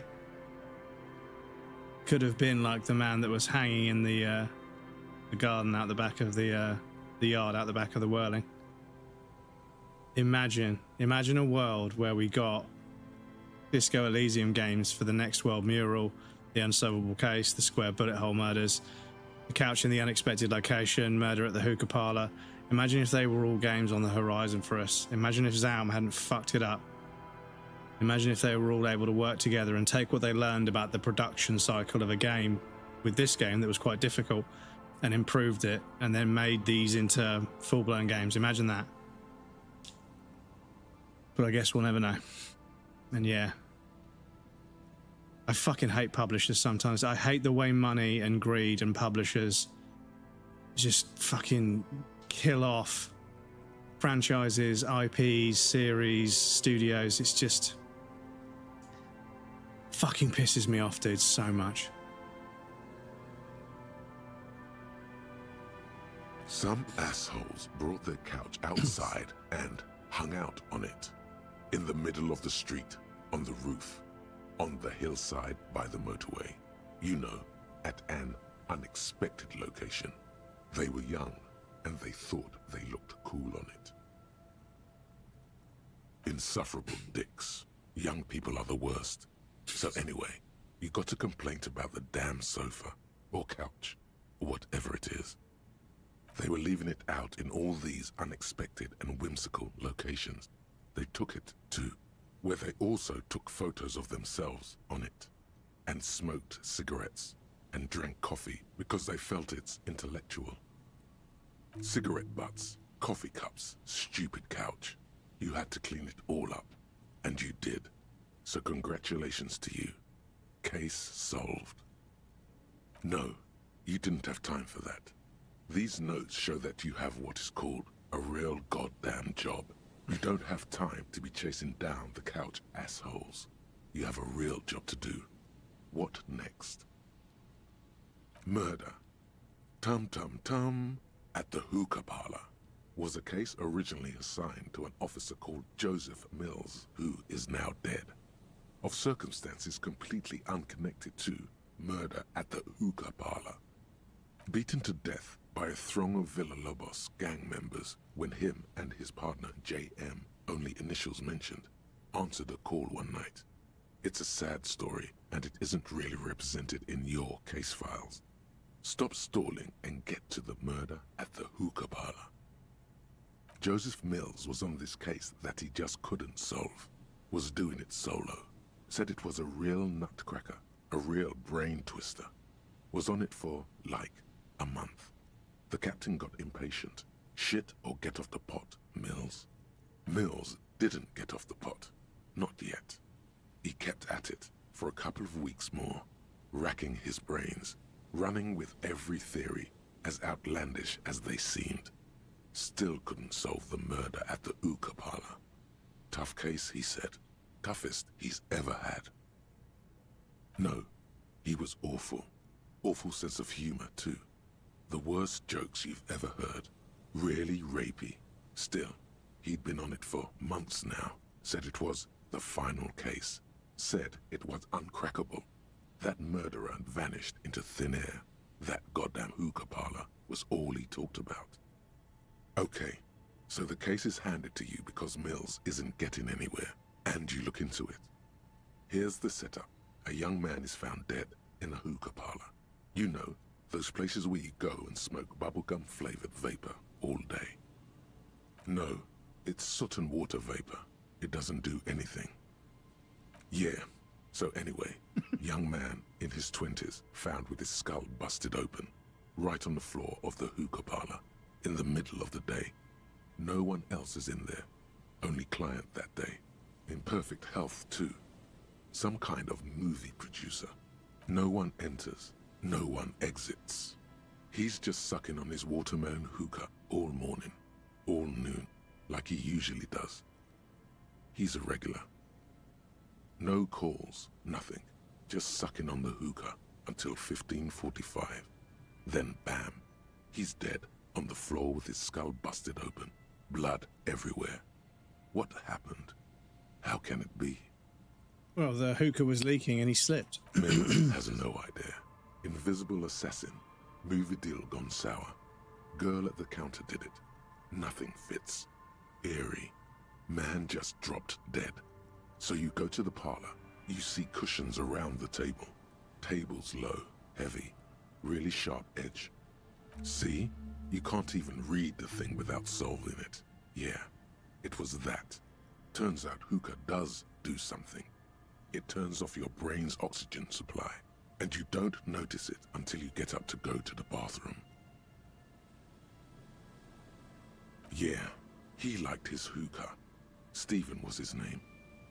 Smoking hookah. Didn't you hear? I don't know. Trying to come up with a movie script, maybe. Anyway, that was Murder at the Hookah Parlor. Joseph Mills wasn't a good detective, and about 30 minutes has passed, piecing it together. Next. Not much has changed in the meanwhile. A bunch of sodden papers still sags from the clipboard. It takes about half an hour to piece one together. Not much has changed in the meanwhile. A bunch of sodden papers still sags. Cool, okay, so yeah. That, and also have we, Yes, it's gone. Bringing of the law. Lawjaw. Okay, so we now know why you have Lawjaw. Why you say the law in a weird manner. And why your jaw does that thing. You had polio as a child. You hadn't gotten vaccinated. It must have been right after the revolution. Not a lot of vaccine going around then. So you got infantile paralysis due to polio, and this jaw thing is a complication from that. Admittedly, it's not very funny, but you overcame it. This little infant survived and became a sharp-shooting super cop. So, fuck you, polio. Cool. So, I think that might have ticked a couple of things off the list.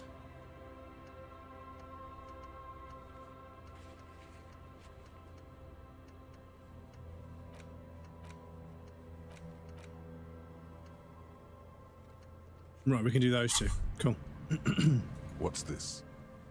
We're getting reports of normal, reasonable, temperate, political opinions somewhere in Martinez.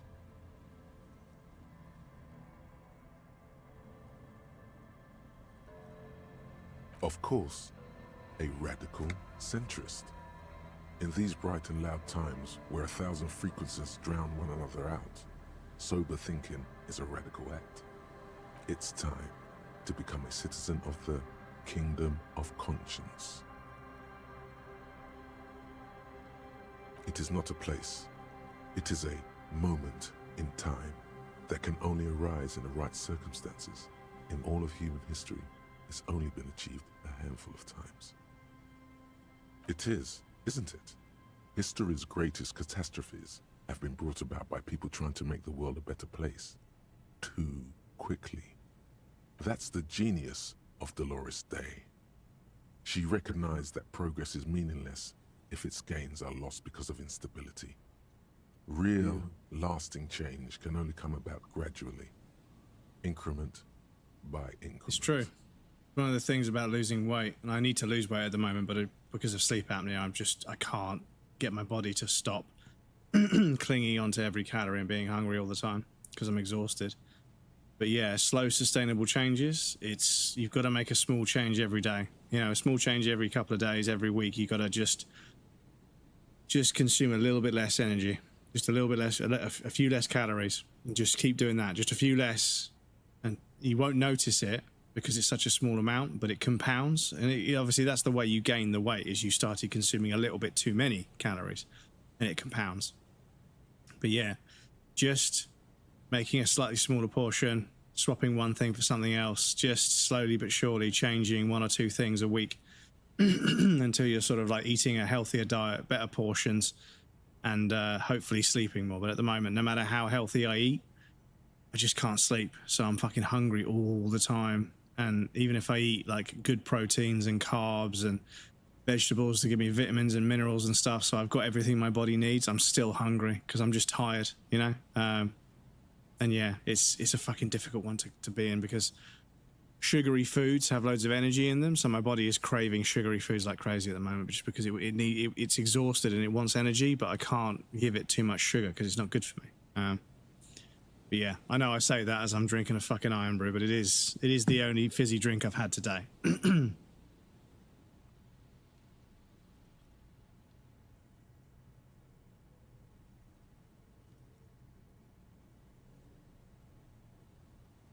Tisk tisk. Just because you live in the present doesn't mean you have the right to place your needs above the needs of the future. You may never live to see the kingdom of conscience. Your children may not. Even your grandchildren might not. But that's no excuse not to keep working. What rationality? What benevolence? What a fucking joke.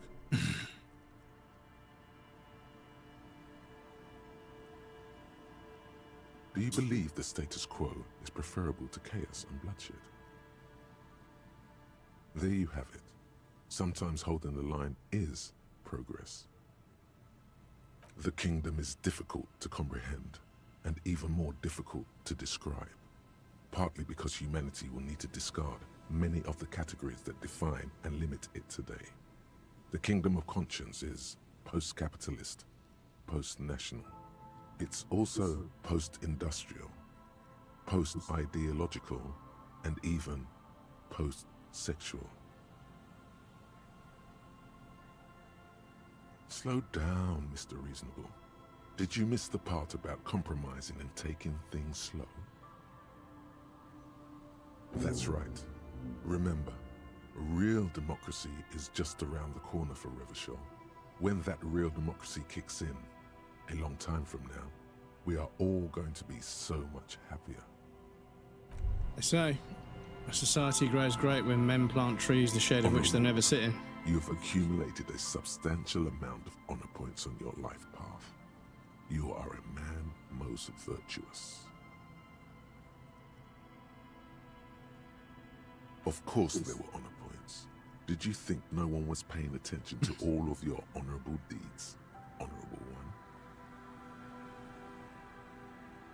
Oh, the modesty on this one. Another 10 honor points for you, sir. You are on the fast track to becoming one of the rarest, most revered of all police officers, an honor cop.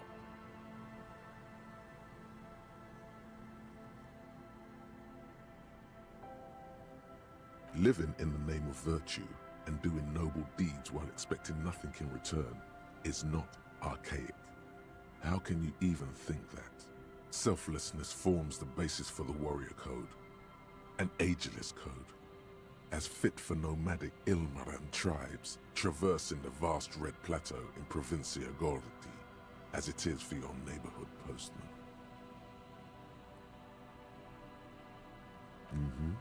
You are like a wandering night monk setting right the wrongs of the world you come upon. Are you ready to drink deep from the cup of honor?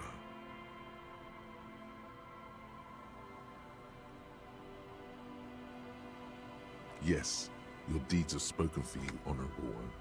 But to fully drape oneself in an eternal cloak of honor, a ritual must be completed. A rite of honor. Even among the honorable, only the most dignified are deemed worthy. But you, O honorable one, have excelled in honor. Honor comes from deep within you, and to truly know oneself, to know one's honor, one must reach deep within oneself and touch one's honor. You need to bring the thumb of your right hand, your sword hand, to your rectum and stick it in there to form the Arch of Honors. I'm not doing that on stream. Fucking hell. Excuse me.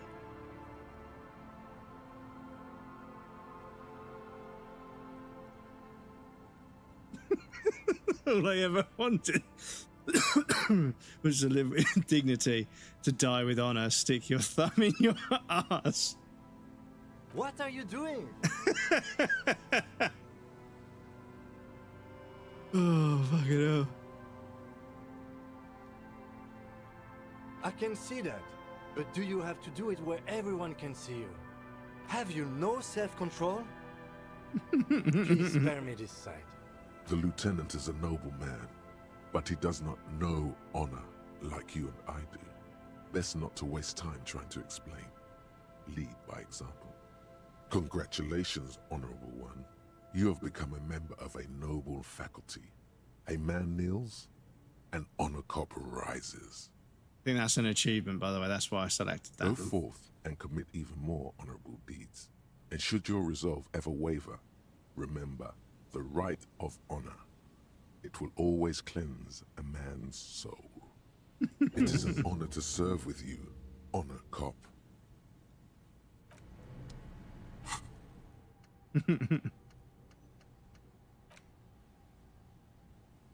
Okay, so that takes 20 minutes. So I might have to internalize it as well for the trophy. So let me internalize that. It's only going to take 20 minutes.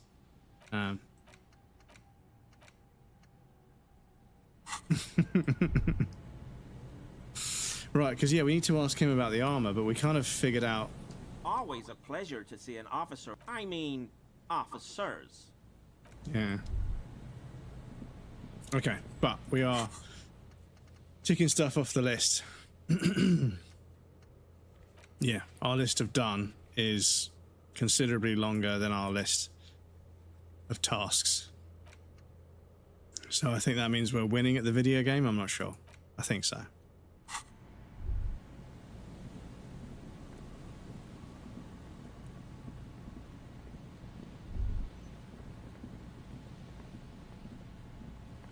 Ah, yeah, I can. Okay, can I get up there? Yeah, let's get up there. Because I can use the pry bar that I've got to open it up.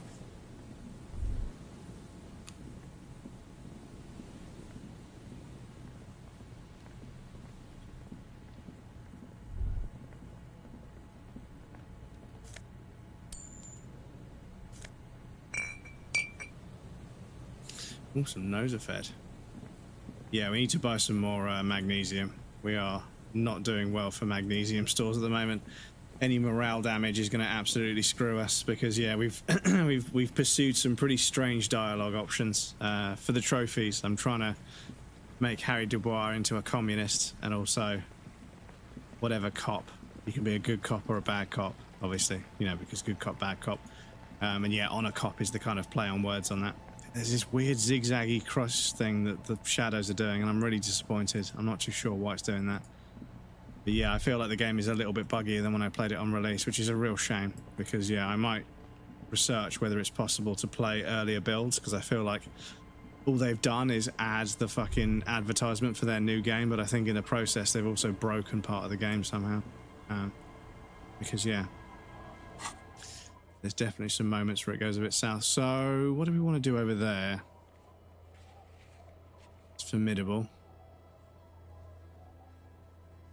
Yeah, see, like I can't scroll. Like the mouse, if you look at the cursor as I move down, that scroll bar doesn't. And also when you let go of it, the scroll bar doesn't match with the movement of the thing. So, have we got any that are... Yeah, these are legendary and godly and formidable, which is probably why they're outstanding, of course. But right.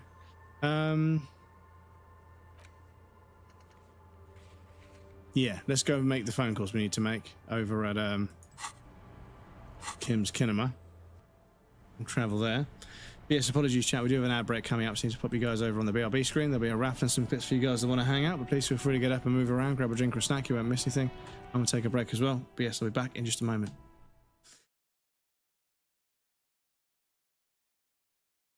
EU Reezy. EU Reezy, there we go. So non-raiders, please feel free to stop by this channel and have a look. Oh, yeah, what game is this? What am I witnessing? Are we watching a clip of somebody playing a Star Wars game? This clipception, chat. Look at this. Where else do you get this kind of integration? What a clip.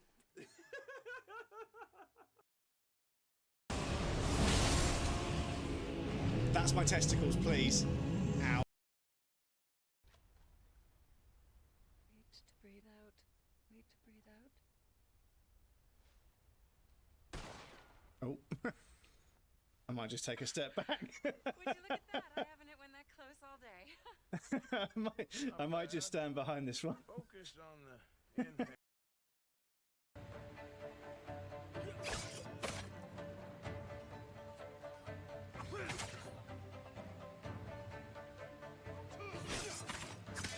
I hope you understand. This is just a job.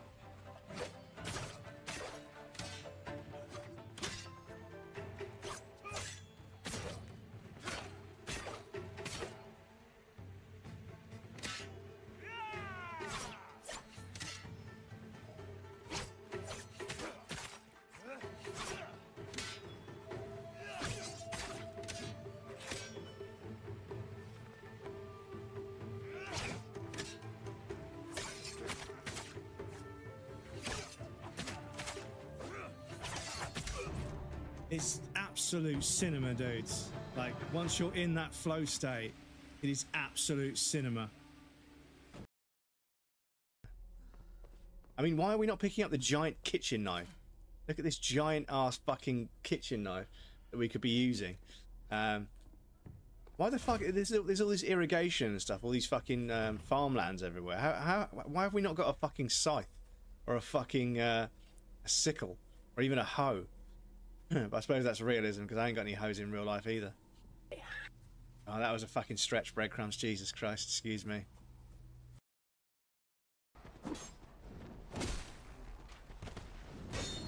Oh, really? Like that, is it? So we're going to carry on down here. Oh. Bye. Oh, no. Mate. Gideon, another absolutely atrocious boss fight. Another absolutely atrocious boss fight.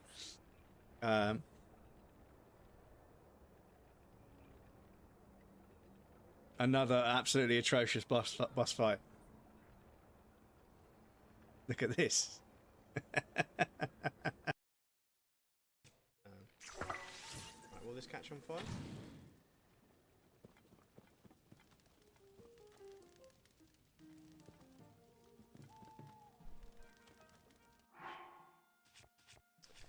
Might need to throw some wood on that, I think.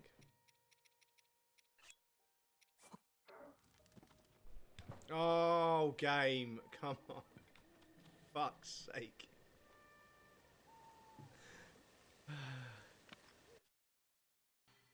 But yes, help. Thank you so much for the follow. Help's what I shout when I'm losing in a boss fight in Souls games. Help.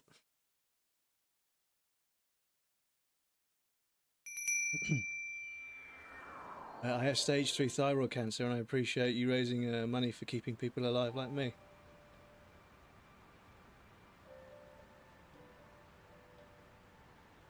It's my pleasure. It's my absolute pleasure. And I hope everything gets better for you. I really hope everything gets better for you.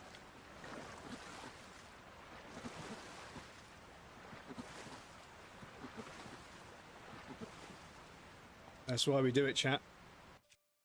That's why we do it. Please go check out Pizza. They're one of the most lovely individuals. There's all sorts of stuff. Oh, I do have it. I just don't have it like that. I know that look. Yeah, he jumped on the kitchen counter. Leaving after the lease is up, so It's a shout out of a shout out.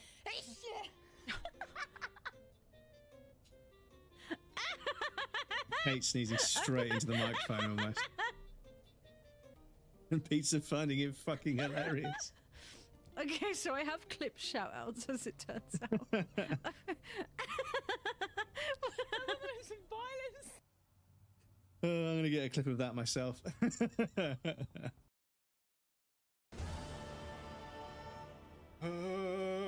Right. I'm taking your shit. Deal with it. Right. He even has a bit of a swag when he walks out as well. Try to, oh, the fucking... Wow, okay. We got away with that. I don't know how the fuck we got away with that, but I'll take it. Welcome back, everybody. Thank you for your patience. I appreciate that. Good luck on the gambles, everybody. Gat, welcome in. Good to see you. Hope you're well. Right, let's talk. Let me save the game here, because these guys have got the cool jackets. One says fuck and the other says piss. Fuck the world and the other one says piss something.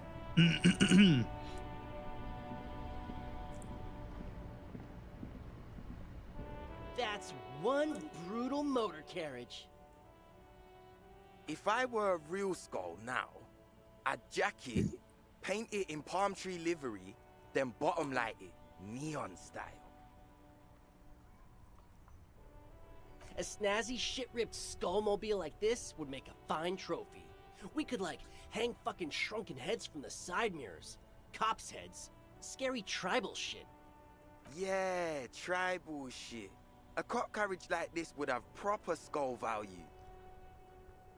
Did they have, like, fucking South London roadman accents when we first played it? I don't think they did. While I appreciate the interest you take in my brutal motor carriage, I have to stop you right there. The RCM takes threats directed at its property seriously. It's just theoretical work, Copper. No basis in reality. Man, if we were certified skulls right now... I can tell you who we're not, cop. We're not snitches or skulls. Which is not to say that the skulls are bitches and... On the contrary. The part of this presentation you want to take home with you, cop man, is we're not part of the skulls yet. You don't know? What kind of cop are you? The question was rhetorical. The skulls are the most vicious gang of the Besmertnay. Oh my goodness. Gambling 100,000 points. What the fuck? The nastiest bunch of psychos ever. Jacking carriages and getting into high-speed chases. Possessing an infinite amount of fuck-all swagger, infamous for their non-verbal modus operandi. If a skull spots you, he will pull out his dagger and stab you without saying a word. The lieutenant's voice is as calm as usual, a testament to the violence and death he's witnessed through the sight of his firearm.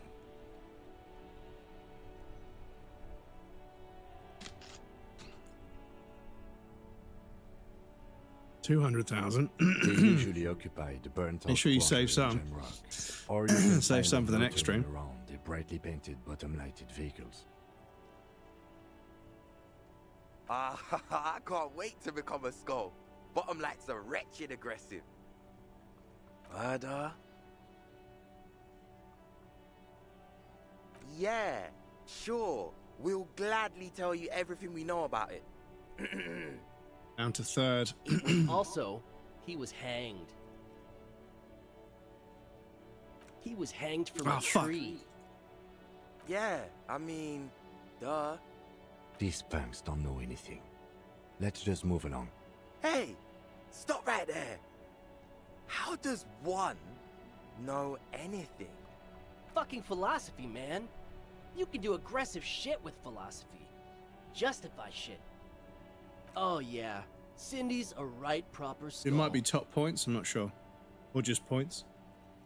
Yeah.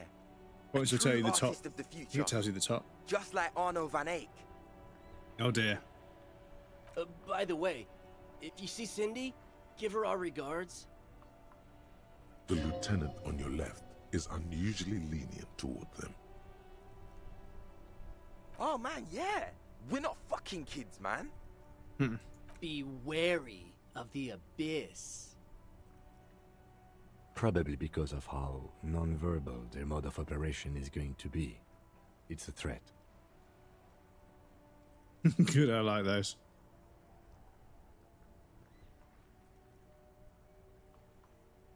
But I don't. In fact, I dislike them so much I'm willing to drag you boys back to the station just to calm myself down. Hey, there's no need for that. Yeah. We're just talking here. Joking too. Stay light, man. Yeah. Didn't you cops, like, have some questions about skulls or some shit? The Union does their share of policing in Martinez, at least where gangs are concerned. Not that invested in me. That's why there isn't Don't much get too organized upset. crime around here. Thank you for the bonk, Tiger. Apart from the unions themselves, of course. Don't you worry about that. We're gonna make up for the deficit. Yeah, we are. We're not franchise skulls. Well, not yet. Once we get our name out there, we'll have a chance to join them.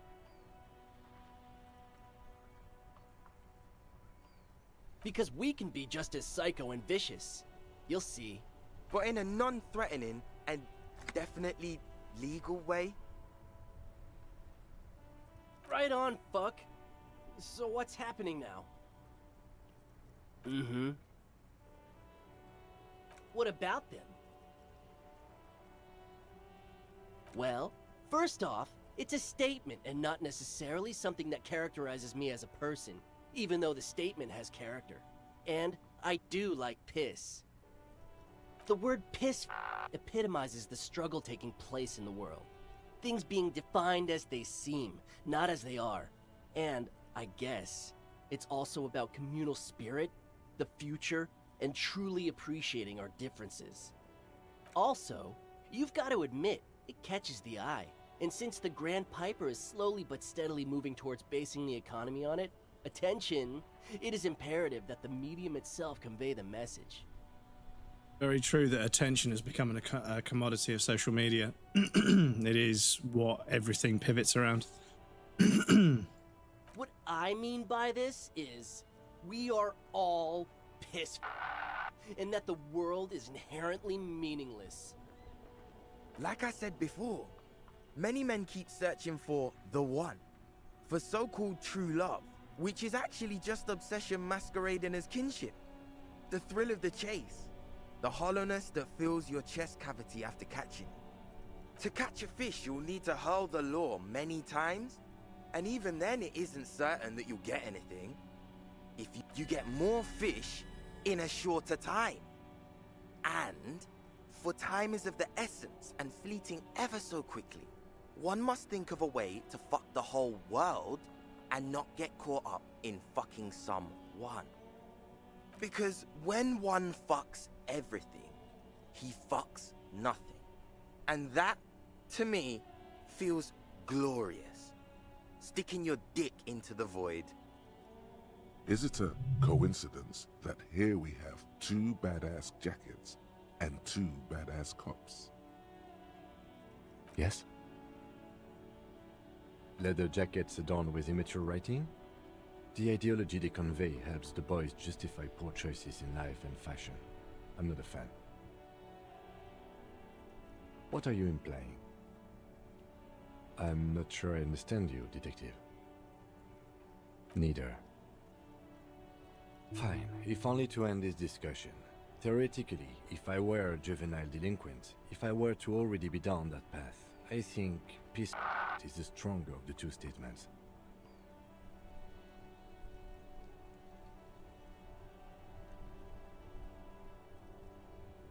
Seems about right, especially considering your heroic exit attempts. That's an origin story for a dynamic duo right there. So are we done here? Or you don't need us around for your secret whisper party, do you? So we need to improve our half-light first. Okay. Overproductive honor glands. Here it is. It's titled Honor for the Brave and goes, I have no family. I make honor my family. I have no home. I make bravery my home. I have no desire. I make dignity my desire. I have no friends. I make humility Free from my friend. desire. I have My no innocence is enemy. purified. I make dishonor my enemy. This is my vow of honor for the brave. I am brave. Something like that. It's not the words that matter. It's the honor.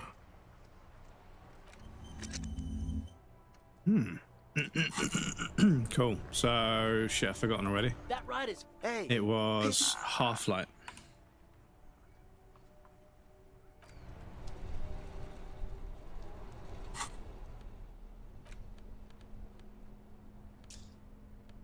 Half-light.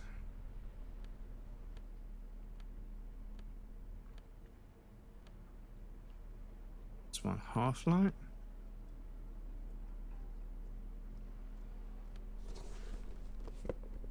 Okay.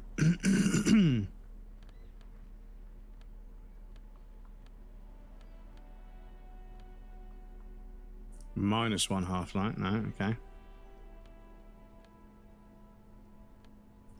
It's one half-light.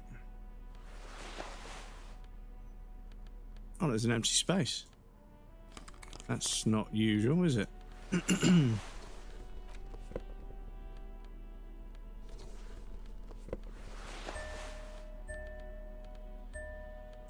Oh, they make a noise because they're ceramic.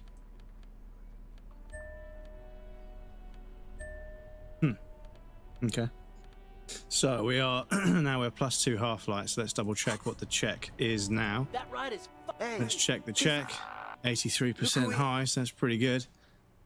But you never know, so I will do a sneaky little cheese save scum right there. That ride is fuck... Hey! Piss... Look who it is! No, no, no. Don't ask anything. Be subtle and scary. The boys dream about being skulls. Use that. Suggest they're massive skulls. Come on.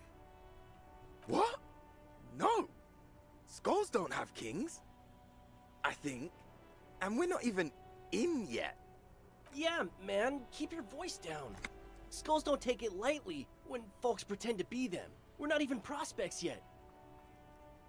Wow, you boys are ambitious. Only prospects and already planning a coup in the skulls. You're destined to go far.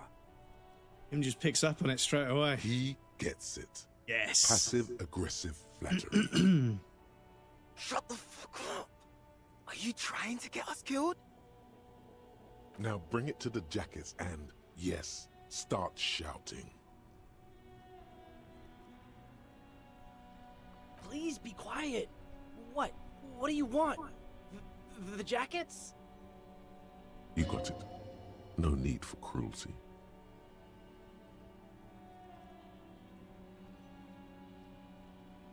Oh, man. Okay. I get it. Skulls don't really wear slogans anyway. This was stupid. Fuck.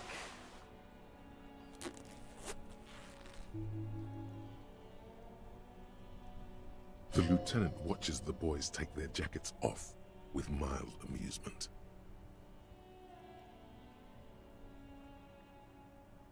I'm absolutely okay with not having either one, thank you.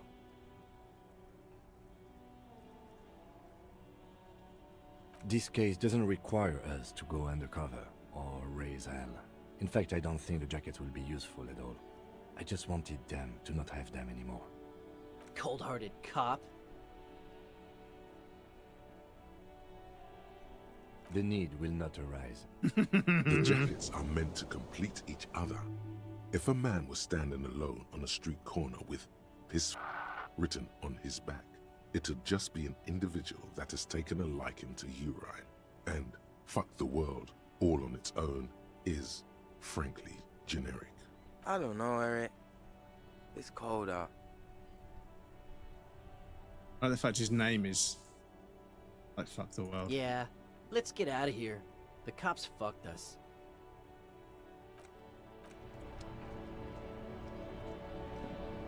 Yes?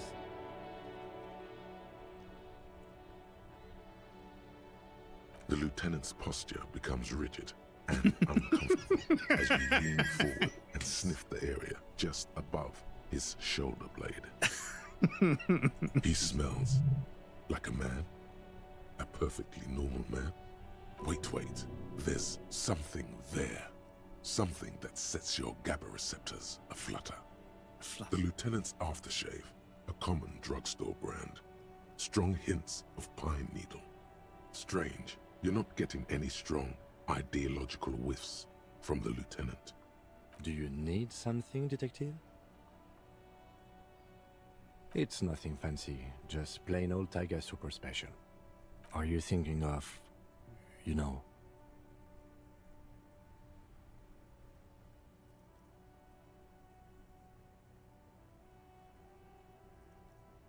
I didn't mean to offend. It's your business, of course.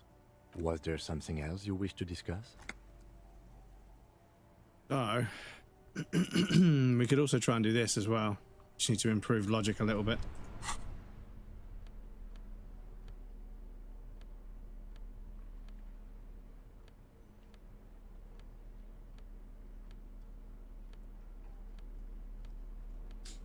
Just one logic.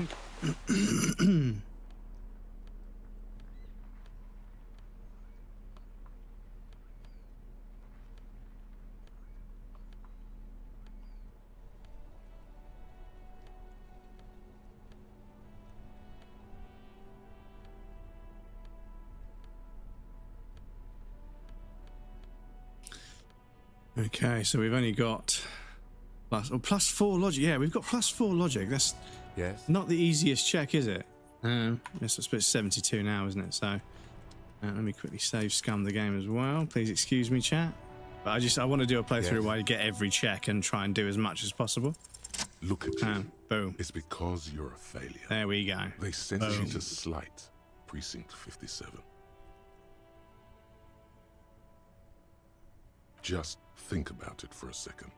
You're a raging alcoholic who showed up 3 days late wearing piss-stained disco garb. You weren't sent here to win. I've considered it. I don't think I can say one way or another. I do think it's somewhat unlikely, though. I checked the records. This jurisdiction dispute, who polices Martinez, reaches back to the 30s. It's as old as my station. And all this time we can't decide who gets Martinez? I think, yes, both stations would prefer a win.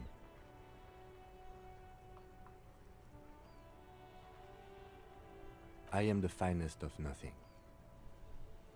Safe? No. But you're old. You've made it this far. Something has brought you through. We've only just started working together, so I don't know what it is yet. But it's there. Because, yeah, always beware of an old man in a young man's game. It's one piece of life advice. No, I don't think they sent when you see a man that is clearly older than the average person in their environment, something has kept them alive that hasn't kept other people alive, and yeah, that's worth bearing in mind. He's right. There are no airtight theories, just paranoia. You've given it some thought, Now let it go. Cool. Right, so let's call the library. Inside, you see a set of steering levers, a radio microphone, a pull-out tool. This is Precinct 57. How may I assist you? Hold on, officer.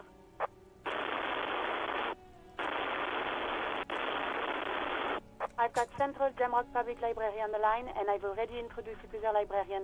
Connecting the call in 2, 1. Yes, this is Central Jamrock Public Library here. How can I help you, officer?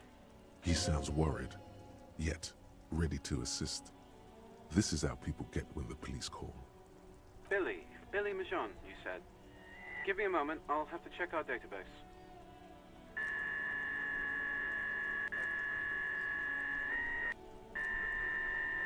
On Moreau Drive in central Jamrock, in a darkened hall lit by orange desk lamps, far away from the noise outside, a middle-aged man taps commands into an old radio computer.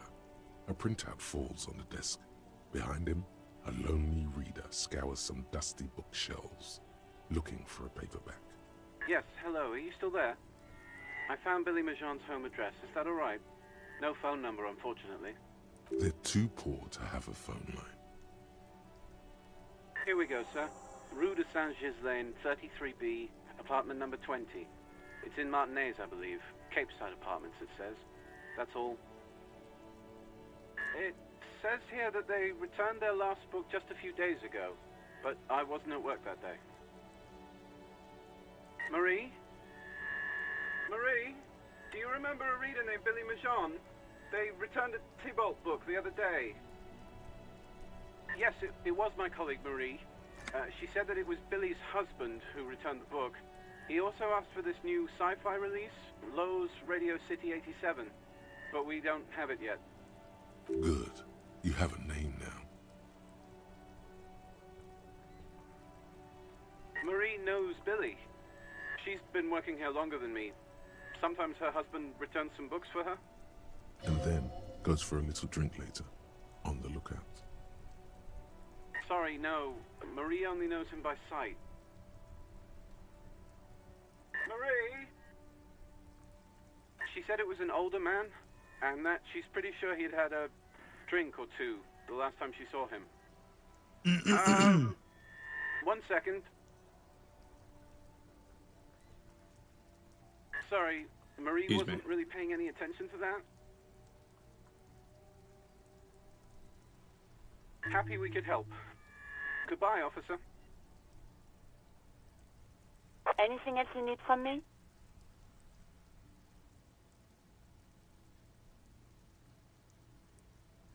'57's over and out. In the cabin, you see a set.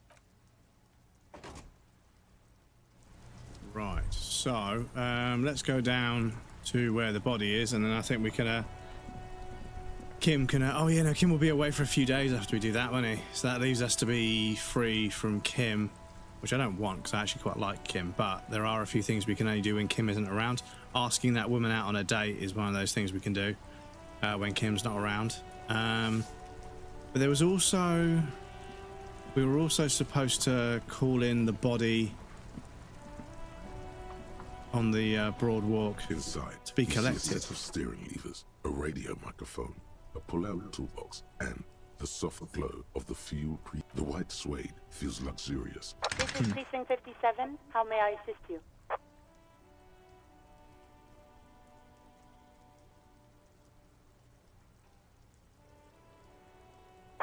Right. Please hold. 10-4, come in. Fireworker, over. 10-4, sir, roger that, and very glad to hear it. I will make relevant changes to the report.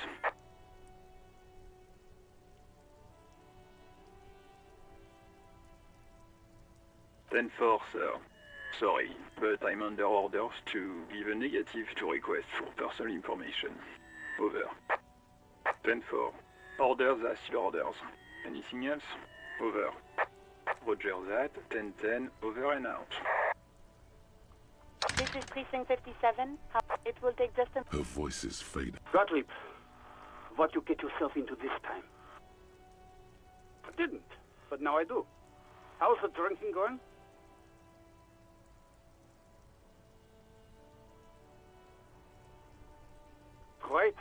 a medal. I have an autopsy to attend to. An autopsy of one Chester McLean who died of fish poisoning. Fucking, I'm not dead. It just hurts, okay? Look, pal, getting pumped and dumped is not a disease. People live through it all the time. You should be happy for her. That's what the guys say, officer. That some chick pumped you and then dumped you, threw you away like an empty juice carton. Don't take it personally. There just wasn't any juice left in your carton, pal. You must have me confused for a close personal friend. I am not. I am a medical professional with a constant idiot emergency on my hands. One needs tending to right now, he thinks, looking around the room. God, these apes. Oh, it's you. I know a woman skilled at that sort of thing over in Jamrock, but I wouldn't want to inflict you upon her. Best of luck, detective. Anything else I can help you with, officer? 57's over and out. In the cabin, you see a set of Cool. Okay, so it doesn't appear that we can report the body on the boardwalk.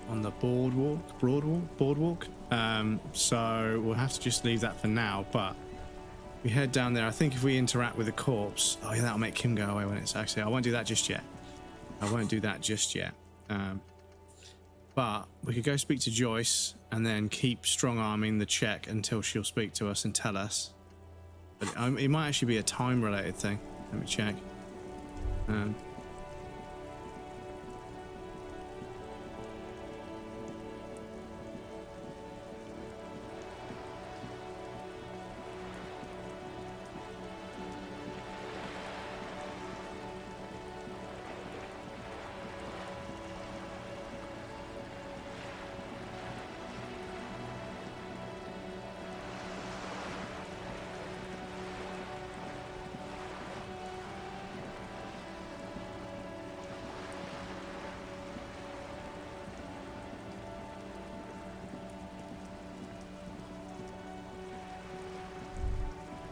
There.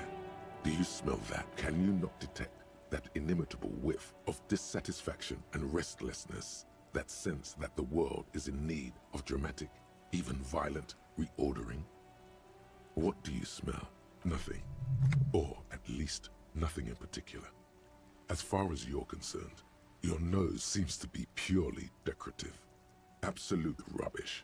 Your politico-olfactory cortex doesn't deceive you. The smell is coming from that balcony over there. Certainement. A precocious communist youth. A symbol of a kinder, more hopeful future. Now's your chance to establish contact with your revolutionary brothers and sisters. A chance to establish contact with the future. What a beautiful, terrible thought.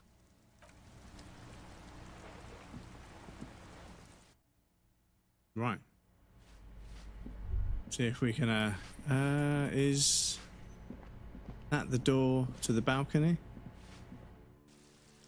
Yes. Right, let's go speak to Cindy the Skull.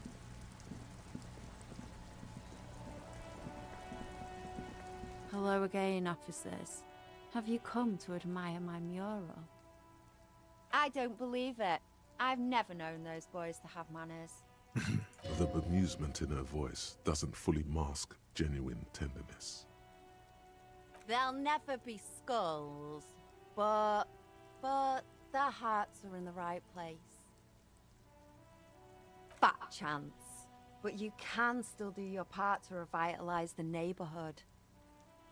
She throws you a conspiratorial glance, then presses her finger to her lips and squints up at the sky, as though straining to hear something in the distance. Have you noticed the quiet? Every so often, you might hear a gunshot pierce the air somewhere in Jamrock. But in Martinez, no gunshots, no sirens. The people are languishing in boredom and complacency. This place is a sepulchre. We'll paint it red. We bring the raucous. You bring the sirens. And what do you know about politics?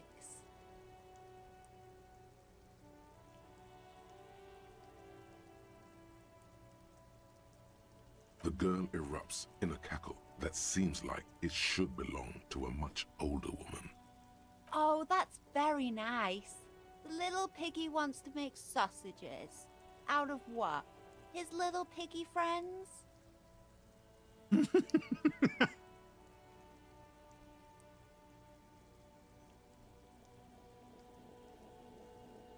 So, the little piggy is a big bad communist now. Sure, I know someone who'd love to talk the ideological stuff. You're looking for Steban, a right communist who runs a mega cool and very secret meeting. I might... No. The lieutenant let slip a sigh that seems to suggest this turn was utterly predictable.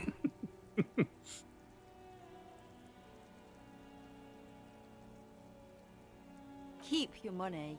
What I want from you's better than gold. A wicked grin extends across her face. A laughing skull. Death hilarious. This is gonna be bad. Oink for me, piggy.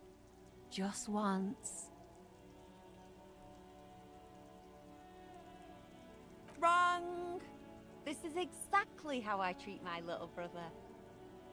There, that wasn't so bad, was it? It's not the worst indignity you've suffered the last several days, but it is up there. The lieutenant, needless to say, is not impressed. Sounds like you're really serious about meeting Steban. It's touching, sort of.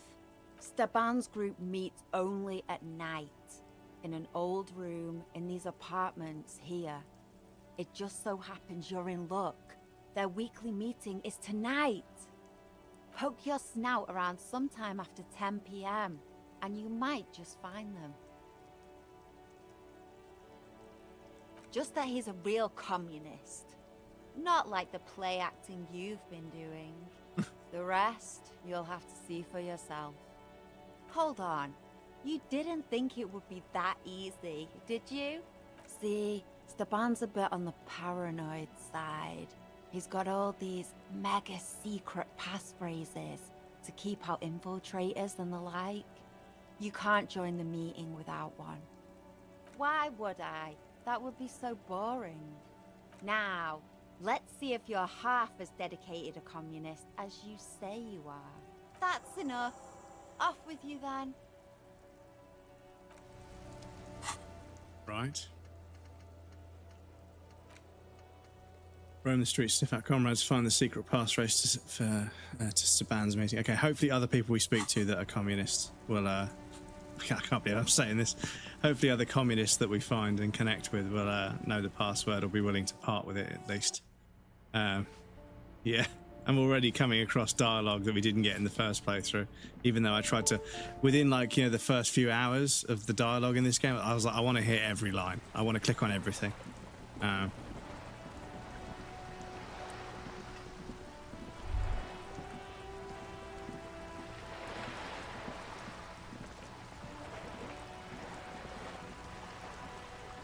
You're back. Good. What can I help you with? Not an umbrella, I hope. I don't need one myself, you see. All around you, rain keeps falling down. On the wooden boards she's standing on, and on the water around you. Of course. That's the man who was killed. I'm afraid this is a discussion for once we've cleared the lynching question. Better not tie the fourth day to the bat's day on this. I hope there is something else I can help you with. She wants to answer the question. Protocol keeps her from it. Word has traveled, yes, but nothing of real substance has surfaced yet, I gather. Wild Pines has eyes on the intersection, but not ears. One of the tall buildings overlooking the roundabout. It would give them a read on the entire quarter. It appears we are being monitored every step we take, colleague. Did we have any other business here? Until you come up with something at that intersection, I'm afraid I have little else to tell you. But I'll try. Ask. The two might even be connected. Or not. Though, if you have evidence to the contrary, I'm eager to hear it. As eager as I am to share it, Lieutenant, once the job is done. She simply nods. Oh, yeah, I don't think we can do anything until much later, unfortunately. So, let's have a quick scan of the list. Yeah, this one's fine. I could scroll up and down perfectly fine, but this one, cursor gets out of sync, and then once it leaves the screen space where it's supposed to be functioning, freaks out, which is strange. We still don't know who the lady driver is. Yeah. Someone's using Terminal B to smuggle raw ingredients of drugs into Revachol. Joyce said there are 3 drivers at the intersection. Talk to one of them. One of them must know something about the drug trade. Because, yeah, we can force that guy, but there's another... Apparently, there's another way. I'm not sure if I want to force that guy, but maybe I'm going to have to. I've got some booze, but I can't drink it. If I go and buy some booze, that's fine. Don't know about that, because ask him about the body first. Because, yeah, okay, maybe I need to ask him again about something I've already asked to get to that part of the dialogue tree where I can now ask him about the rest of it. But he's given us the armor, so I don't know if it's going to be there. I also don't know if anybody wants to see, because I don't know how you would prompt that. I think obviously it would come up as a dialogue choice if you could show them the picture, and it hasn't yet. So yeah, we need to prove our authority to Titus. That we can go and do now. That's fine. Find the murder weapon we do later on. Hold on to the spirits we do later on. Go to Billy Majan's apartment and deliver the bad news. It's on the apartment buildings on the North Martinez, apartment 20. I think that's this apartment block here. Apartment 20.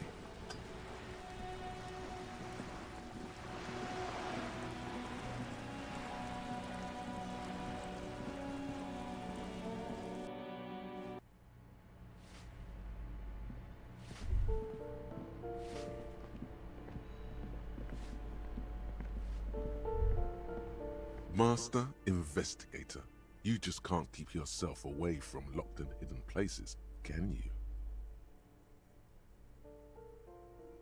Nothing. You're right. Get in there. Deep. Invade every personal space. Break every lock. Attaboy, the world's secrets were made for you. They wait patiently for you to uncover them.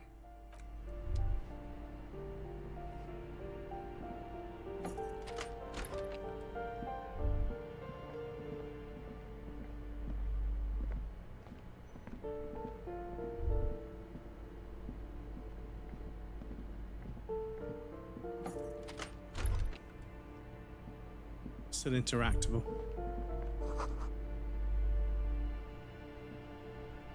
A plaster cast bust depicts a middle-aged man with impressive sideburns. The name on the plinth reads Kraz Marzov. I suspect that's exactly what they're trying to do. There aren't many communists around, not after the revolution. Some youth still keep the ideology going, it seems. He was definitely controversial. The tenant here seems to like him. There aren't many communists around, not after the revolution. Some youth still keep the ideology going, it seems. The lieutenant raises a brow. Thank you for sharing this wonderful opinion on human sexuality. There aren't many communists around. You should interact with it.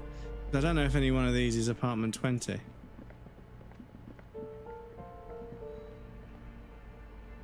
That isn't just a 5-pointed star. It's an inverted white pentagram cradled in a wreath of antlers.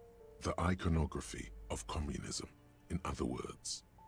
The Star and Antlers was developed in the 6th decade of the last century and quickly adopted by Mezov and the Communards during the Revolution. Even today, half a century after, the Star and Antlers retains the ability to evoke hope, disappointment, and fear in equal measure, to symbolize the toppling of the old order. Also, some social democrats were already using it, because white is the color of peace. Kind of an ironic statement. Gone is the glory of hope. Only the Yeah, we need some magnesium, dude. Students remain in dirty hallways.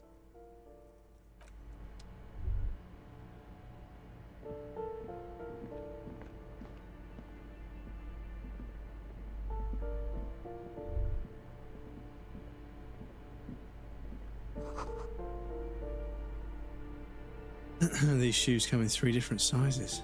A shabby door hangs oddly on its hinges, secured to the doorframe with a safety chain. An unpaid energy bill is attached, threatening to cut off the electricity. It's addressed to Mr. Uno Doroita. Your heartbeat quickens, palms go sweaty. The siren of amphetamine is singing you her song. And the place comes with 3 months' worth of utility bills.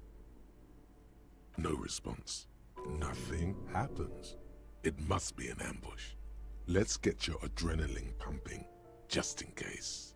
You'll need to equip the chain cutters to enter. Snip right through the metal.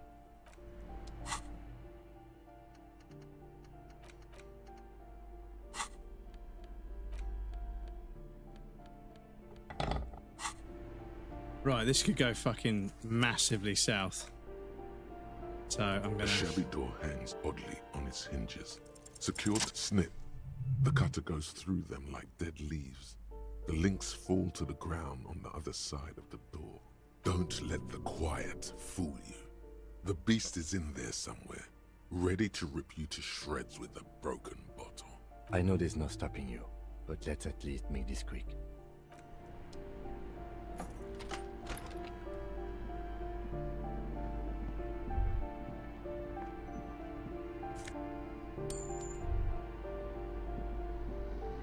A phone book lies To ask how you saw the physical media. covering Yes, a I did. stack of utility bills. Right next to it, in plain sight, sits a small bottle of amphetamine, conveniently equipped with a straw. With a straw. If you saw the physical media thing for PlayStation, I'm not happy about it. Yeah, it does seem like a bit of a shame because they sold me and a bunch of other people a fucking PlayStation 5 with a disc drive, and then they sold the PlayStation Pro as like a discless console. You could buy the module you could get it with a module attached, or you could buy it separately. I was like, okay, so they're still kind of thinking about disc-based media, which is a good sign. But yeah, they've just decided to fucking drop it, which is a shame because although PC has been discless, and kind of digital media predominantly for a lot longer, for a while now, disc drives aren't really a thing anymore. Steam kind of made it pointless to have a disc drive. But obviously the fact of the matter with PC is that Steam is a good company that doesn't take games away and will try to make sure you keep your shit because they're morally upright and a good company. Thanks to Gabe and everyone that runs it or works there and runs it. Whereas I couldn't say the same about PSN. I think they might just take games away. And the thing is, PSN, PlayStation have allowed publishers like EA and a few others to take games away. And that always kind of fucking annoyed me, was that Sony at no point said to these publishers, we have an agreement with our users that are paying customers that they've purchased something through our store. You're not allowed to take it away because we are obliged to provide what they've purchased because we got a cut of it as well as you. So they never stepped in. They just let EA turn the servers off for Skate, even though there was a massive... I mean, I must have typed hashtag make EA Skate again like 1,000 times. Like every single EA post on every single EA game, every single game EA was even vaguely involved in, I was like, make EA Skate again. Just we badgered them to make it, and they left us high and dry for years.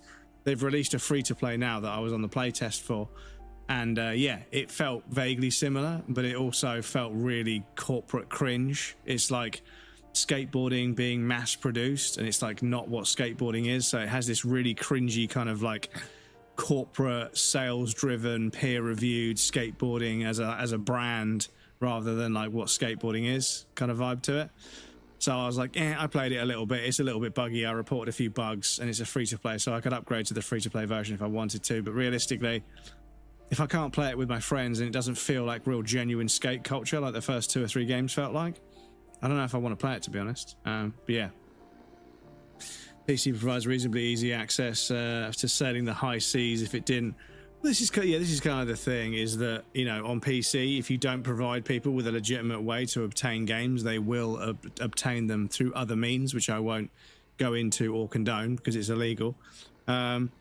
But yeah, I mean, me personally, I've always wanted a disc drive because no matter what game it is, I want to back it up and play it on my PC rather than digging out my Super Nintendo or my PlayStation 2 or whatever and trying to plug it into a modern display. It's always been a pain in the arse, but if I can whack the disc in a Blu-ray drive and make a copy of it that I can then play on my PC, then cool, you know. And sometimes the emulators are clever enough, I can put the disc in there and play it off of the disc. It means the load times are a lot longer. Not as long as they were on PlayStation 2 because this disc drive is a lot faster and the laser is a lot better. PS2 is a mass-produced item, of course, but yeah, it means I can still play my PlayStation 2 game, and I can play my PlayStation 2 games with a modern controller, even though I can't take advantage of some of the modern controls because the games only realise what a normal controller is. But yeah, I've always been able to sort of continue playing my console games on PC because I would dump the disc. If I really love a game, I'll buy it on disc, and I can always dump the disc and play it on an emulator, even if the hardware becomes completely obsolete.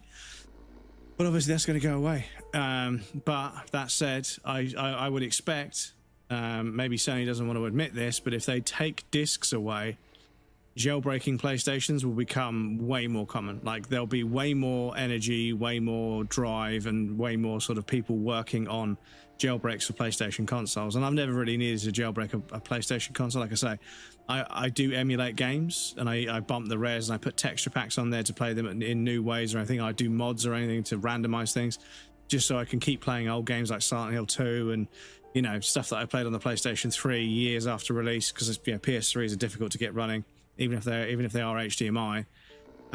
They break. And then PS2 is, you've got to get a converter from the optical out to whatever HDMI signal is going to be, and they're different kinds of signal. PlayStation 1, if you've got the composite ports on the back, you can kind of do stuff with it, but you need to HDMI mod these consoles, which is an extra 50-60 quid, and even then, getting them to play on a screen isn't always great. Sometimes you have to look at a RetroTink or an OSSC, and it's like hundreds and hundreds of pounds just to play old games. If I've got the console and I've got the game, if I can emulate it on my PC and make it run on any screen I want, and then put a CRT filter on it to make it look like it should, then that's good enough for me. But yeah, if Sony takes away physical media, I highly suspect that PlayStation jailbreaks will become like iPhone jailbreaks. iPhone jailbreaks became so easy. You go to one website, you click one link, it downloads the package, it exploits it, you boot into a kernel level, like a really low level, sort of, you know, core level sort of access. You create permanent changes to the way it boots, and it always boots into a jailbroken firmware. And then from there, you can do whatever you want with it. Excuse me. So yeah, if they take away the disk drive, I presume people will seek out ways to jailbreak the PlayStation 6, and then they'll do what they always do. I'm not going to go into it, but yeah. But yes, this is it. PC, and, you know, Grand Theft Auto 6 not releasing on PC straight away because they don't want it to immediately be on torrent sites. They want to set it on console first, and then they don't want people modding it or whatever. But yeah, it's a piracy thing. People are going to mod the game. They're going to mod the game. But it's a piracy thing. If the only versions that are out there are console specific and there's no way to emulate those consoles effectively on PC, then they can still safeguard it and lock it down. But yeah, it's going to be a pretty crazy time. It's going to be a crazy time for gaming because a lot of people are going to be downloading a very big game because there's no discs. And yeah, lots of people are going to be taking a time. I suspect pretty much every place you go will be understaffed. Like, I genuinely think you're going to feel the majority of places you go are going to feel understaffed, especially anywhere that has a predominantly male workforce. So any sort of factory or manual labor kind of job, a lot of those men will be taking time off to play Grand Theft Auto. And the thing is, like, people were saying, oh yeah, but no, the companies will balance it out. They won't give everyone the time off. And I was like, you think people won't call in sick for Grand Theft Auto 6? Nobody's going to work for at least 2 or 3 days. Like, a vast majority of people will be calling in sick. And yeah, companies around the world have said that they've had thousands of requests for time off and everything. So yeah. But yeah, it's a pretty strange time for gaming because, yeah, if Grand Theft Auto is going to be £100 for the version that everyone's going to buy, are we going to see other studios launch a game that should be £60 for 70 for a limited, for like a basic version, and the proper version with all the actual stuff being £100? Are we going to start seeing that the way that Grand Theft Auto 6 is going to release? And more companies going to think that because Grand Theft Auto 6 released and it's sold, publishers are going to push to do that and not release physical or just, you know, code in box? You know, are we going to see? It's going to have a seismic. It's going to create seismic change within the gaming industry, and there's in many different ways. It's going to be interesting to see how many of those ways are good and how many of those ways are bad. But yeah, I predict a pretty seismic shift in the way video games work because of how monumental the GTA 6 release is going to be. People were like hype for Silksong, right? You know, and that was only a few years, but people have been waiting for Grand Theft Auto 6 for, is it 13 years? I think it's 13 years, over 10 years. They've been waiting for Grand Theft Auto 6. And obviously people that like Red Dead Redemption 2 had something to play in between a little bit, but yeah, 13 years waiting. I don't think anyone's going to talk about anything else for like 2 months. I think it's going to be absolutely flooding. Everybody that wants to be a content creator is going to suddenly be spamming the internet with Grand Theft Auto 6 clips, the snake oil theories, conspiracy theories about there's always an Easter egg that takes years to work out. They usually hide bits of it in updates they do throughout the course of the game's life cycle and everything. There's going to be so much discourse around it. It's going to be kind of exciting. I'm still on the fence about getting the game myself. I want to, but I think now that I have a streaming PC that's pretty strong, I feel like it's going to run at 30 FPS on console. It's going to be locked. I won't be able to do anything about that. I feel like I might be able to get 60 FPS at 1440p. You know, maybe I might have to do 1080p. But I don't want to stream the game. But I will play it at some point because I've played every Grand Theft Auto game at least once. I normally wait until they're cheap. I'm not like day one. I normally wait until they're cheap. Like it comes up at like, you know, 50% off, and I jump in because I know it will be 150 hours of gameplay that I'll enjoy. But yeah, it's going to be fucking hype. It's going to be pretty fucking hype. It's going to be the biggest game release in history.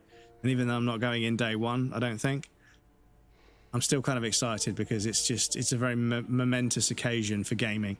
I expect mainline news that has absolutely no interest in gaming for, you know, the rest of the time to take notice. The stock market's going to go fucking insane because so many people have been dumping just funds into Take-Two because they're about to sell the biggest video game of all time. But then there'll be a mass sell-off as soon as people get their return on investment. The venture capitalists and everybody, once they've got their money, they'll fucking disappear and the stock will tail off and loads of people will lose their arse. And there'll be, like I say, seismic shifts in all sorts of things because of the sheer size. And for an entertainment property to have that kind of effect, I mean, I know it hasn't happened yet, so I'm still speculating, but for an piece of entertainment media to have that much of an impact, you know, it's like Star Wars and, you know, The Godfather, you know, because yeah, Red Dead Redemption 2, it's up there with The Godfather and Star Wars and the greatest films of all time, the greatest pieces of media of all time, you know.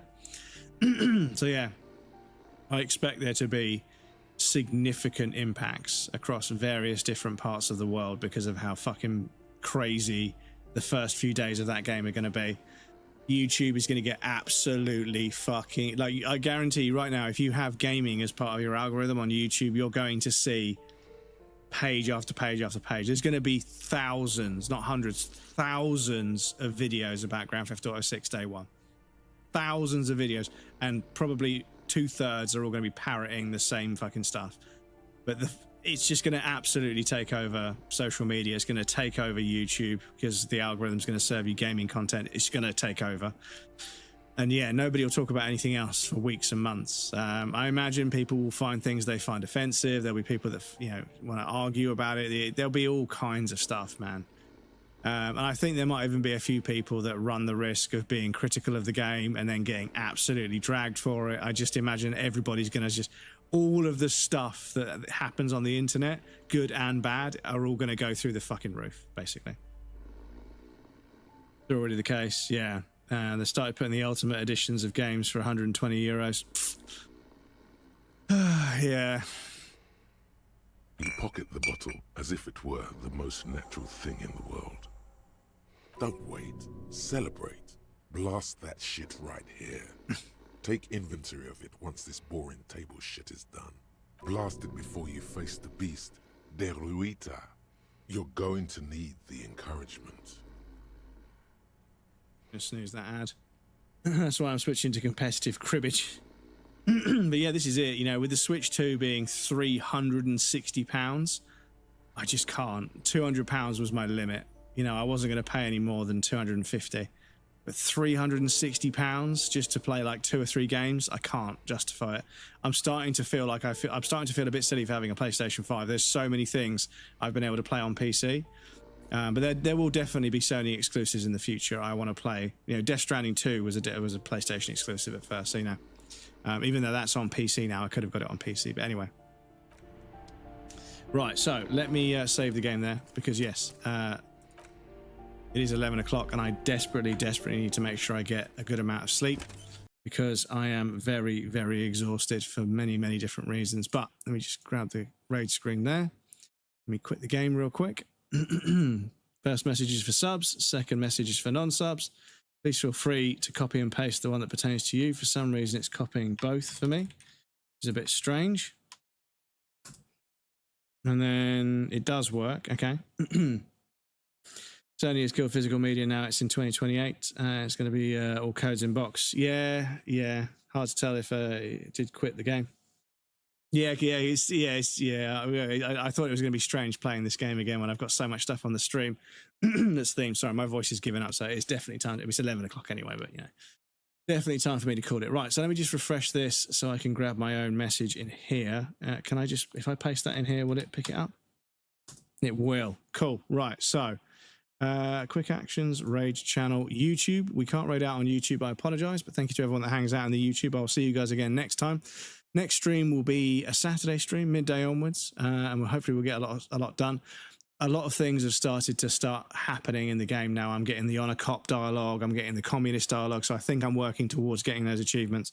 But to maximize how many playthroughs, I don't want to do like 10 playthroughs. I want to do a structured guide playthrough where I do all the right choices to get all the right things.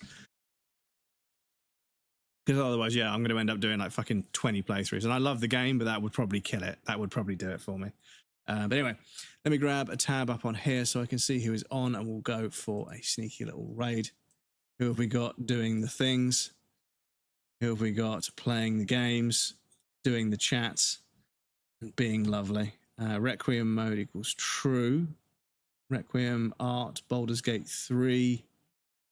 Dark Souls Remastered. Dino Crisis. Ooh, Dino Crisis is a fucking really cool video game. But they just started. Yeah, tell me how long they've been on Twitch. Why will you not tell me their uptime? Because I think they're on their I think they're raiding out as well. So they've been up for 4.5 hours. So I think they might be raiding out. Yeah, sorry. They're talking. People are saying thanks for the stream and stuff. So they're raiding out. So who have you not raided for a little while? Who's lovely? We've got somebody playing Control, and we're going to play that later in the year. Currently playing The Witcher 3. Very good game. Very good game. Thanks for the stream, Veldar. Thank you for being here. Tiger, Spider-Man, Cred and Cure. They've gone to sleep, but thank you to you guys as well. Thank you to everyone that hangs out in the stream. I appreciate you guys so much. It's fucking rough being a content creator right now, especially on Twitch, but you guys genuinely always make me smile. So, Let's say hello to... Should we say hello to? We raided them the other day, I believe. We've raided them a few times.